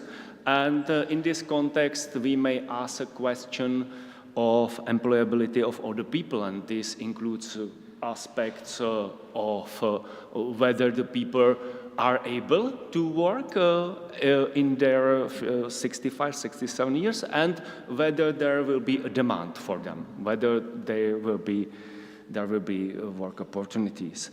And we specifically ask about the role of active labor market policy and training, and I would like to show you an example from the Czech Republic. And here the issue is the training, because when in policy discourse, when the politicians discuss the employability of older people, and they often quote that the training is the measure which will prolong employment of older people.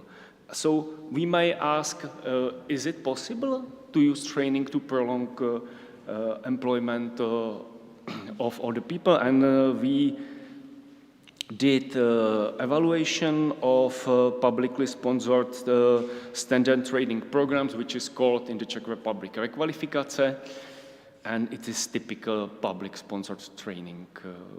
It's very similar to public sponsored training in other countries, actually. So first, I would like to start with some theoretical underpinnings. When we assess the situation of older people on the labor market, we have several analyses, not only from the Czech Republic, but also from the other countries. And this includes specific paradox that older people have lower risk of unemployment than younger people. On the other hand, they have low chances of finding work when they became unemployed. And there are several important reasons for this. And of course, we can assume that the older people are not a homogeneous category. It reflects both their age, that they are It's dependent on how we define who is old. And specifically in the Czech Republic, the situation is specific for the people over 60, and these people are close to their current statutory retirement age, actually. So they may be interested in leaving for statutory retirement or for preliminary retirement, and they may have, according to share research from our country, many of them have caring responsibilities or caring duties which are important for them. Or maybe they are in a situation that they are discouraged and they just wait for the pension. They say, okay, I have 1 year until reaching my statutory retirement age. Let's wait here for this to happen. Of course, these older people may have also specific needs, which are not so typical for people from the younger generations or younger cohorts. And we know from the meta-evaluations of active labor market policies that the training programs may have some effects actually on older people, and they can bring some positive impacts. However, usually the evidence is mixed, which is not a surprise because there are really many training programs in the world, and these are realized for different target groups and of course, different training program designs, and so it's not possible to expect that all programs have the same effects, actually. In our research, we adopted 3 perspectives. First perspective is transition perspective, and it is related to the image that where people go from unemployment is different for different age cohorts, actually. Second perspective is that impacts of training programs could be also affected by other characteristics of older people. It's not only the age of these people which decides, but also other characteristics such as their gender, health status, and usually these characteristics include both scopes, how many people have, for example, health problems, and also the role that this concrete characteristic have for the fate or decision-making of these people. Of course, it's related to their life situation, because, for example, when I have several health problems, or if I have caring duties, it influences my decision-making. And the third perspective is the perspective of people needs. And now, in this perspective, we expect the training programs to be more effective if they are somehow related to the needs of these older unemployed people. However, this is very hard to measure somehow with our quantitative data.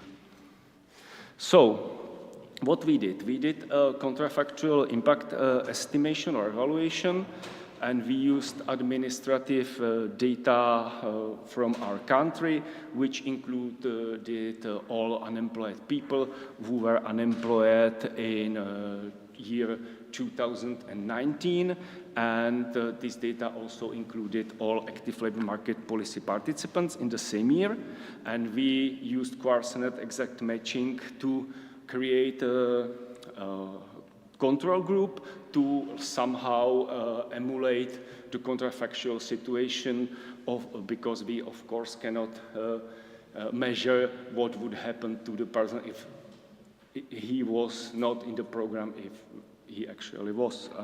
So we created this controls group, and we also discussed the targeting of programs, and here the issue is to ask to whom the program are provided and whether providing the program to concrete people is effective or not, or maybe you can understand this as an issue of program impacts heterogeneity. It depends. So what we did is competing risk analysis and some descriptive analysis.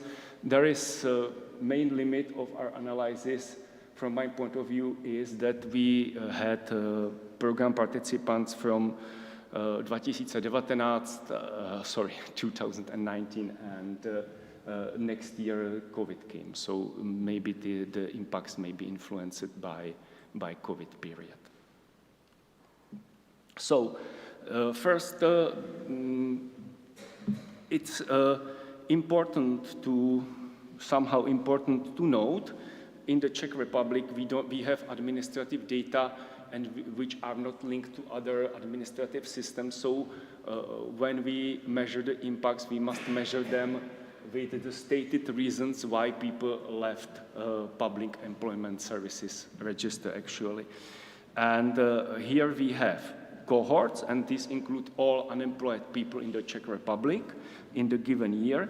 And we can see that this stated reason to find work, that this means that it's unsubsidized work, is after 180 days, for example, or 720 days, is much higher for younger people than for older people. So the older the person is, the lower is the chance that he is actually going to leave for this unsubsidized work. And it is also related somehow to the other reasons why the people leave. Because what can happen? Several things can happen. People can leave for work, or he can leave for inactivity, or he or she can stay in the public employment services register, actually. And so this, for the oldest unemployed people, this is exactly the situation. They more often leave for inactivity than for work.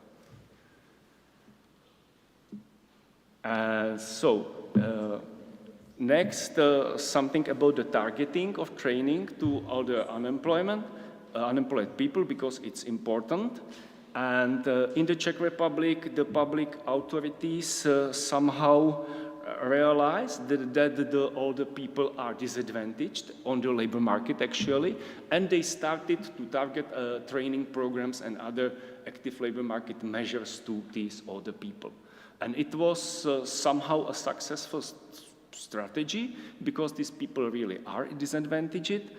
And we can see here, this data, they show the targeting index, and the higher is the value, actually, the more the program is targeted to this group related to the whole population of unemployed people. So we can see that, for example, the training programs are highly targeted to people who are 50 to 54 years old and who have high school education or vocational education or university education. So several factors are related to how the allocation mechanisms into the program actually works, and who is chosen for the programs. It's also somehow probably dependent on self-selection, and who is not chosen for the programs. Another important message from this table is that actually the active labor market policy program, training programs are not targeted to people over 60. And we can easily imagine why these programs are not targeted to these people.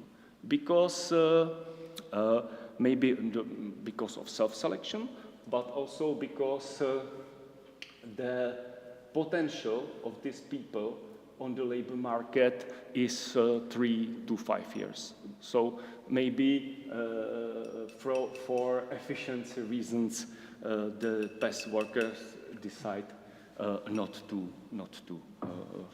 Okay, so when we compare the effects of training programs for different cohorts, we can see that actually the program really are effective, most effective for the cohort 55 to 59 years, and it's because the people in the control group seems to be disadvantaged. So the issue is, the more the people are disadvantaged, the more effective is to provide them with the training programs. Okay, and briefly, we have two risks. One risk is to go to work, it's one option, and the second option is go to inactivity. And here we have several factors, and we can see that the training program help the people to go to work, and other factors, for example, having higher education, are also proposing or proponent for getting work. And there are also factors which influence that people go to inactivity and which supports going to inactivity, but different factors are detrimental for going to inactivity. So we have these two risks, and we can see that, for example, social assistance claimants do not go anywhere. They don't go to work, but they don't go to inactivity. They stay in past employment registers, actually. So, and we can see that the type of the training is also relevant, because when there is high demand for these people on the labor market, for example, people in the social services, we can expect the people to get work after the training. And here, quite surprisingly, the programs are effective despite high dropout. And this high dropout from the programs is relevant to several factors, including health status, finding work, and other reasons. So to conclude briefly, we can say that impact of training programs are age-dependent, and we can see the role of different factors, for example, health status, social assistant claimant status, and others, for the risk of employment and inactivity, and for explanation why the training programs are actually effective for all the people, we must go to see the control and the results, outcomes of control groups.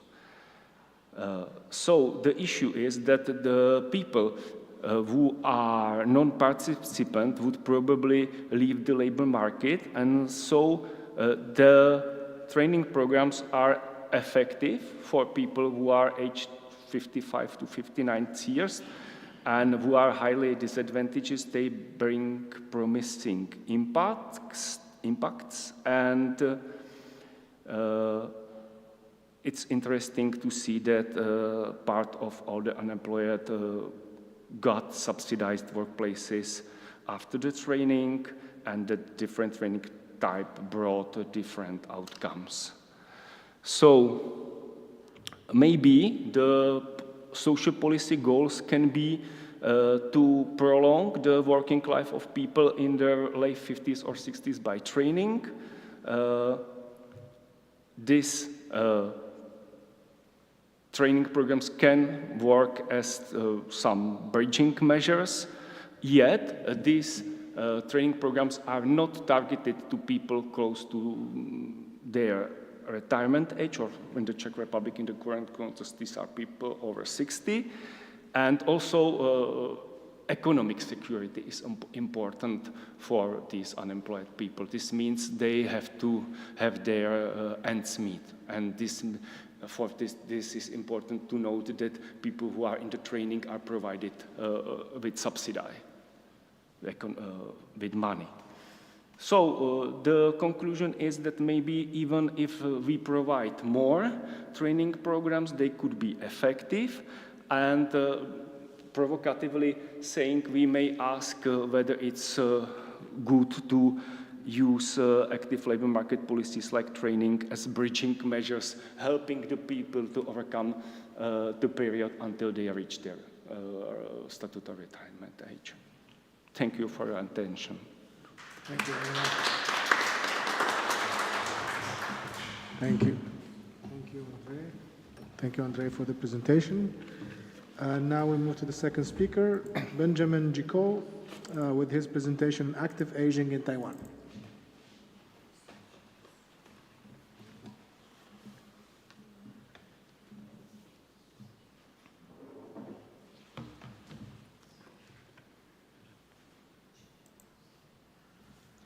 Hello, today I'll be discussing active aging and volunteering for a longevity society in Taiwan in collaboration with Professor Perron, Culture, Cognition, and Cross-Caregiving.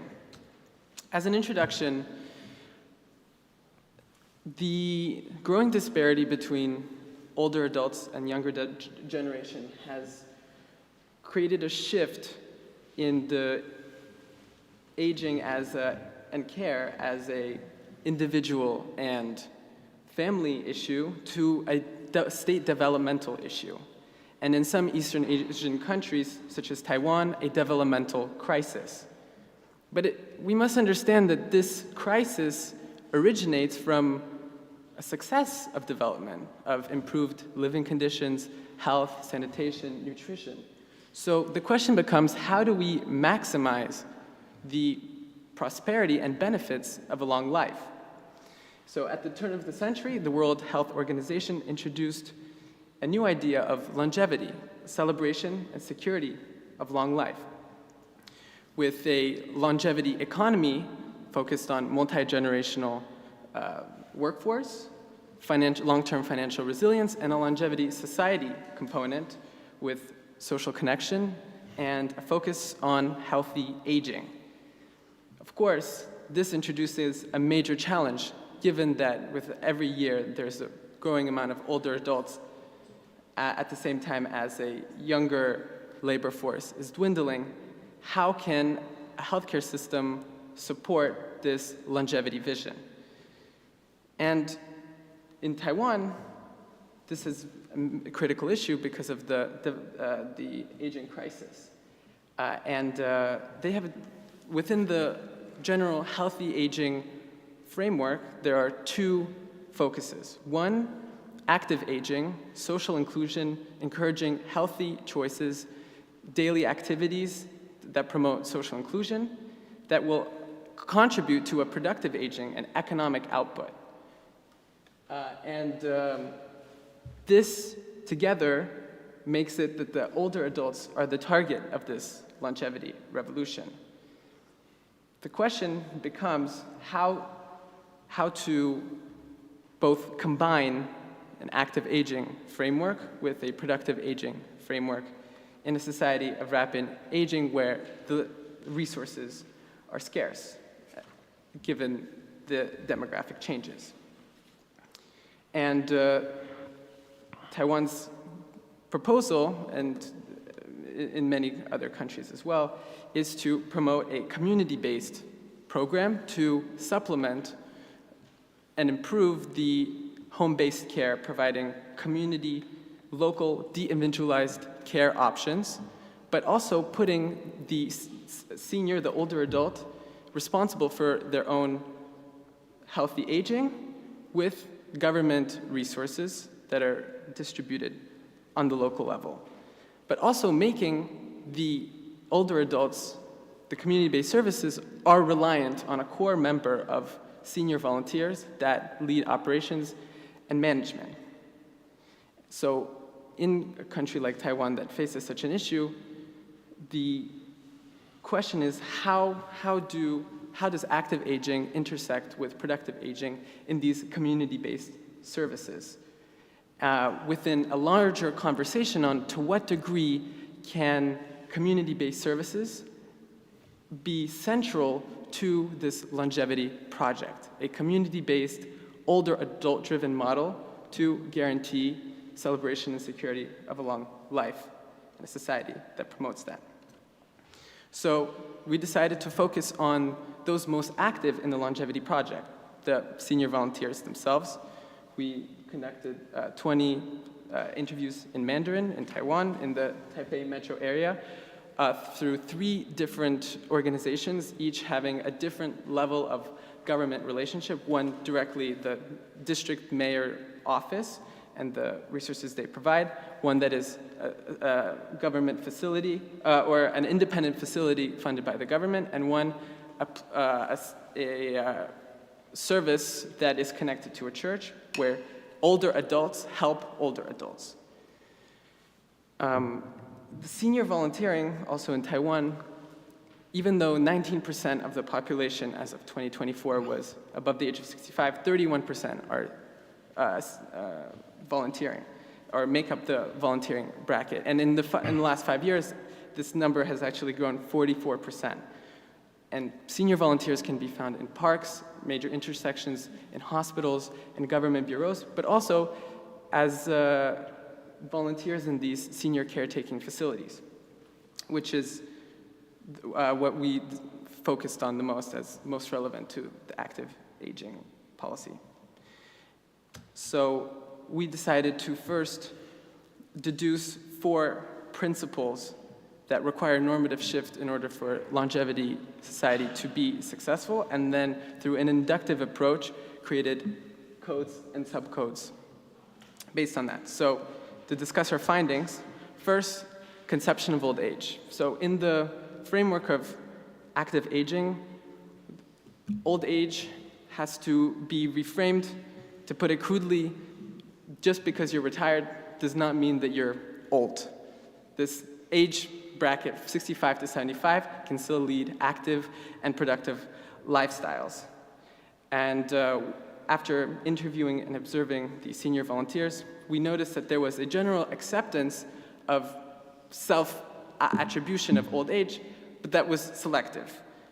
They were relatively accepting when it referred to being eligible to certain government benefits or to a appreciation of their social status within a Confucian model that commends living to an old age, but generally shied away from or outright rejected any associations of old age with biological decline, whether physical or cognitive, or any dependencies, care dependencies that would come of it. And so this created a sort of complexity in old age meaning making, where they see old age, they're accepting of old as age, but rather young in spirit. So this is an example of a quote of one of the volunteers who considers herself young in some ways, and also is quite cognizant of her own age as a figure.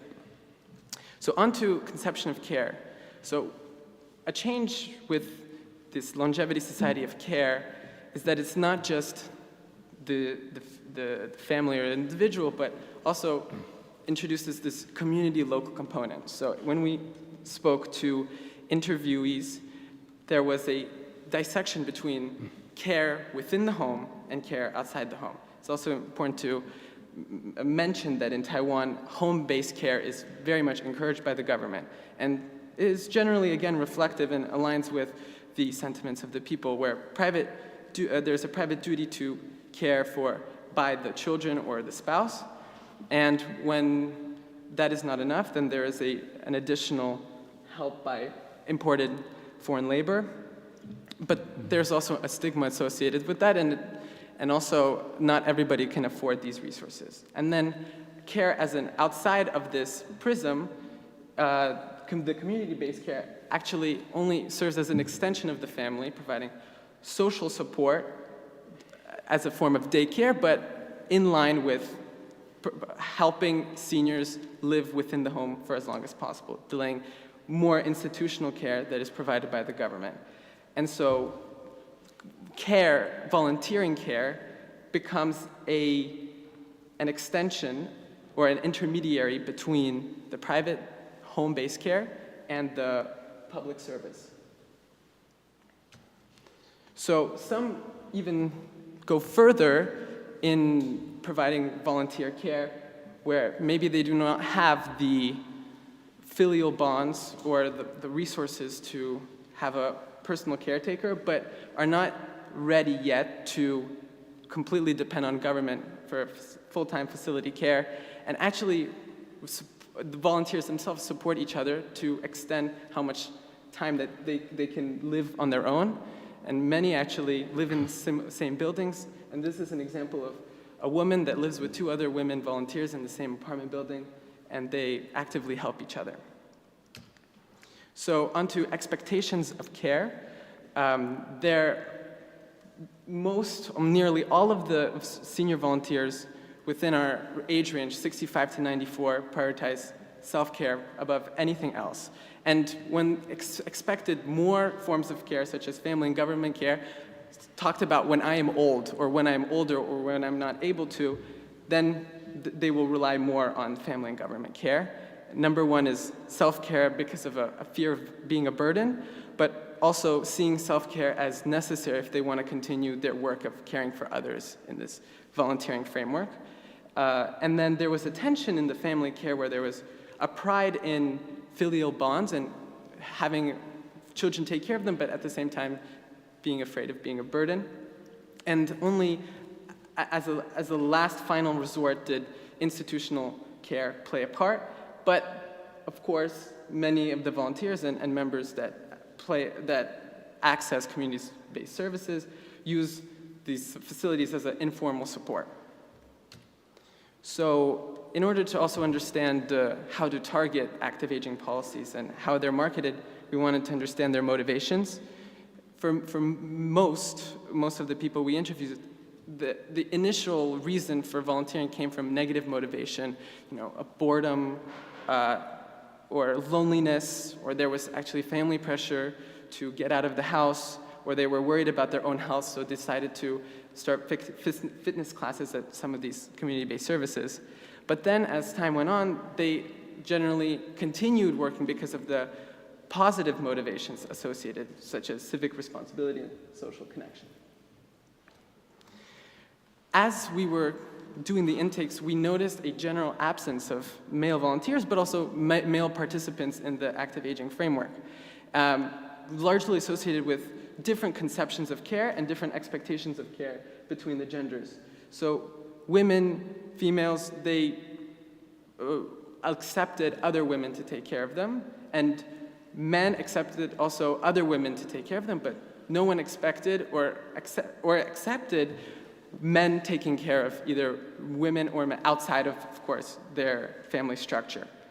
And in terms of expectation of care, men were a lot more likely to rely on the family, and women were more likely to first prioritize self-care. And this is very important because men, because they do not focus, there's a relative difference in how much they rely on their family. There's also a higher potential for elder abuse, but in both directions. And also it inhibits, in some cases, as our interviewees shared with us, inhibits women's ability to leave the home and volunteer and actually participate as active aging agents before they have taken care of their husband, and then sometimes even require the permission of the husband, or the husband must accompany them to their activities.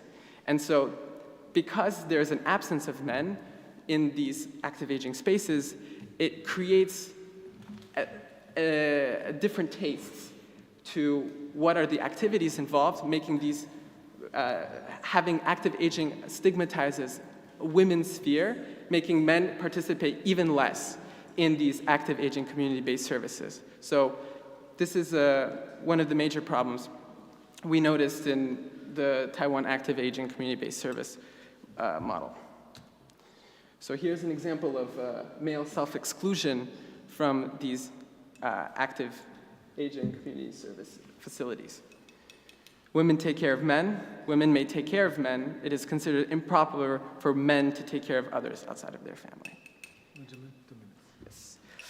So, in conclusion, the Taiwan focus on community-based services, which is not unique, but is exceptional in how much it's achieved for volunteers in terms of their improved health, but volunteers also help improve the health of others who access these. And the volunteers really create this environment that community-based services can function on. They also lead to an unburdening of society, be it family obligations or government obligations to provide care, and also delay care outside of the self, further down the line, easing, once again, the burden of family and society.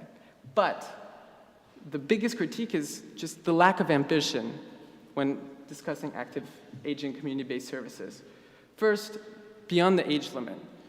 These services are targeted to the age of 65 to 75, but as our spread noticed, it was the average actually was around between 70 and 75 years old of these active volunteers, and reached into the 90s. And actually, the older the volunteers were, the more senior positions they held, and the more active they actually were in the healthy aging and provision of that to their community.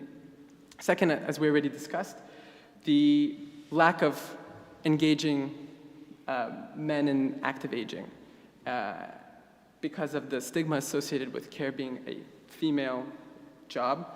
And so on that, we discussed proposals of indirect forms of care for men, such as community scouts, which is more of a male-associated and has worked in relative success in Taiwan, but also grocery runs for those who cannot do it, or fixing up certain apartments or utilities. And the last thing we noticed was those who participate, many of the volunteers actually had some level of dementia.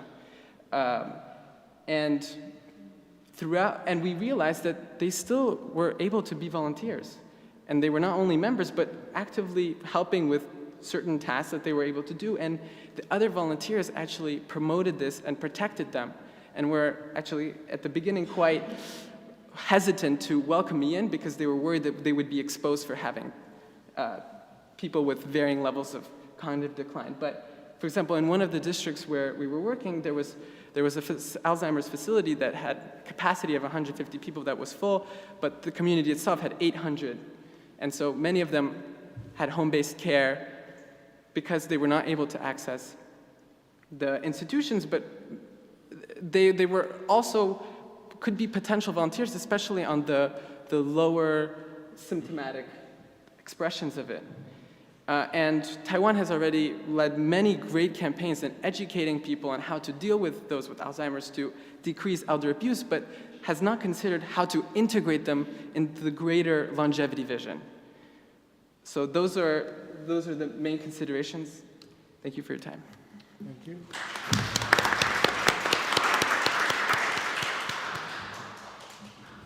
And now with the last speaker, Horate Harenkova, in her presentation on experience of Lithuanian older adults.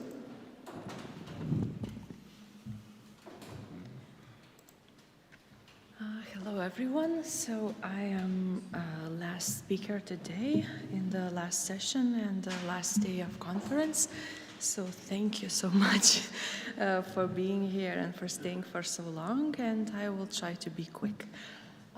Yes, so the data I'm about to present is preliminary results of my postdoctoral project, so I will, like I said, try to be quick.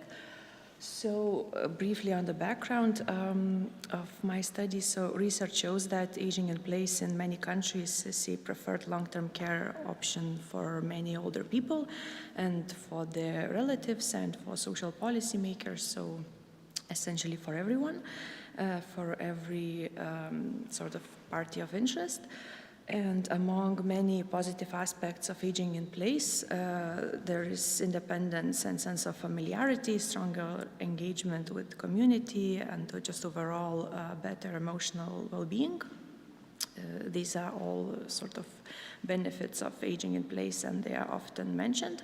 And also, in the context of social policy, aging in place is considered the most cost-effective way to provide care for older people. It preserves public resources. It's just cheaper in a sense. And this is on one hand, and on the other hand, increasing healthcare needs, a sense of social isolation, lack of support for family caregivers, caregiver burden and burnout, all these things, including limited social services infrastructure or like physical infrastructure, they can limit a person's ability to age in one place and can lead to nursing home relocation. So especially when we talk about aging in place for people who live alone, this aging solo, as I call it, is associated with increased mortality, social isolation, higher levels of loneliness, and just overall generally faster decline of mental and cognitive functions. So as literature shows, many factors can shape this experience of aging in place. And today I want to present, like I said, preliminary results of my postdoc project that was aimed to explore solo aging in place experience of older adults who also are receiving social services at home, meaning that they need some kind of level of support already. So before I delve into the research data, this is to present the research design and sample very briefly. It's qualitative research and it's still ongoing. So far I conducted 10 semi-structured interviews with older adults who live alone and who use home-based social services. You can see the sample characteristics and sample criteria I used. I tried to involve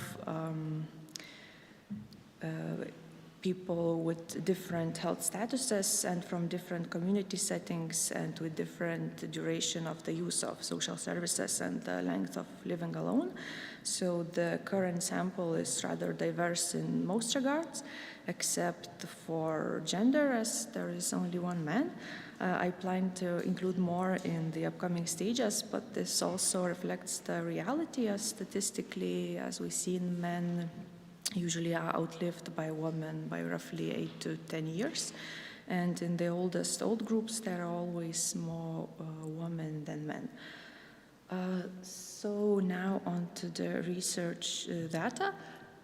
So like I said, these are very preliminary results, and they are presented in a way where there is a theme that emerged and there is a quote from the participant that illustrates that theme. So the very first theme that emerged encompassed the general feelings associated with living alone. As you can see reflected in this quote, there is a duality of such life. On one hand, living alone is described as peaceful and very satisfying due to control it offers over daily life and routines. There is this sense of freedom and autonomy. You can just do what you want and when you want, and you don't really have to negotiate your everyday life with anyone.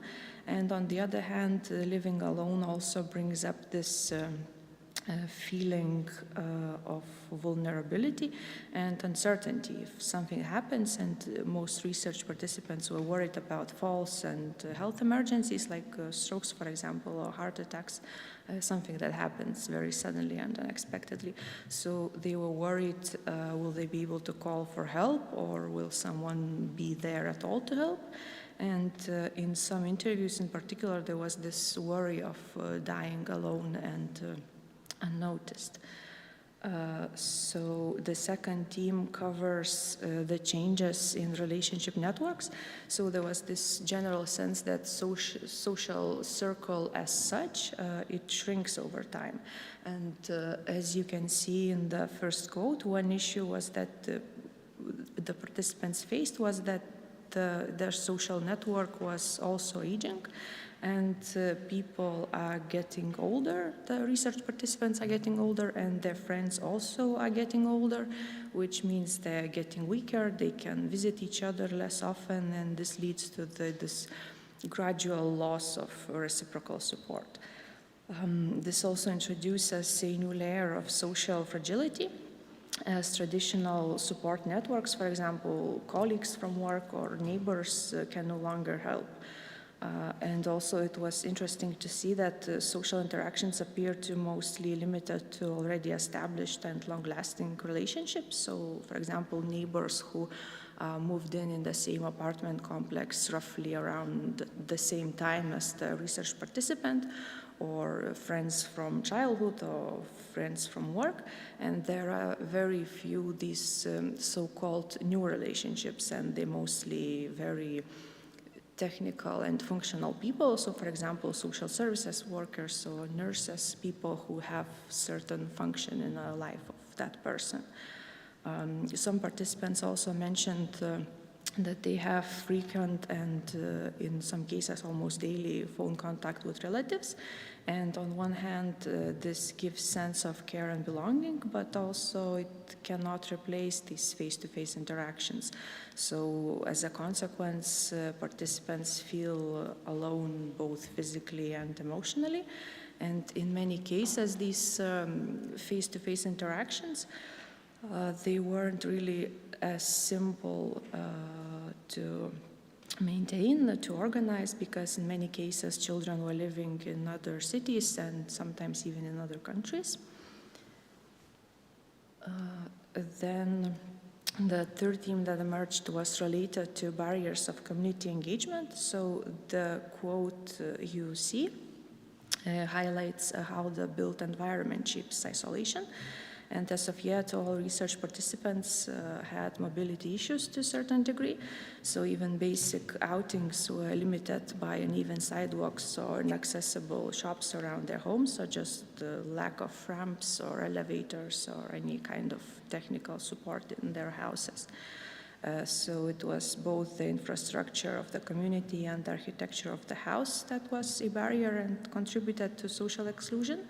And despite living in community, this ideal of aging in place, despite all of that, people were facing a lot of challenges being and feeling part of community. Yeah, I think that's briefly about that. And now on to the last theme, which was sort of coping strategies to fight this sense of maybe isolation and to a certain extent loneliness. So the general disposition here was that with age you adapt to everything, to all the changes, everything what's happening, and this sort of reframing and acceptance of changes, of one's aging, of limitations, of, well, everything. So some older people, as the second quote showcases, actively used meaningful hobbies and just creative expression, new learning experiences to build meaning as their coping strategy, and others described enjoying little things, for example, observing the natural world around them, just kind of being in a moment in a philosophical sense. For example, one research participant shared that if she wakes up too early in the morning, she just makes herself a cup of coffee and observes stars until she gets sleepy, and then she goes to bed again.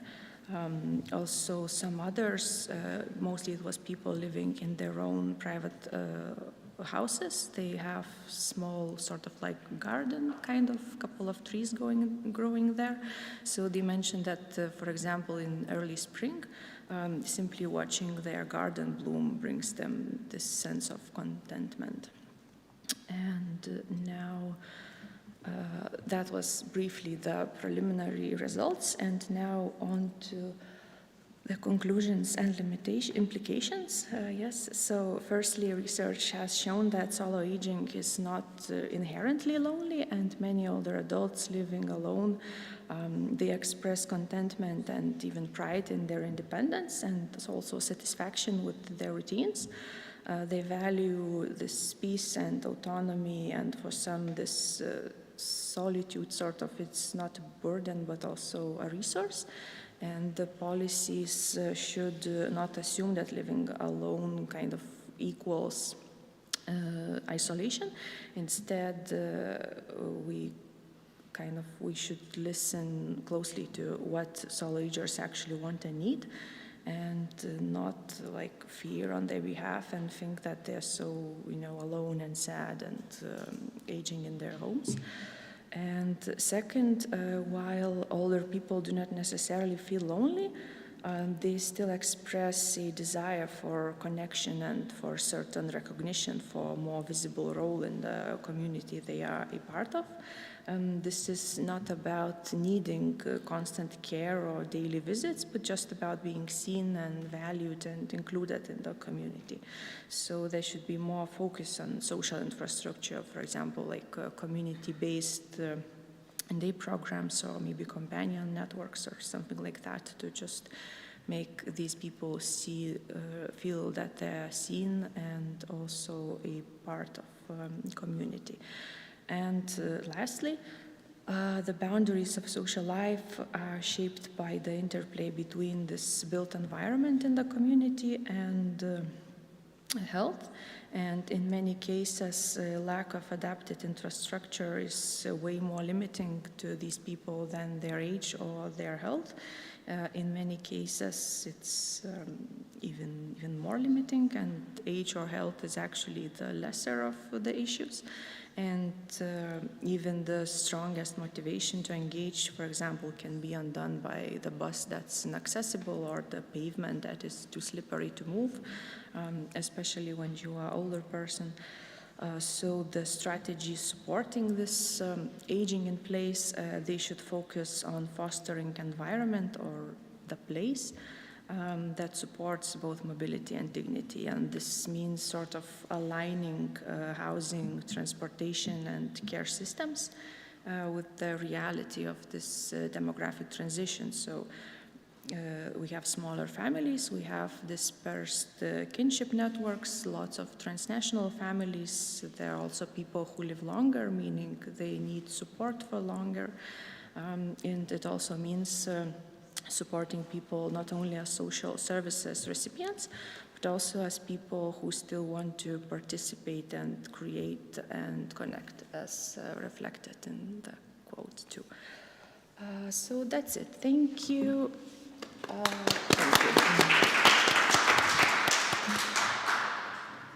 Thank you very much, Rata. And now we open the floor for a couple of questions. 30 minutes. Thank you.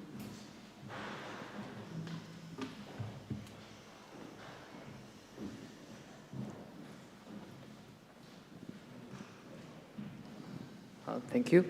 I have a feedback to Benjamin. And it's great, amazing research, and a lot of interesting findings you present here. I love it. And as a Taiwanese, I think you really point out a lot of interesting points, especially I think about a gender difference, which is the male and female often tend to have a different conception toward care, to work, to a lot of different aspects. And I think it's very related to this whole idea of volunteering. And you kind of point out there's a difference about engagement between male and female to engage voluntarily. And I was wondering, because I'm Taiwanese, and I always feel like there's a very strong traditional culture, family culture, about men should participate into the economic activity, and volunteering is more like a not that would be considered as an economic activity, so men will avoid to participate in that. But I think in the idea of productivity, right, there's the whole idea of productive aging, and we kind of try to to shift the idea about that only economic related activity is productive, right? And I think that's one challenge for Taiwan Taiwan society. That a lot of Taiwanese male, especially older male, I mean, they still have a traditional idea about that. Only going to work, going for the job is the productive activity, right? So I believe you interview male and female as well. So do you find anything like how do those male older adult kind of like have the conception about what's the volunteering and is it productive to them? Yeah. Can you hear me? Is it on? Yeah, great point. We had 4 male interviewees, but we asked both men and women to explain why do you see less men here? And so they would give their own opinions, and actually they were quite aligned in their point of view that generally in Taiwan society, men are more antisocial, and they rely more on the government, their work to provide this social space. So once they go in retirement, they lose their crux, their chance at social participation. And many of the women criticize this, and they say that this is what leads men to then take up more antisocial activities when they go into retirement, such as increased rate of drinking and gambling. And so and then also this then is associated with high rates of elder abuse in men than in women, and then men towards women, men towards their children as well. So yeah, there's a big question on how to integrate men when men do not want to be integrated into this system, because they have more support and more expectation, actually both ways, of care, where women have less support from their family to take care of them, and actually are expected to take care of others before themselves. So it is a very complex question. And so in that, a lot of discussions we had with men, they said, okay, there are other jobs that are volunteering related that are masculine enough. And a lot of the men who were volunteers at the facilities also did these community scouts, where they would go in the evenings and they would do patrols in the morning to make sure everybody was okay, no one was hurt, there was, if there was a homeless, what to do with them, bring people to the hospital, do certain runs, grocery runs for those who are sick. So there's other more indirect support that is possible, but hasn't been thought of in a formal way. Yep. Thank you. I'd like to ask Jurete about her work, because, I mean, I liked your presentation. It reminded me of my PhD research that I've done in Budapest a couple of decades ago about, a couple of decades ago on older people living alone and their subjective quality of life, including social participation and loneliness. And 2 things I would like to ask you about your recruitment strategy, because you recruited your participants via social services, and it may, it means that they need some care, I believe, care support, care service, right?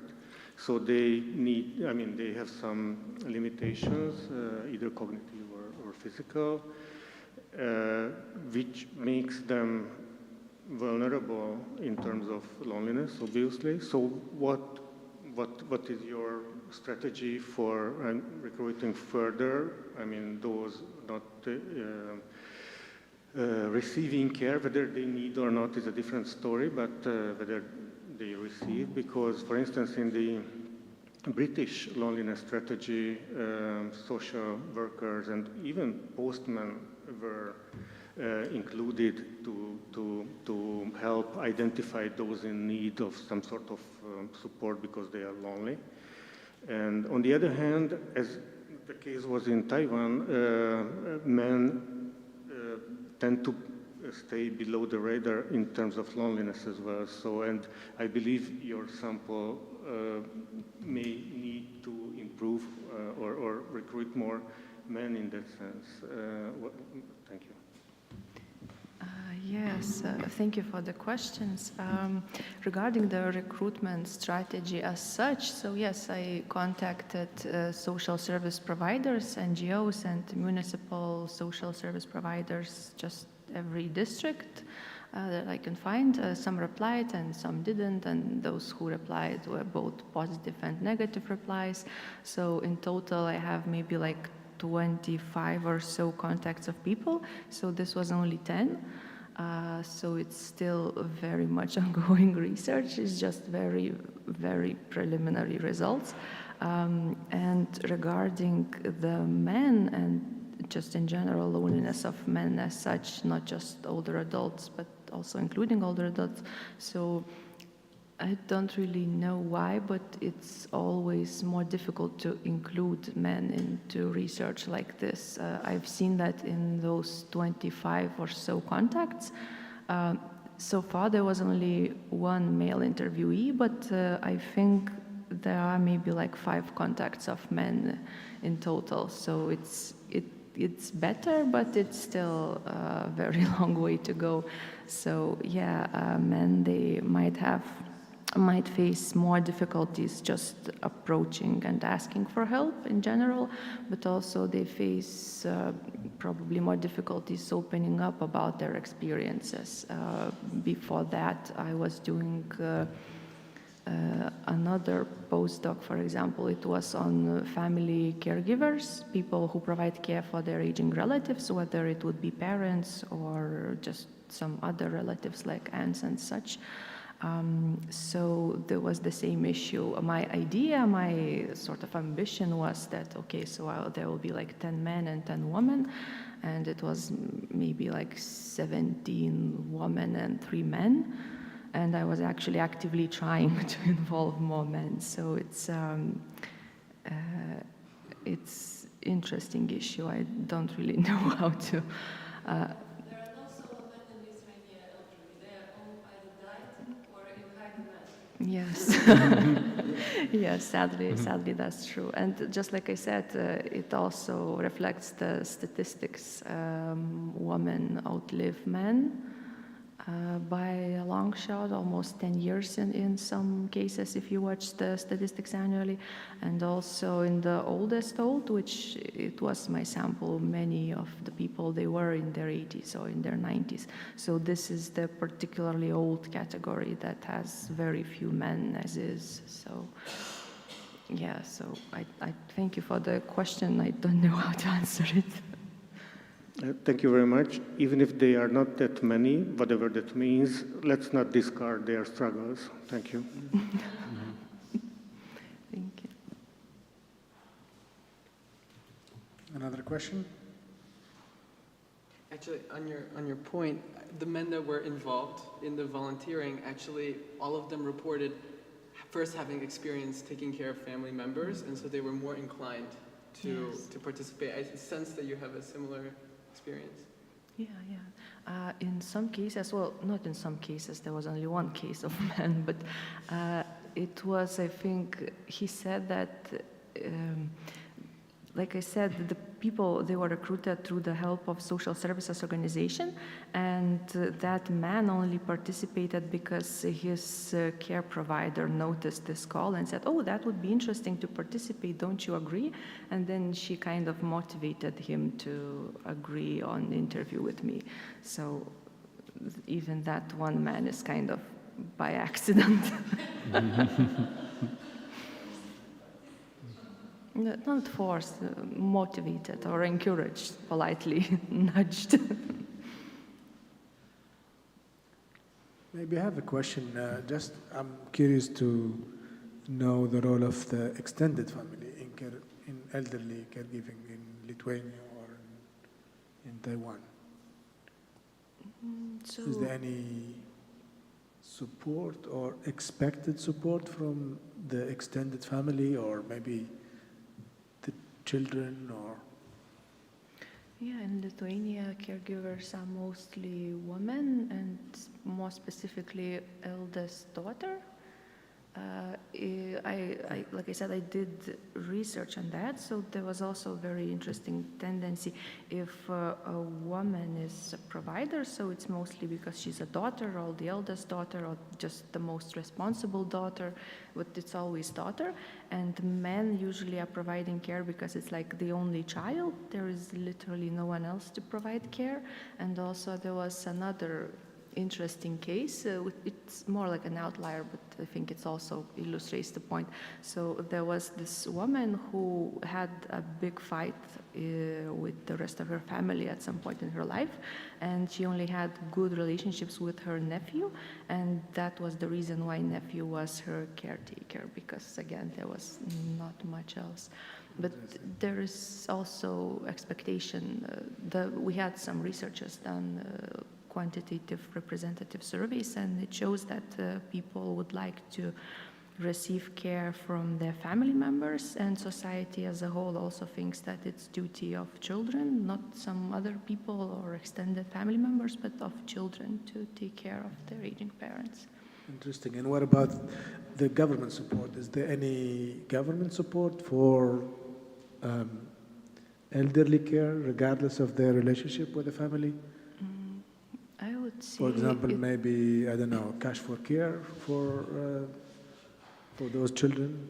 Yeah, I don't think if the role of caregiver is recognized as such formally, but if the person is also disabled, there are pensions and some kind of form of reimbursement, but it's paid because the person is disabled, for example, or in the need of care. It's not paid to the caregiver themselves because they provide care. Yes. And yeah, Katerina also.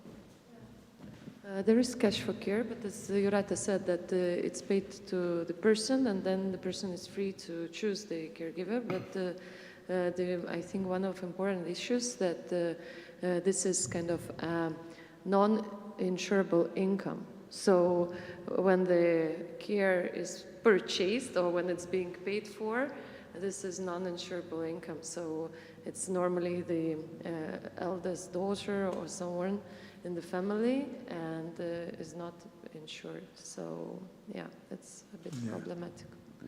And for example, other policy like flexible working hours for care. Most of the policy are targeting flexible working hours for kids, but is there any flexible working hours for elderly care? In Qatar, we try to implement this because we have high expectation from member of the family to take care of their parents, but also most of the same here. Most of them are women, working women. So the government is thinking also to include new policies, which is flexible working hours for elderly care or people with disability and so on. So include elderly people, not just young children. We only have the extra 3 days for kids, but not for elderly. Yeah, I think in the context of long-term care, it's more like if you have good relationships with your employer, if he is understanding and he says you can go and have some time off, then yes, but it's more like we like each other, we understand each other, not like the policies compels me to do something. Yeah. And the last question, do you see any impact of women caregiver on their decision to marry? This is happening a lot in my region. Usually the elderly daughter sacrifices herself to take care of the parents or young brother. So it's a problem. The region couldn't solve it until now because this is how it is in the culture. But do you see this trend here? We have it in the States. Yeah. And also you saw the impact on employment in return, that the women tend to be high, the employment rate is higher, but then it goes down because these women would care for their even more elderly. Yeah. Yeah, there were also some cases in my studies where people were providing care, but then something happened that required even more care and they quit their jobs. So it's the same, I think.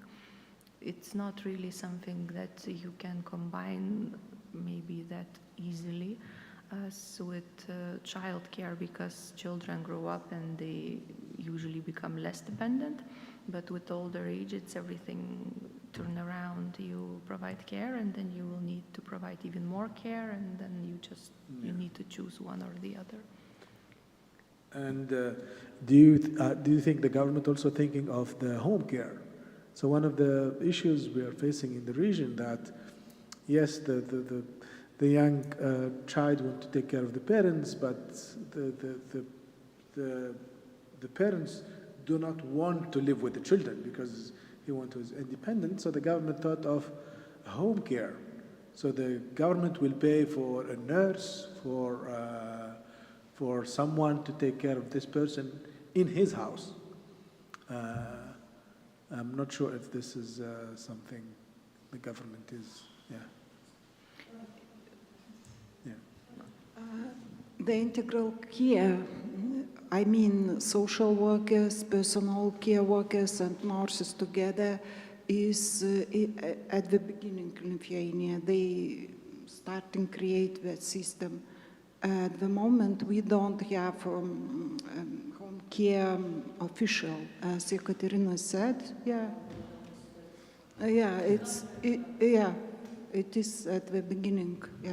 Only we have money for care for the person, and the person decides with whom to pay. Interesting. Yeah, they can choose the service Any other provider. question before we close? I still have many questions. If you want me to ask questions, To respond to an earlier question about extended family care, it's similar to, I think, the case in Lithuania. It's rare for anyone outside of the parents. Maybe a sister will take care of her brother, and it's also the case that a brother will take care of a sister, though less common. An initial hypothesis I had was, whether the lack of social bonds with grandchildren could be transposed, where this impulse to take care and no longer being close to the grandchildren to be transposed to other senior volunteers in the community, or senior members in the community.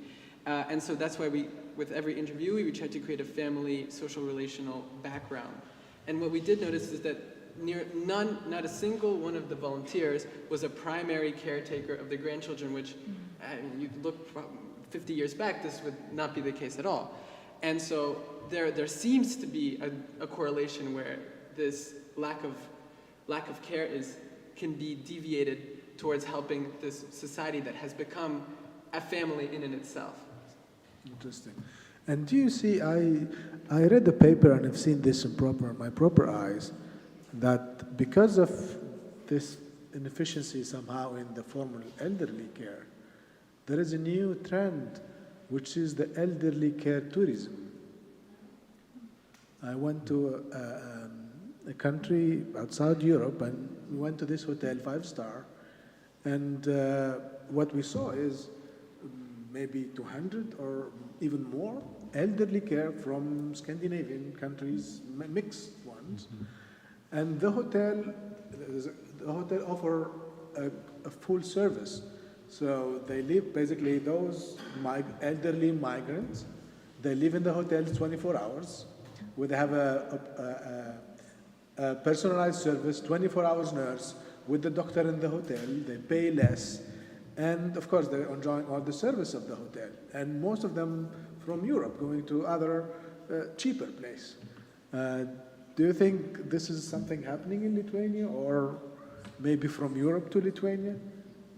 I know in Germany there is a kind of elderly migration from Germany to other countries, Romania or Bulgaria. This is increasing every year after year. Yeah. Okay, thank you very much for attending the last session. And I think now we have to close.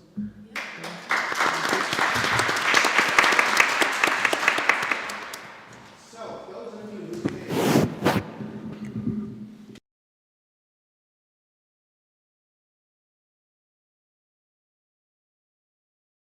Thank you so much, Jekaterina, David. Thank you so much for all you've done, and your team was terrific. Thank you. And all the moderators and the panels, but I can't leave us on this a little low thing. So I have a recommendation for a follow-up meeting, okay? You see, like Anis, what I've noticed is that there's a wonderful social life for the elderly. Yes, I think so. And so I think we should add to this, not just the ones who need care, but the ones who have found love, even if it's only love in the afternoon. Because I think what maybe you should look for is the other side of this, which is the well-performing elderly who are now free. Even they're free from that husband, because they're killing us off very early. We've established that we have a new group of people who are needed. Anyway, I'm just trying to be a little funny. For those of you in the room who presented papers, they were wonderful. We greatly enjoyed them. I only read some of the papers before the meeting because some came in too late, but I'm looking forward to reading the others. And thank you so much, and thank you again. It was great. Thank you. Okay, so these were very nice, stimulating 1.5 days. There were many sessions, and they really went so fast. I have to say that I was a little bit worried before organizing all this event, and there were two sources of worry. So one was how to marry the demographers with the social policy people. And I thought, okay, demographers would say this is not a demographic enough conference, and the social policy people would not recognize them in the demographic transition. But it seems like everything happened fine. And the second source of worry was that as we gather in Lithuania, it will be a little bit biased towards Lithuania, which is a small country no one cares much about. But now you have some insights also about our region, about our country, about our city, about our university. So thank you so much for coming and for taking your time and effort. I know that there are flights and all these connections, but it was very, very lovely. And now I want to thank some people who are in the room and outside the room. So first of all the presenters, all the moderators, everyone who contributed, and also all the people who are on the other side of the screen, because we have the conference streamed, and also those who want to or missed some presentations, you will find online the recording. Also, I would really like to thank the university for this beautiful hall and venue, for sponsoring, and also for sure the University of Maryland and the Berklyje. And I would love to thank the volunteers. And now volunteers are represented, well, Žymantė is out. But now the group of volunteers was actually not only Žymantė, there were more of them. Some of them you just scarcely looked at or saw. But now the Evelina is here. So a big round of applause for all the volunteers.